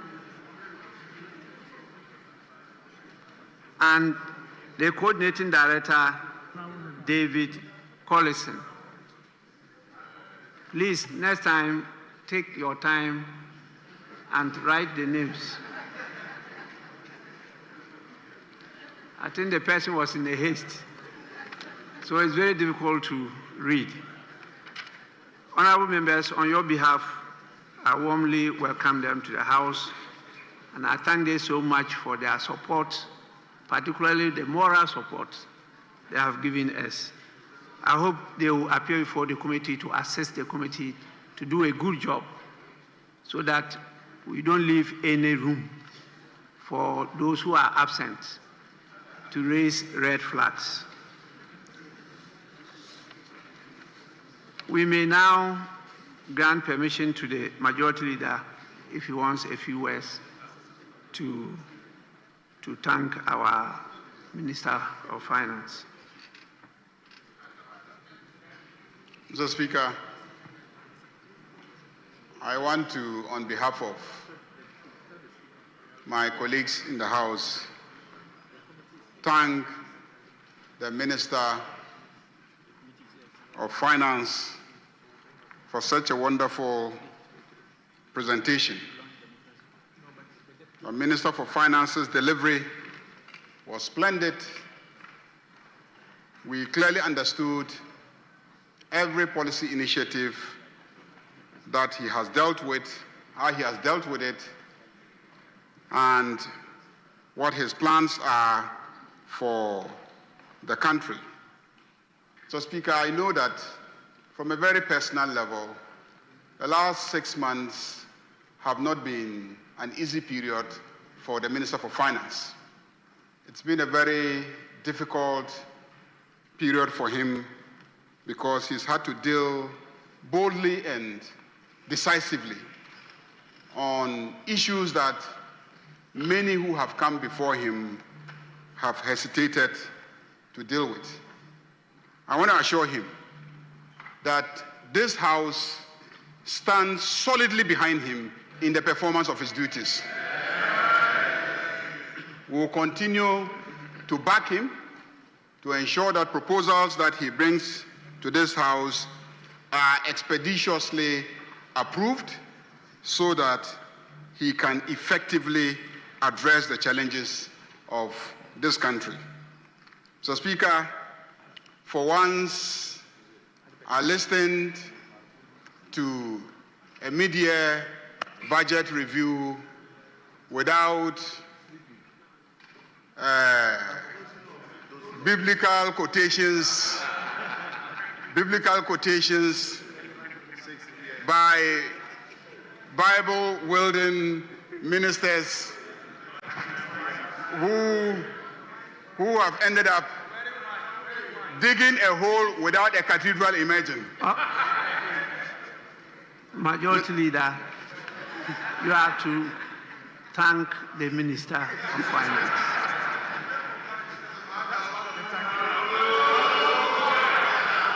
Mr. Speaker, I want to thank the Minister for limiting the number of biblical quotations. I don't want you to thank. Thank him and let's go. Mr. Speaker, I'm not surprised that our friends opposite fled the chamber before he presented the media review. It is obvious that they have been monitoring the performance of the economy.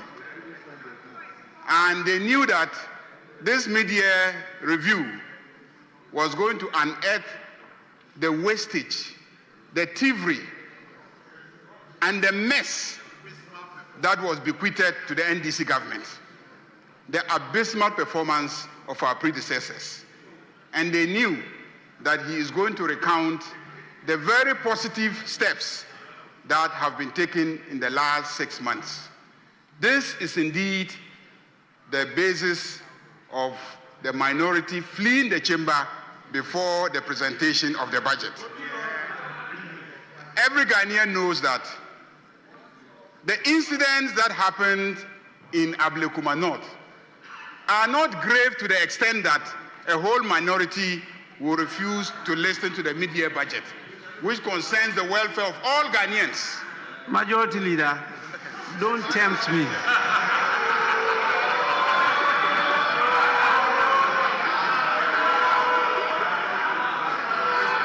Please. Mr. Speaker, I'm still thanking the Minister. You have to express the gratitude of the House to the Minister. Don't go into troubled waters. Just do that and let's move. Mr. Speaker, so I want to thank the Minister for Finance for scaring and intimidating my friends opposite. Speaker, on a more serious note, I think that we need to address the walkout. And I'm saying that the walkout is as a result of the good news that the Finance Minister was bringing. And we thank the Finance Minister for bringing the mid-year review to us. We are very grateful to him and will continue to assure him of our support. Thank you very much, Mr. Atto Forson. Honorable members, may I now refer you to Order Paper Addendum 2. We have one item there to deal with, which is presentation and first reading of bills. The Road Maintenance Trust Fund Bill 2025 by the Minister for Roads and Highways. An act to establish the Road Maintenance Trust Fund to provide sustainable financing for the maintenance and rehabilitation of public roads, bridges, and related infrastructure in the country, and for related matters. Honorable members, the Road Maintenance Trust Fund Bill 2025 is referred to the Committee on Roads and Transport for consideration and report to the House. I will want to yield the chair to my deputy so that you can continue with the other business whilst I go to perform, as you all know, the launch of the second anniversary of the Democracy Cup. We need some of you to be present for me to do so. Not all of you, because we have some business to continue with. At least we should have a quorum to transact business, even if not to take decision. The launch will not take a long time. After that, the other members can come to join. Please, First Deputy Speaker to take the chair.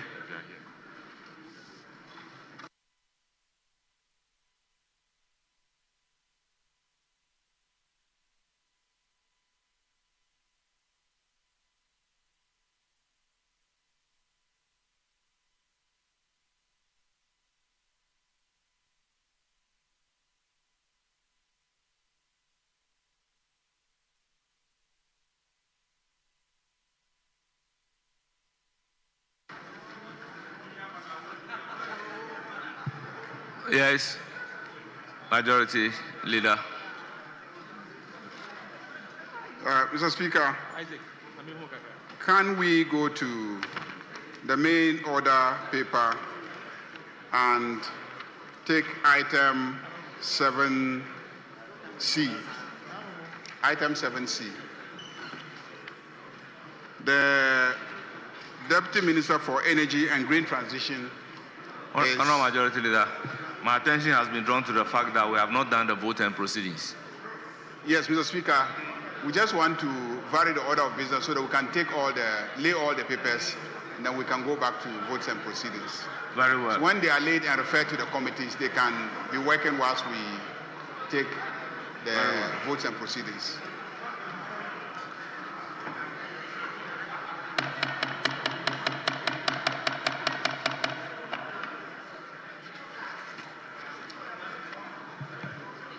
Honourable members, at commencement of public business, item numbered 7, presentation of papers.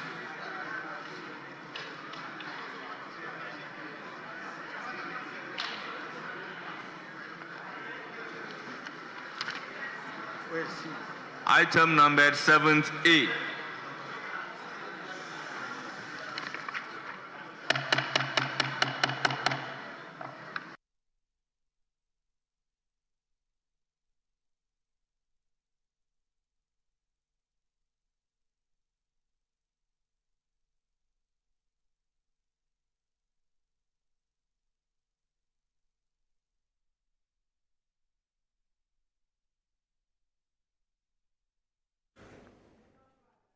So those are some sights and sounds from the Parliament of Ghana, where Finance Minister Dr. Kaisel Ato-Forson ended his mid-year review of the budget for 2025, taking about 2 hours. It commenced around 2:17 and ended around 4:19 or so. So within 2 hours, the Finance Minister has told us what he intends to do moving forward for this year. Now, he says he's not asking for additional revenue.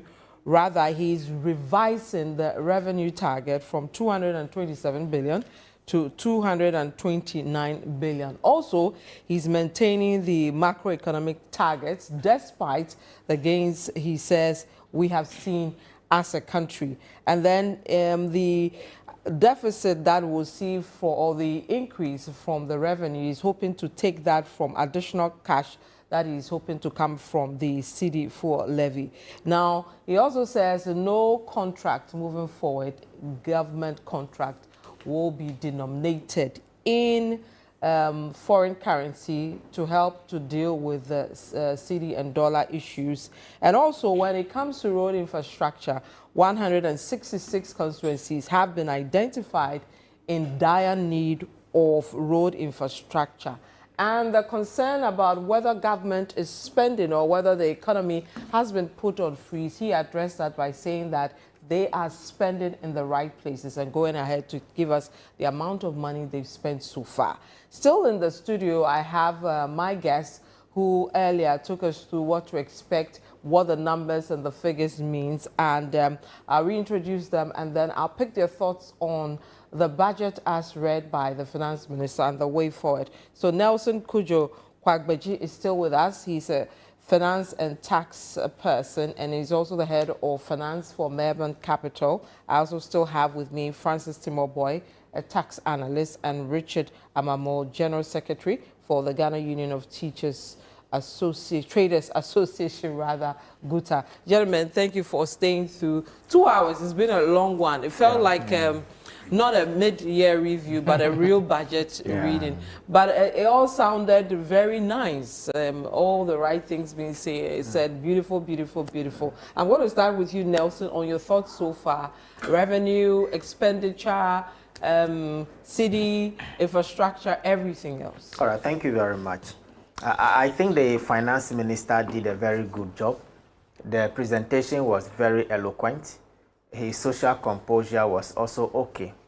Regarding the revenue target, just as you mentioned, he said that... Okay, now, sir, I want to give me a few minutes. Let me go quickly to Parliament. We'll take just 1 or 2 reactions and then come and wrap up with you so that I don't interrupt you when you start speaking. So our parliamentary correspondent, Nia Yuko Okine, will take a few reactions from Parliament, then we'll come back to the studio to take the thoughts of our guests. Okay, well, I told a bit of some technical issues. So, Nelson, please go. Yes, so let me take it from the debt position. Okay. We actually inherited 726 billion Ghana cedis as debt. And today he's saying that the debt has reduced to 613 billion Ghana cedis as at June. And so there is a reduction of about 113 billion Ghana cedis in 6 months. And this actually represents, I think, 43% of debt to GDP is 43% now. However, the condition that IMF gave was 45% of GDP by 2034. Yeah. 2034, which means that even before the 2034, we have already achieved our target, even below the IMF target that has been set, which is a good sign for the economy. He also said that he's not reviewing the macroeconomic indicators. They remain the same. GDP to be 4.0, which I think is a bit on the lower side, because if we have achieved 5.3 in the first quarter, I think that we can do more than the 4.0. The non-oil GDP growth rate 4.8%, still maintaining inflation target at 11.9%, when actually some I think PwC projected 8% by end of year. I actually projected 8% by September ending. He also said that they are also maintaining the gross international reserve to be 3 months of import cover. Okay. I think recently the president said that we are almost hitting 6 months of import cover, and then the target is to hit 10 months of import cover. Then in terms of the sinking fund, he said they inherited virtually an empty sinking fund, and they are trying to bring on board again the CD sinking fund and the dollar sinking fund. But finally, one thing that he said that I loved so much was that no contract should be, concluded in dollars. In fact, when you go to Tanzania currently, pricing in dollars is actually prohibited. And you are caught pricing any product or good or service in Tanzania, it's a jailable offense. You are in trouble. And so I think that will prevent dollarization of our economy. In fact, there are some international schools in Ghana here that their school fees are in dollars. Most of the real estate companies, their products are in dollars. And so once this government is bringing this policy, but I think that going beyond just a policy, it must have some level of legislative backing. So that when you price any commodity in a foreign currency other than the functional currency of Ghana, then that becomes a punishable offense. Then he also touched on the operations of the gold board. In fact, we went to the IMF for a $3 billion extended credit facility. But he said that for the month of January to June, we exported 55.5 tons of gold, which translated into about $5 billion, dollars. And that's a lot. And so if we can use 6 months to rake in $5 billion, then, why then do we have to go in for the $3 billion from the IMF? So just as we all agreed in the morning, we think that the economy is moving in the right direction. We just have to sustain the gains that we have made. And that is the most important thing for me as an individual, for him as a business person, and for anybody else as an investor. Once these gains have been sustained into the future, I think the needed growth that we all desire will be gotten in the medium to long term. Now, reviewing the targets, the revenue targets up, is it a wise one to do? It is as a result of the D-levy. Yeah. That is what is accounting for the increase. You see, in budget analysis, if you want to reduce your deficit, you either do it at the top or you do it at the bottom. By doing it at the top, you increase your revenue. By doing it at the bottom, it means you cut down on your expenditure. Yeah. And so I don't think he made any revision to the expenditure figures. I don't think so. So I think that at the end of the day, and I think he also mentioned that the overall fiscal deficit will now be 2.8% of GDP, if I got that right. Which means that they are trying to, bridge the fiscal deficit gap so that, at the end of the day, the external or the domestic financing that we'll need will not balloon the debt, even as it is now at 43% of GDP. All right. Some key things as well around tax and all that. So I'm sure your takeaway will be quite full. Yes, the budget looks good to me, and honestly, he seeks to consolidate the gains that he has made over the 6 months period. And so while he believes that the government has done so much well, he's still very, cautious of what is ahead. And so in some areas, you see that the overall expenditure, he said he has reduced from 270 billion to 269. Like Nelson said, the revenue of 2.9 billion is as a result of the D-levy, which he believes that it will bring in some additional revenue. You realize that he mentioned that revenue is suffering because of custom duty, down by about 1.6 billion Ghana cedis, which he attributed to smuggling. But I believe that potentially the exchange rate that has dropped to around 10.3, to the dollar now, could be accounting for the reason why the customs is suffering, because when the exchange rate was high, that is what they were using to convert the imports in order to calculate the custom duty. So maybe he didn't mention that one because he's celebrating the success of the exchange gain. But overall, I think that it looks good. Expenditure reducing, it means that he's still acknowledging that there are some risk, and it is not. He's not done yet. So he's watching the space very carefully. But overall, I think that the budget looks good to me, and if things should remain as it is, we can achieve the target. You didn't revise them because sometimes you keep the marking scheme low so that when you pass, it looks like you've done so well. You've done so well, and it looks good, and we pray that things work out as it is. He didn't announce any tax measures, and so you realize that the reform that he spoke about, he's pushing it to 2026, where we're going to have the VAT reforms completely done. And some of the things that he said, I participated in some of the IMF discussions and then the GRA and Ministry of Finance discussion that is ongoing, the engagement. And you realize that these are things that the people themselves are calling for. For example, the cancellation of the flat rates. I know that associations like GUTA have been calling that, look, let's cancel it so that we remove the distortions. Yeah. The COVID-19, we have all been saying that it should go, even though some of us believe that we can still channel it to the Mahama care. I personally think that if COVID is no more there, the Mahama care looks a bit shaky because it doesn't have any proper funding to keep it on its feet. And I would be prepared to pay something that can cater for a brother or a sister's kidney. And so maybe we can still look at it. We don't know yet. Maybe after he abolishes it, he come back and then come and, you know, explain to Ghanaians, and maybe Ghanaians will buy in. So we hope to see the larger reform happening in 2026, which budget will be presented around November. But if you ask me, I think the budget looks good and he should continue. 2 over 3. Let's see whether you get 3 over 3. Richard. Who am I? No, on the table, you are the one with the money, actually. Yes, but you see, you are the businessman. It's like, I don't know if Ghanaians are going to, looking at the budget, it's so interesting. But I don't know whether Ghanaians are going to adopt this model.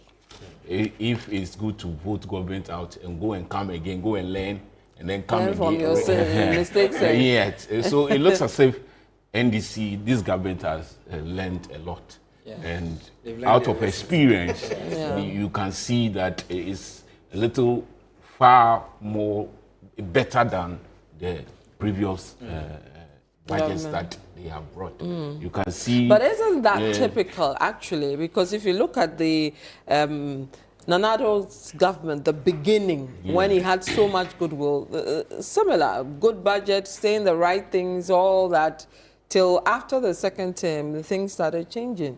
Isn't that typical? So it is. I think it affirms my point that it is better we choose that we throw you out to go and come. So that much, go and learn lessons, and then because at times ego also sets in, and then even when you want to see ministers, they have to give you time. Complacency, but before then, they will call you for consultations and those things. So I'm so happy for NIB thing, you know, the recapitalization for NIB. So, you know, most traders, we need the banks to work with. So if within 6 months they are able to do something of that sort, they are able to inject about 450 million into cash into the banks, and we've been told that their CAR has also improved. That tells us that they are doing something good. Somebody's doing something right. This is what we all expect, that when we have timelines on all policies or all issues, it is very good to monitor, to do evaluations, and then see the way forward. Introducing government or instructing government officials or ministries not to dollarize, quote their contracts in dollars and those things. We said earlier on that we should set an example. Leadership by example. So once they have the muscle, they have the capacity to, I mean, in terms of security and those things, they have the police, they have the task forces to go around and check. If they are able to follow through and through, then those of us, we have no option than to also follow suit. And at the end of it all, this dollarization thing will be a thing of the past. If you want to sell, quote unquote, whatever, you do your your values well, and then you can get your inputs and output, and then you know your final price, and then you sell. But of course, you know, whatever happens, Ghanaians, this thing, it will take time to arrange them, and then they will take that thing, because although you will not go out and state it, it will show in your this thing. And then just like you mentioned something about the port, and they are going to introduce AI thing in this thing.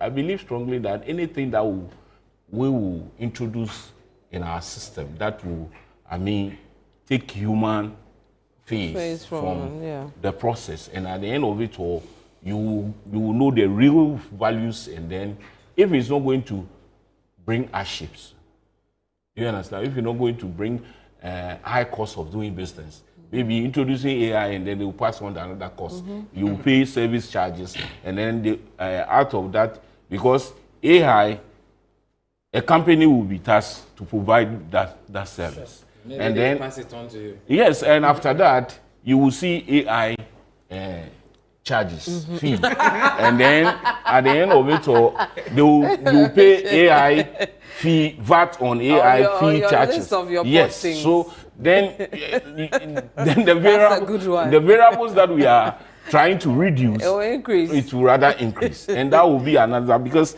the promise here is we counted with the president. Yeah. The variables on this thing. 19. 19. And even 20. When you look at those are depending on the product. Yeah. When you look at the vehicles and those things, Yeah. I mean, the variables are many.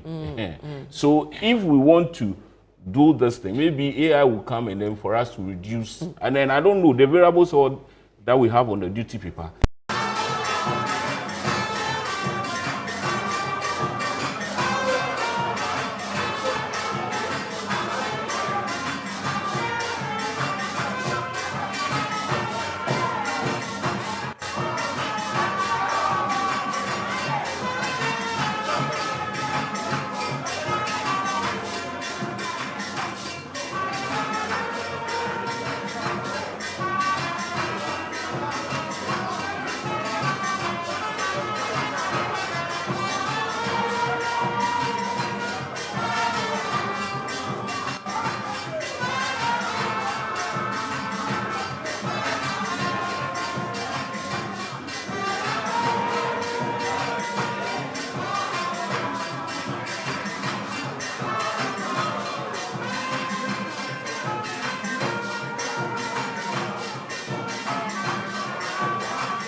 What he has presented, the revenue has gone high. I mean, cumulatively, he is saying that the revenue performances is good. He is trying to inject or introduce some expenditure control, which is good, because we were saying that the fiscal discipline must be continued. So introducing expenditure controls is key. Yeah. In every situation is key. And then when we are able to follow through and through, definitely Ghana will win. Right. Now, before I let you guys go, he tried to diffuse or debunk thoughts that the economy has been put on freeze and everything, and there's no spending, which is one of the reasons why the city is doing well. And also went ahead to even tell us what he spent and where the money has gone, you know, to whether that, you know, sits well with you. And then also the infrastructure, roads, wanting to identify some key constituencies that need help and then going to construct roads there and all that. So your final thoughts on the spending and then infrastructure, then we wrap up. So yeah, I think that we will only encourage the minister to continue on the discipline. Right now, I can say expenditure discipline is ongoing. Contrary to what the minority was saying, that the government is not spending. I mean, from the budget, we've seen what they are doing. And if indeed it is true that these amounts have been paid, then it means that government is actually spending. And it goes to confirm that it is being spent in the right direction. Yeah. And just that they are putting things in order, that is why. And again, maybe the investor confidence is also helping. That is why things are stabilized. We don't know if that sinks into their mind and they start losing control. It will just be like any other government that comes in the first years and then along the line they lose control. So we hope that things continue as it is and they continue to tighten the expenses as it is. They should just spend where it's required. It is good that they have identified these roads and they are going to, push it. We will encourage them that if they need to, private partner, that should be done because honestly, this is going to cost some amount of money. And if the government is unable to, rally and raise enough revenue, because you are losing about 1.6 billion in the first half of the year, and the other revenue measures have not come on too early to, bring in enough revenue. Because I think for the D-levy, we were expecting 5.7 billion. Yeah. And then I think it's just about 2.9 billion that is taken because we have spent over almost half of the year without collecting any revenue from there. So a lot more of the revenue measures, we hope to see them. Of course, as the GRA goes, we expect them to be more friendly so that businesses will not feel harassed and collect the right taxes so that at least government can contain what we are seeing. We expect that things should remain as it is. Okay.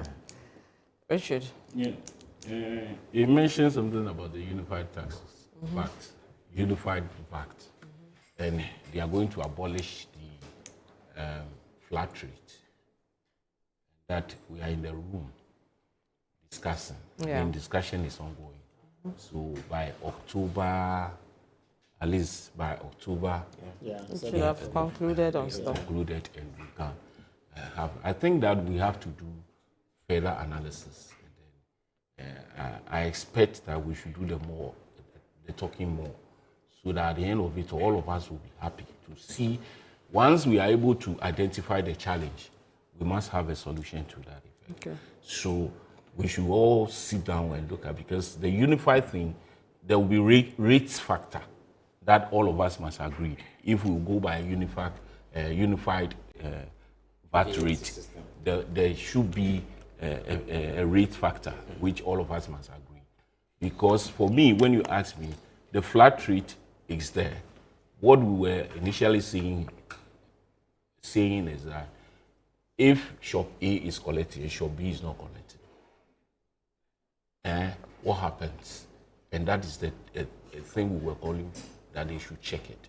Now, assuming that there is no compulsion on the part of the consumer to take receipts. Because as we speak now, some of us or some of the traders use their own money to pay this thing because of competition. Okay. Because the consumer or the customer has the right to do window shopping. So what about the consumer aspect?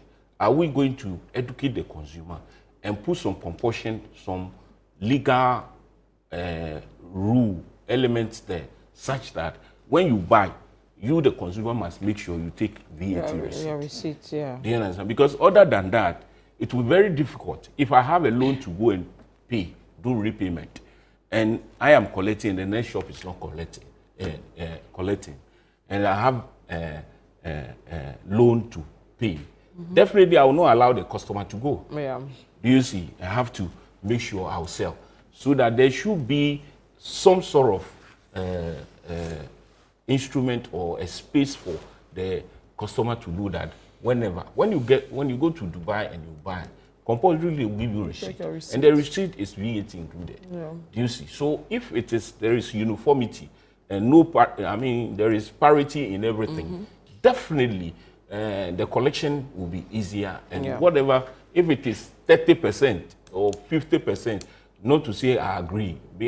When we are calling for unified this thing, I'm thinking of maybe 7% of this thing. But my tax experts are saying that it is too He said 12. But you see, they are saying 12. But you see, when you are expanding the tax base, you are bringing a lot of people so into the lower that. end, you have to and then you cater for put them. in measures that will make the customer to also demand the distance. So the payment level will be huge. So if you increase the figure to be too high, they will also, that is where compliance level will also suffer. All right. Yes, so I believe strongly that whatever we do and the aspect of taxes, we must look at how we are going to enhance compliance as well. Okay, let me take the final words from Nelson. Yes, so I want to comment briefly on the payroll audit. He made mention of the fact that about 14 workers were affected. 14,000 workers were affected, and over 53,000, people still remains on the payroll. Either they are on retirement or they are not in active service, and over 154 million unearned, salaries were to be refunded. We keep on hearing this every now and then. Ghost name. We've cleaned the payroll, but the ghosts are still the ghosts are stronger than the living. And so I think it's a gray area that we really need to work on. All right. We really need to work on. All right, thank you very much, gentlemen. Nelson Kujo Kwagbeji, finance and tax person, also the head of finance at Melbourne Capital. Francis Timoboy, tax analyst. Richard Amamo, General Secretary, Ghana Union of Traders Association, Gruta. Earlier, we had Cheryl Otu, Senior Manager, Strategy, Risk and Transaction Consulting Team for Deloitte Ghana. They have been helping us understand the issues from the studio. I'm still staying because I'm going to go to Parliament before I wrap up. My colleague Ni Ayikwe Okain has been speaking to some MPs to get their reactions, after which we come back here in the studio and wrap up. Stay with us. Not coming to say anything new. He wasn't coming to ask for money. The things that he's doing, we all know. The level we are in the economy, most of us know. So he's only coming to rehash what we already know. And I saw that if you see the things that he said, it's something that resonated with all Ghanaians. Practical things. For once, like the majority leader said, we never heard Bible quotations. We never heard the names of people in the Bible, Nehemiah, Ananias, and Tobias, and all the Bible quotations we could hear. But we heard about kokunte powder. We heard about iron rod. We heard about cement. We heard about very practical things that we can relate with. And so we heard about onion. We heard about all the things we buy on a daily basis.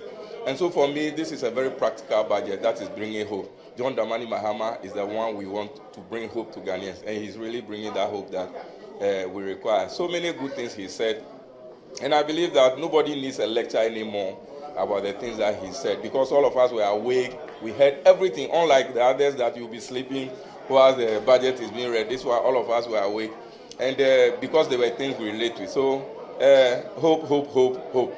And the last portion of it where he said that people were criticizing him that he was not releasing money, he was not spending. That is how come he's gaining all the goodies in the macroeconomic factors. All the things he said he has delivered or he has paid shows to all of us that he really is spending, and he's just doing the good things by the books. So Ato, for me, the best minister so far from January to this time. He's done so well. And I'm sure that everything he says resonates with us. All right. Thank you so much for sharing your thoughts with us. That's the Member of Parliament for South Tom, Maxwell Lokoto. I also have with me here Honorable Kwame Chumesi Ampofo. He would also share with us briefly. Honorable, we heard about some 10 kilometers of roads that are going to be annually rehabilitated in 166 constituencies that are in dire need of road infrastructure. Is your constituency one of these constituencies that require such roads? Yes, yes, of course, yes. We have a lot of feeder roads. A lot of roads are very bad shape. So it's a good news. So definitely mine will be part as one of them. So it's good initiative because our roads are in bad shape. The whole country, we have road deficit, road challenge. So if we're able to do the roads, it also link to the farming or the agri that we want to do. So to me, it's very key. So we can't go wayward with the roads. I said it earlier on that government has to put more money in the road sector. Everybody is crying for road, and road is everything. Because if roads move, things move well, the activities also move well, economy move well. So it's important. Also, we know Ghana, our debt, so much of them has been paid. If you check the budget, he has done very well. President Mama and his economic team, finance minister, they've done very marvelously well.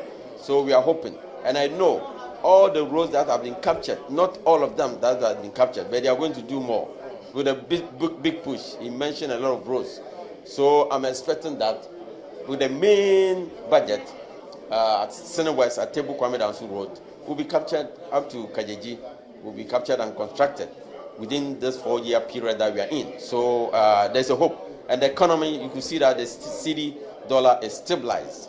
And there's a hope. You see the market women, you could tell the profit margin, how things has been reduced. The prices of items have been reduced. He said a lot. Maize, konkonte, so many things. Oil, rice, before it used to be so high, now it has reduced, which is very positive. You talked about the cedi dollar rate. Now, some stakeholders are complaining that they are not getting the forex for business transactions. How do you respond to this? Well, to me, I think we all have to put hands together.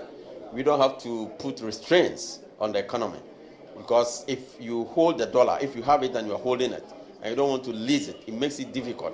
But I don't know. I think the finance minister and the Bank of Ghana must come together and make sure the dollar comes to the banks, so that the businessmen and women can go and access the dollar instead of the outside. That will help. If not, you're going to be like hoarding system, and you're going to create a lot of challenges. So I think they know and they've heard it. They'll work it out to make sure things move on very well for us. All right. Thank you so much for speaking to us. So you heard there the Senate West Member of Parliament, Kwame Chumesi Ampofo, who is also sharing with Channel 1 News his thoughts about the 2025 mid-year budget review presentation by the Finance Minister, Dr. Kasia Latofort, which took place in Parliament just some few minutes ago. But mind you, the minority staged a walkout ahead of the presentation of the 2025 mid-year budget review by the Finance Minister, because they were not offered the opportunity to make a statement about the electoral violence that marred the Ablekuma North rerun of 19 polling stations in the Ablekuma North just recently. So that has been it. The Finance Minister has made their presentation to the House. I have with me here the Member of Parliament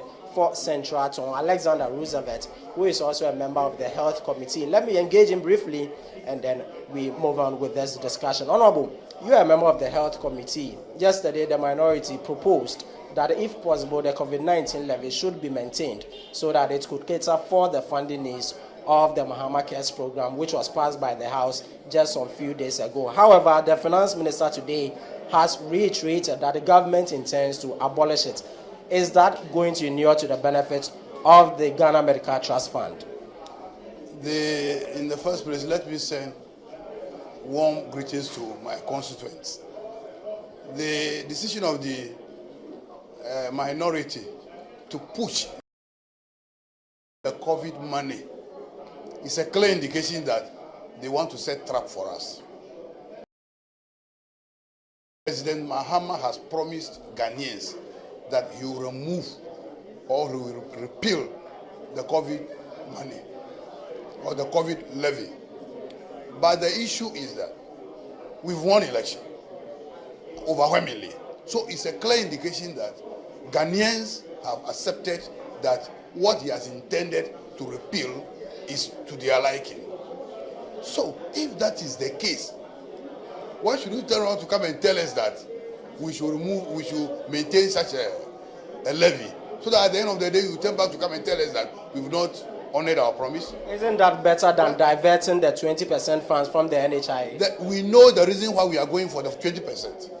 We are going for the 20% because the same NPP government capped that money to the tune of about 25%. They never used it on health. National health insurance never collapsed. What they suffered was non-release or non-payment of their claim as often as possible. But even that, it was caused by the finance minister. It was an intentional move by the finance minister not to pay the health insurance, because Section 52 of Act 852, that's the NHIA law, states that the Minister of Finance must make the necessary arrangement to lodge all the funds belonging to the National Health Insurance that has been collected by the ministry into the Ministry of Health account and notify the minister within a matter of 30 days. If that is the case, and he has decided not to release it, who is to blame? He is to blame. You took 25% capping of that particular money. The NHIA never collapsed. And we came to decap it. After decapping it, we see that, look, that could give us a reliable source of funding for Mahama Care. And we've gone in for it. Then it becomes a worry. You are now crying for the National Health Insurance today. When you were refusing to lodge the money you were supposed to lawfully lodge into the account within 30 days, and the scheme was bleeding, you never said that the scheme was suffering. Now that we are going to take the money and still spend it on let me tell you this. We are also rolling out primary health care. The primary health care will make sure that people will adopt a very good health-seeking behavior. If they adopt a very good health-seeking behavior, then there will not be the need, or we will not be witnessing a lot of NCDs. You understand? We will not be witnessing a lot of NCDs because the little someone gets, because it's free, they will go to the health facility and check their health. You understand? If they go there and check their health, and in time, certain diseases that they suffer from, which are now chronic, will not come. You know, we suffer from chronic diseases because we refuse to go to the hospital to check. Now that they have made that thing free, health-seeking behavior will improve.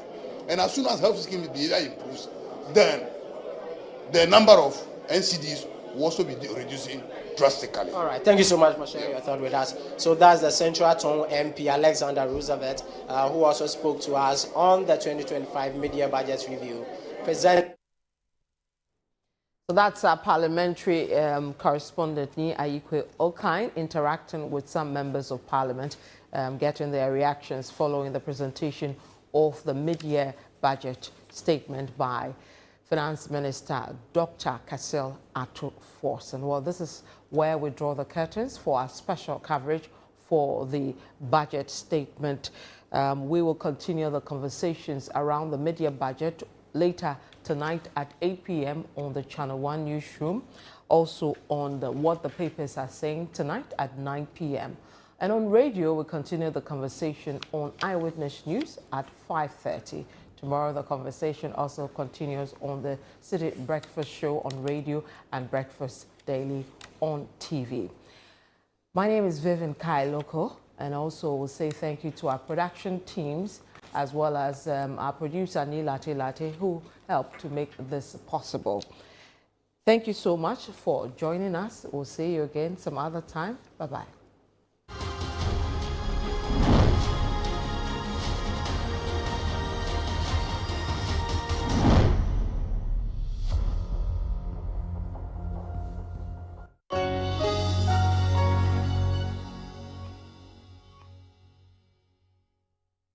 DSTV means choosing. Amazing acting. Face branding while streaming. Front row at the gaming and super fanning while on the going. Winning! Binging and blockbustering.